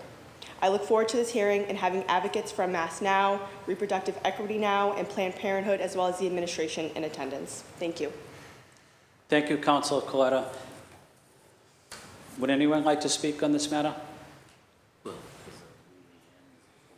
The chair recognizes Councilor Louis-Jean. Councilor Louis-Jean, the floor is yours. Thank you, President Flynn, and thank you to my colleague, Councilor Coletta, for adding me as an original co-sponsor. I thank you for the work that you're doing in this space, and abortion care should be available on demand to all who need. And so expanding this process, expanding this pilot into all municipal buildings, and making sure that we're giving folks access to the health care that they need on demand is vital and important. And I look forward to working with Councilor Coletta on this hearing order and on our previous hearing order so that we can protect our residents and those who will come here seeking refuge from their own states that enact draconian laws to attack abortion care and reproductive rights. Thank you. Thank you, Councilor Louis-Jean. The chair recognizes Councilor Arroyo. Councilor Arroyo, you have the floor. Thank you, Council President Flynn. Thank you, Councilor Coletta and Councilor Louis-Jean for your leadership here. I was thrilled when I actually read that some of our universities were providing this. I don't think it's a surprise to anybody to note that we live in a strongly patriarchal society. Most of our founding documents were written without women in the room, the vast majority of them. And so when we talk about policies that we've taken over the years as a country and a government towards women, they have largely been to control their physical being, their physical ability to use their bodies the way that they wish to use their bodies. Those similar restrictions do not apply to men. And so when we talk about accessibility, I think one of the things that often is sort of not brought up in the space is that as a culture and as a society, we do a lot of stigmatization of women who fight for their own reproductive rights or for their ability to do as they wish, frankly, with their own sexual history or sexual preferences or however they would like to express themselves. And that stigmatization can often lead to them not having access to what they need to protect themselves and to protect their safety and their health. And that's before we add in sort of the cost prohibitiveness of this. And so I think this attacks and addresses that in a number of different ways. It makes this more accessible for individuals who really need this and deserve this. But it also increases the accessibility due to cost. And it takes away some of that stigmatization by giving them that level of anonymous purchase so that if they wish to do so without having to declare themselves in some way, shape, or form, they are able to do that And I think it's important that we give people and individuals that space, and I think it's important for Boston to lead on this. I would just note, due to the Dobbs, that Clarence Thomas did make reference to the fact that he thought we should revisit contraceptives. And I think this is an important step for the city of Boston to lead on what we can do to sort of address those threats that we now find ourselves under from our Supreme Court. So thank you, Councilor Coletta. Thank you, Councilor Louis-Jean. And I do hope that this happens and that this brings some relief to those who really need it. Thank you, Councilor President Flynn. Thank you, Councilor Arroyo. Would anyone else like to speak on this matter or add your name? Please raise your hand. Mr. Clerk, please add Councilor Braden, Councilor Fernandez-Anderson, Councilor Lara, Councilor Mejia, Councilor Murphy, Councilor Rell, the chair. This first late file will be referred to the Committee on Public Health, Homelessness, and Recovery. Mr. Clerk, can you please read the second late file, which is the revised ordinance from the Mayor's office?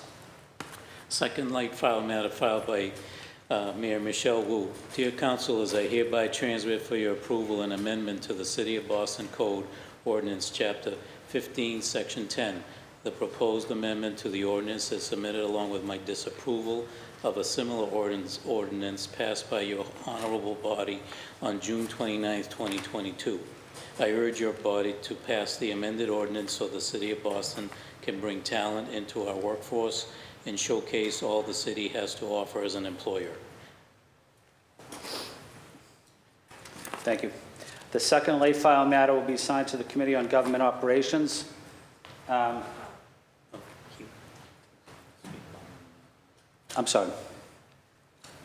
The chair recognizes Councilor Arroyo. Councilor Arroyo, you have the floor. Thank you, Council President Flynn. As Chair of Government Operations, I am going to seek suspension of Rule 33 so that this matter can be adopted. I'm happy to give the reasoning for that now or after we vote on that as a council, but I would just say we've already passed this. This is the Fair Chance Act. They've made some amendments to make it more legally sound for the City of Boston. They're sort of minor and technical in nature. And so because our next meeting is until August 10th, I'd just like to get it done now. There's not going to be a hearing on this. It would just get pulled out and voted on August 10th. So if possible, I'd like to vote on it today. Yeah, thank you, Councilor Arroyo, and sorry I didn't recognize you. Councilor Arroyo is seeking to suspend Rule 33, so we're able to vote on this matter today. So seeing and hearing no objections, Councilor Arroyo is suspending the rules and seeking passage of this second late file matter. Thank you, Council President Flynn. I don't know how much we need to go into it, but I will just give folks a little bit of an update of what happened here. This body passed this ordinance as docket 0259 at our last council meeting on June 29th, 2022. The administration has let me know of a few technical revisions, which included change to the title of the position so that it promotes clarity through the existing Chief of Equity and Inclusion. Language clarifying that any complaint procedure cannot seek to replace employee rights granted by other laws. Technical clarifications of which employees are subject to city diversity and anti-nepotism procedures. And not establishing a blanket requirement of anonymous hiring, but rather it be used as a tool to be implemented in departmental diversity plans with the flexibility to avoid delays or difficulties of determining necessary qualifications. In some instances, I believe these technical revisions still hold true to the spirit and intent of this ordinance as originally filed, working to provide a transparent hiring process where disclosures, notifications, and recusal practices are established when family relationships exist, and it will prevent conflicts of interest in hiring and promotional practices of the city by establishing standards to ensure fairness and opportunity in the hiring and promotional practices of the city. As chair of the Government Operations Committees, I recommend that we take this up today. Thank you, Mr. President. Mr. Clerk, we'll take a roll call vote on this.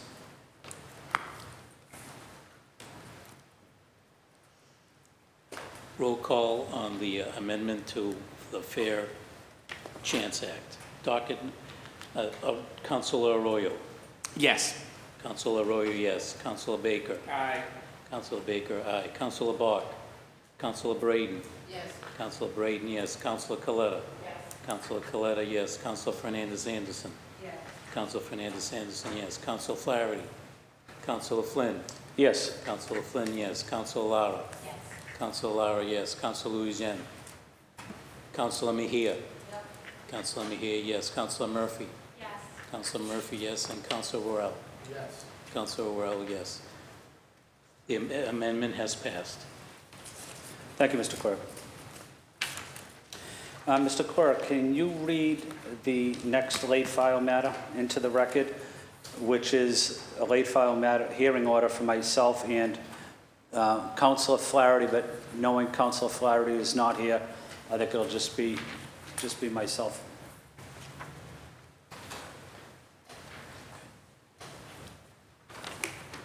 Offered by Councilors Michael Flaherty and Ed Flynn. Order for a hearing to discuss the South Boston Waterfront Strategic Transit Plan.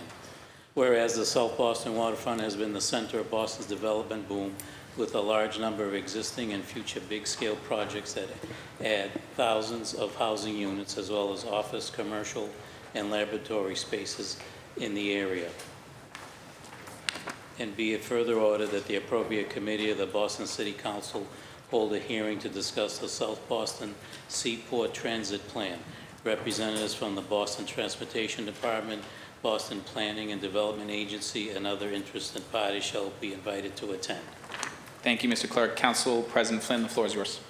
Thank you, Councilor Arroyo, and I want to say thank you to my colleague, Councilor Flaherty, for the important work he's been doing on this.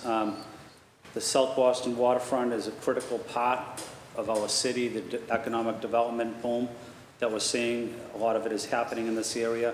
However, we want to make sure that we have the right transportation plan. We have the South Boston Waterfront Strategic Transportation Plan, which aims to address the transit needs of the neighborhood, with the goal of putting forth recommendations to improve the city's transportation network in the South Boston waterfront.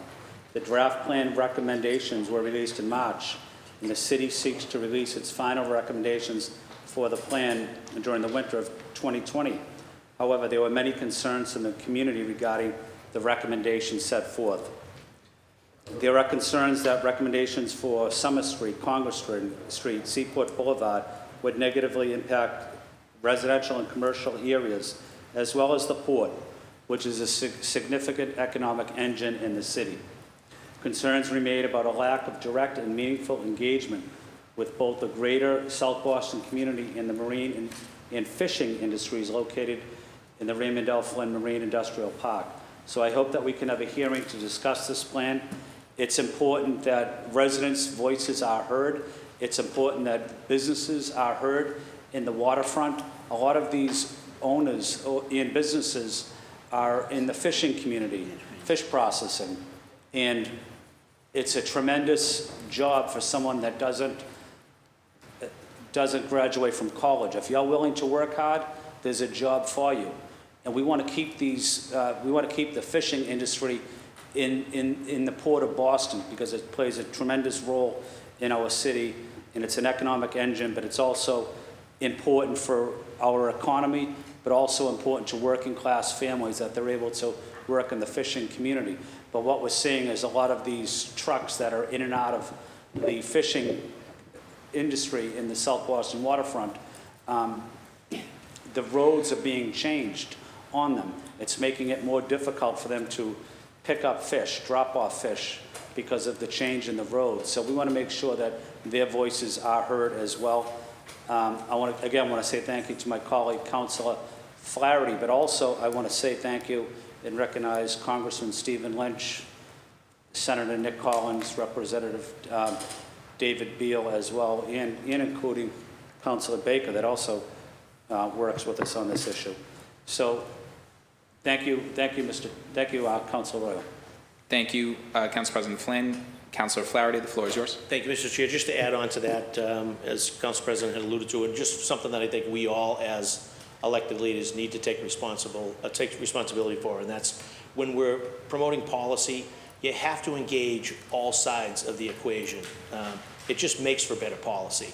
And in this particular instance, as the Council President alluded to, the main stakeholders, the businesses, the employers that are all down there working hard, the workers that go down there, no one had any say in some of the things that are taking place there. So you have the community piece to it, which is sort of the broader community, but then you actually have the stakeholders, those that have been down there longer than anybody, and they're just looking to be heard. And we're making changes down there as a city. We're implementing new policy down there in the city, and we never asked the stakeholders how they felt about it, what they thought about it, how is this going to impact your business. And I think we're doing them a huge disservice by cutting them out of the discussion when we should be inviting them into the discussion. So that would be the only thing I would add as, again, we continue to grow as a city, particularly down around the South Boston waterfront, and also particularly in the Rayflin Marine Industrial Park, where those long-term stakeholders and pioneers, arguably, have been holding the fort down there as an integral part of the Port of Boston, in addition to the seafood processing and the freight forwarding. We've also opened up opportunity for life sciences and biotech down there. So lots of great things happening down in the Rayflin Marine Industrial Park. But the city is also implementing some policies and changes, and they're not engaging the community and the major stakeholders down there. And whether it's in that part of town or anyone else's district or neighborhood across the city, we need to make sure that the stakeholders, the residents, the abutters, have some say. They have an opportunity to be heard, and they don't get left out of the process. And one other piece, I don't know whether or not I came in as Council President was speaking, but these particular policy changes also require transportation studies and data. And some of that started and then stopped because of COVID, and then didn't necessarily pick back up again. So, maybe a situation where folks may be running a little fast and loose with the data, but more importantly, the fact that they're moving in a certain direction, and the residents and the stakeholders and the community have not had a say, is we need to pump the brakes, have an emergency hearing quickly, get some additional information, see what, if any, transportation studies are available, what are they basing these things on, and then let's find out what impacts, if any, they'll have on the Port of Boston and those very precious businesses down that employ thousands of our residents. Thank you, Mr. Chair. Thank you, Councilor Flaherty. Would anyone else like to speak on this matter? Seeing no one, would anyone else like to add their name? Please add Councilor Baker. Please add Councilor Braden. Please add Councilor Coletta. Please add Councilor Fernandez-Anderson. Please add Councilor Lara. Please add Councilor Mejia. Please add Councilor Murphy. Please add Councilor Worrell. And please add my name. As Chair of the Government Operations Committee, I recommend that we take this, wrong one.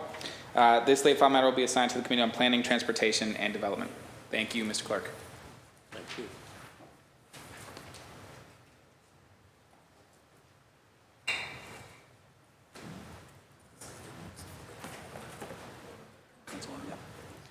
The next, thank you, Councilor Royal. The next late file matter we have is the fourth late file, which is a resolution from Councilor Lara. Councilor Lara, you have the floor. Go ahead. Thank you, President Flynn. I'm sorry, Councilor Lara. Mr. Clerk, could you please read it into the record? Oh, yes, thank you. Resolution in support of Amendment 813, Fair Relief Now for Low-Income Workers, offered by Councilor Lara. Whereas the Taxpayer Energy and Economic Relief Program laid out in H5007, an act relating to economic growth and relief for the Commonwealth, is a critical step in addressing the high costs of essential goods. And be it therefore resolved that the Boston City Council offers its support for Amendment 813 to House 5007, Fair Relief Now for Low-Income Workers, and that the Clerk of the City of Boston is hereby respectfully requested to transmit a suitable attested copy of this resolution to the chairs and vice chairs of the House Committee on Ways and Means, the Speaker of the House, the presenter of the proposed amendment, Representative Tammy Gouveia, and the Boston delegation to the General Court. Thank you, Mr. Clerk. The chair recognizes Councilor Lara. Councilor Lara, you have the floor. Thank you, President Flynn, and thank you so much to my colleagues for accepting this late file. This is a matter that has just recently picked up at the State House, which is why it's timely and why it is late. The H5007, which is the Taxpayer Energy and Economic Relief Program, ultimately has laid out a relief package for our residents to try to combat the impact of inflation and rising energy costs here in the state of Massachusetts. The Taxpayer Energy and Economic Relief Fund, which is a $510 million bill, is going to offer a one-time rebate of $250 for single people and $500 for people who filed jointly. But the eligibility for the program, which is based on your income in 2021, is for people who made between $38,000 and $100,000 for single filers and $38,000 to $150,000 for people who are joint. which ultimately, setting that floor to $38,000 is leaving Boston's most vulnerable families and our essential workers that keep our city and our state running out of this. Amendment number 813 would basically remove the $38,000 income floor from the rebate program. And I think that this is something that is important for the Boston City Council to support, given that 20% of the people here in the city of Boston, that means 1 out of every 5 people here in the city, make and live off of just $14,900 a year. And $14,900 for 1 in every 5th person is a ways away from the $38,000 floor that this bill is suggesting. A lot of what we're hearing from the leadership is that they believe that they have already supported low-income people enough during this pandemic, and therefore we cannot lower the floor on this amendment. But the relief that the state gave the residents during the COVID-19 pandemic was specifically to be responsive to the closure of businesses and to be supportive of our essential workers. And this package specifically is to help people as inflation continues to rise, the cost of goods continues to rise, and the cost of energy also continues to rise. So I am putting this resolution forward to my colleagues so that we can vote in favor of Amendment 813 to basically drop the $38,000 floor on Bill H507. And I'm hoping to suspend the rules and take a vote today. Thank you, Councilor Lara. Would anyone else like to speak on this matter? Would anyone like to add their name? Please raise your hand, Mr. Clerk. Please add Councilor Arroyo, Councilor Braden, Councilor Baker, Councilor Coletta, Councilor Fernandez-Anderson, Councilor Flaherty, Councilor Mejia, and add the chair, please. Councilor Lara seeking suspension of the rules and adoption of the 4th late file. All those in favor say aye. Aye. All opposed say nay. The ayes have it. This late file has been adopted. The chair recognizes Councilor Baker. Councilor Baker, you have the floor. I'd just like to revisit a couple docket numbers, 0888 and 0890, and sign my name onto those 2 documents, please.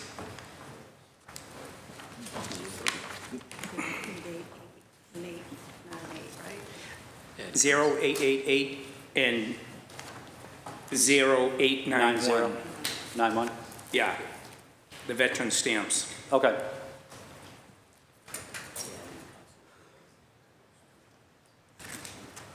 Thank you, Mr. Clerk.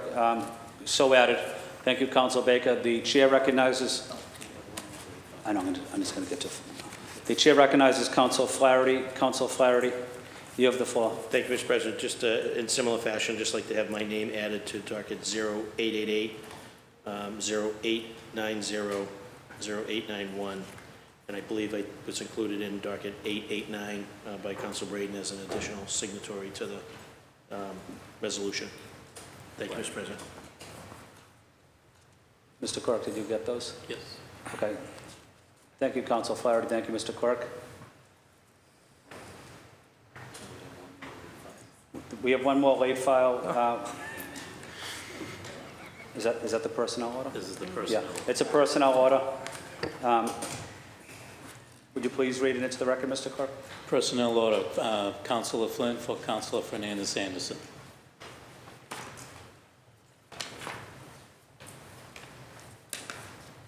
The chair recognizes Councilor Fernandez-Anderson. Personnel. Oh, yeah. Personnel order. The chair seeks suspension of the rules and passage of that late file docket. All those in favor say aye. Aye. All opposed say nay. The ayes have it. We're finished with late files. Yes. We're on to green sheets. Anyone wishing to remove a green sheet may do so at this time. No. We're on to the consent agenda. I have been informed by the clerk that there are 0 additions to the consent agenda. The chair moves for adoption of the consent agenda as presented. All those in favor say aye. Aye. Thank you. The consent agenda has been adopted. Announcements. Does anyone have any announcements at this time? The chair recognizes Councilor Coletta. You were first. Sorry. That's Councilor Coletta Councilor Lara and then Councilor Braden. Thank you so much, and I'll be quick. Next Wednesday, we will be celebrating July 20th as Colombian Independence Day. I am incredibly proud to represent East Boston, which has a large population of Colombians, especially from one town in particular, Don Matias. These individuals have always made our community brighter, more vibrant, and stronger because of their contributions to the East Boston community. So I invite you to two events that are taking place, one happening in the Piemonte Room at 11 a.m. and another one outside on the plaza, I believe at 10 a.m. Either way, my staff will send you information via email. So I just wanted to invite everybody to those events. Thank you. Thank you, Councilor Coletta. The chair recognizes Councilor Lara. Councilor Lara, you have the floor. Thank you so much, President Flynn. This is a quick celebratory announcement on my end. At the last City Council meeting, especially after Roe v. Wade was overturned, I made a pledge in front of the City Council to make a $1,000 donation to the National Network of Abortion Funds, and I asked some of my colleagues to join me in matching me in that pledge. And I wanted to thank them formally, Councilor Julia Mejia, Councilor Ricardo Arroyo, State Representative Liz Miranda, State Representative Nika Elugardo, Sheriff Steve Tompkins, Register of Probate for Suffolk County, Felix De Arroyo, Mayor Michelle Wu, Senator Sonia Chang Diaz, and myself will be making a $9,000 gift to the National Network of Abortion Funds. So I just wanted to share that and celebrate and share my gratitude to all of the elected officials in Suffolk County who heard the call and made the match so we can ensure that people have access to safe, affordable abortion care. Thank you, Councilor Lara. The chair recognizes Councilor Braden. Councilor Braden, you have the floor. President, I need to make this brief. I have to be to the office hours in Alston in an hour's time. Quickly, the open meeting law allowing remote and hybrid participation will expire on Friday. I'm hoping that the legislature will extend the deadline so that we can continue to have hybrid and remote participation in our public meetings. The other issue I wanted to just a memorial really for Boston City Councillor Brian J. Honan, who passed away unexpectedly on July 30th, 2002. He was a predecessor of mine. He was the district councillor for Alston Brighton District 9. And at the time of his death, he was campaigning to be the Suffolk County District Attorney, and he passed away at the early age of 39 years. And we still remember him. I remember when I was elected, people remarked that he was one of the most incredible city councillors who was dedicated to tremendously good constituent services. So I got in touch with his former chief of staff and tried to get the secret sauce as to how he did that. And I also want to, he was a good friend of Councillor Flaherty's. Brian, these are the words of our colleague, Councillor Flaherty. Brian was a role model for me when I joined the City Council several years after he had been elected.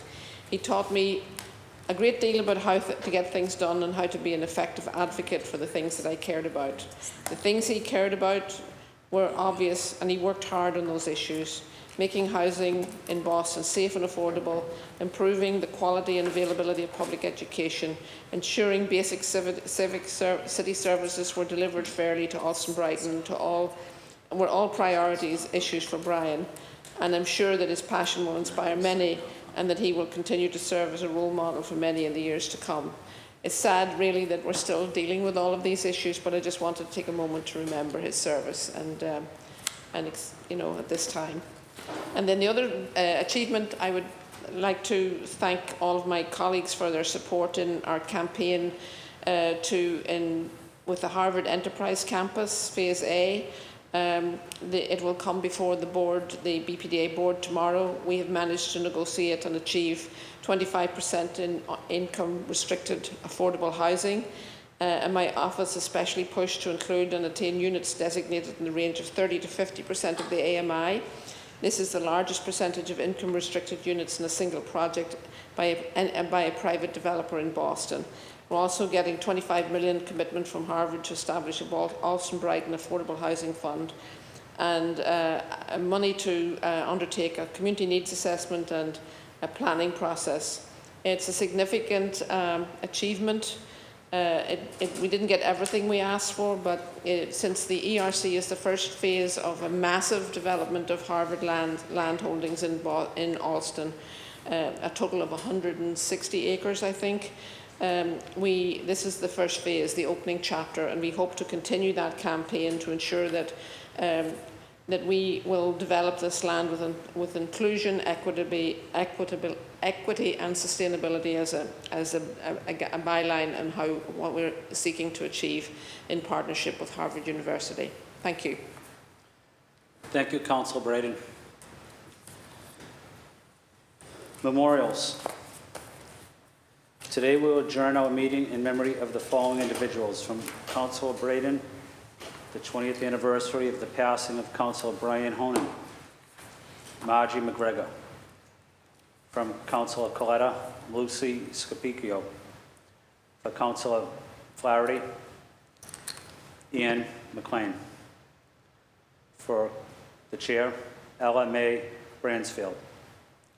For Councillor Louis-Jean, Nadi Louis-Jean. From the entire City Council, the former Japanese Prime Minister, Shinzo Abe. A moment of silence, please. The Chair moves that when the Council adjourns today, it does so in those mentioned individuals, and we are now scheduled to meet again in the Ionella Chamber on Wednesday, August 10th at 12 noon. All those in favor of adjournment say aye. Aye. The Council is adjourned. Thank you to the City Council Central staff, and thank you to the City Clerk's office as well. Thank you.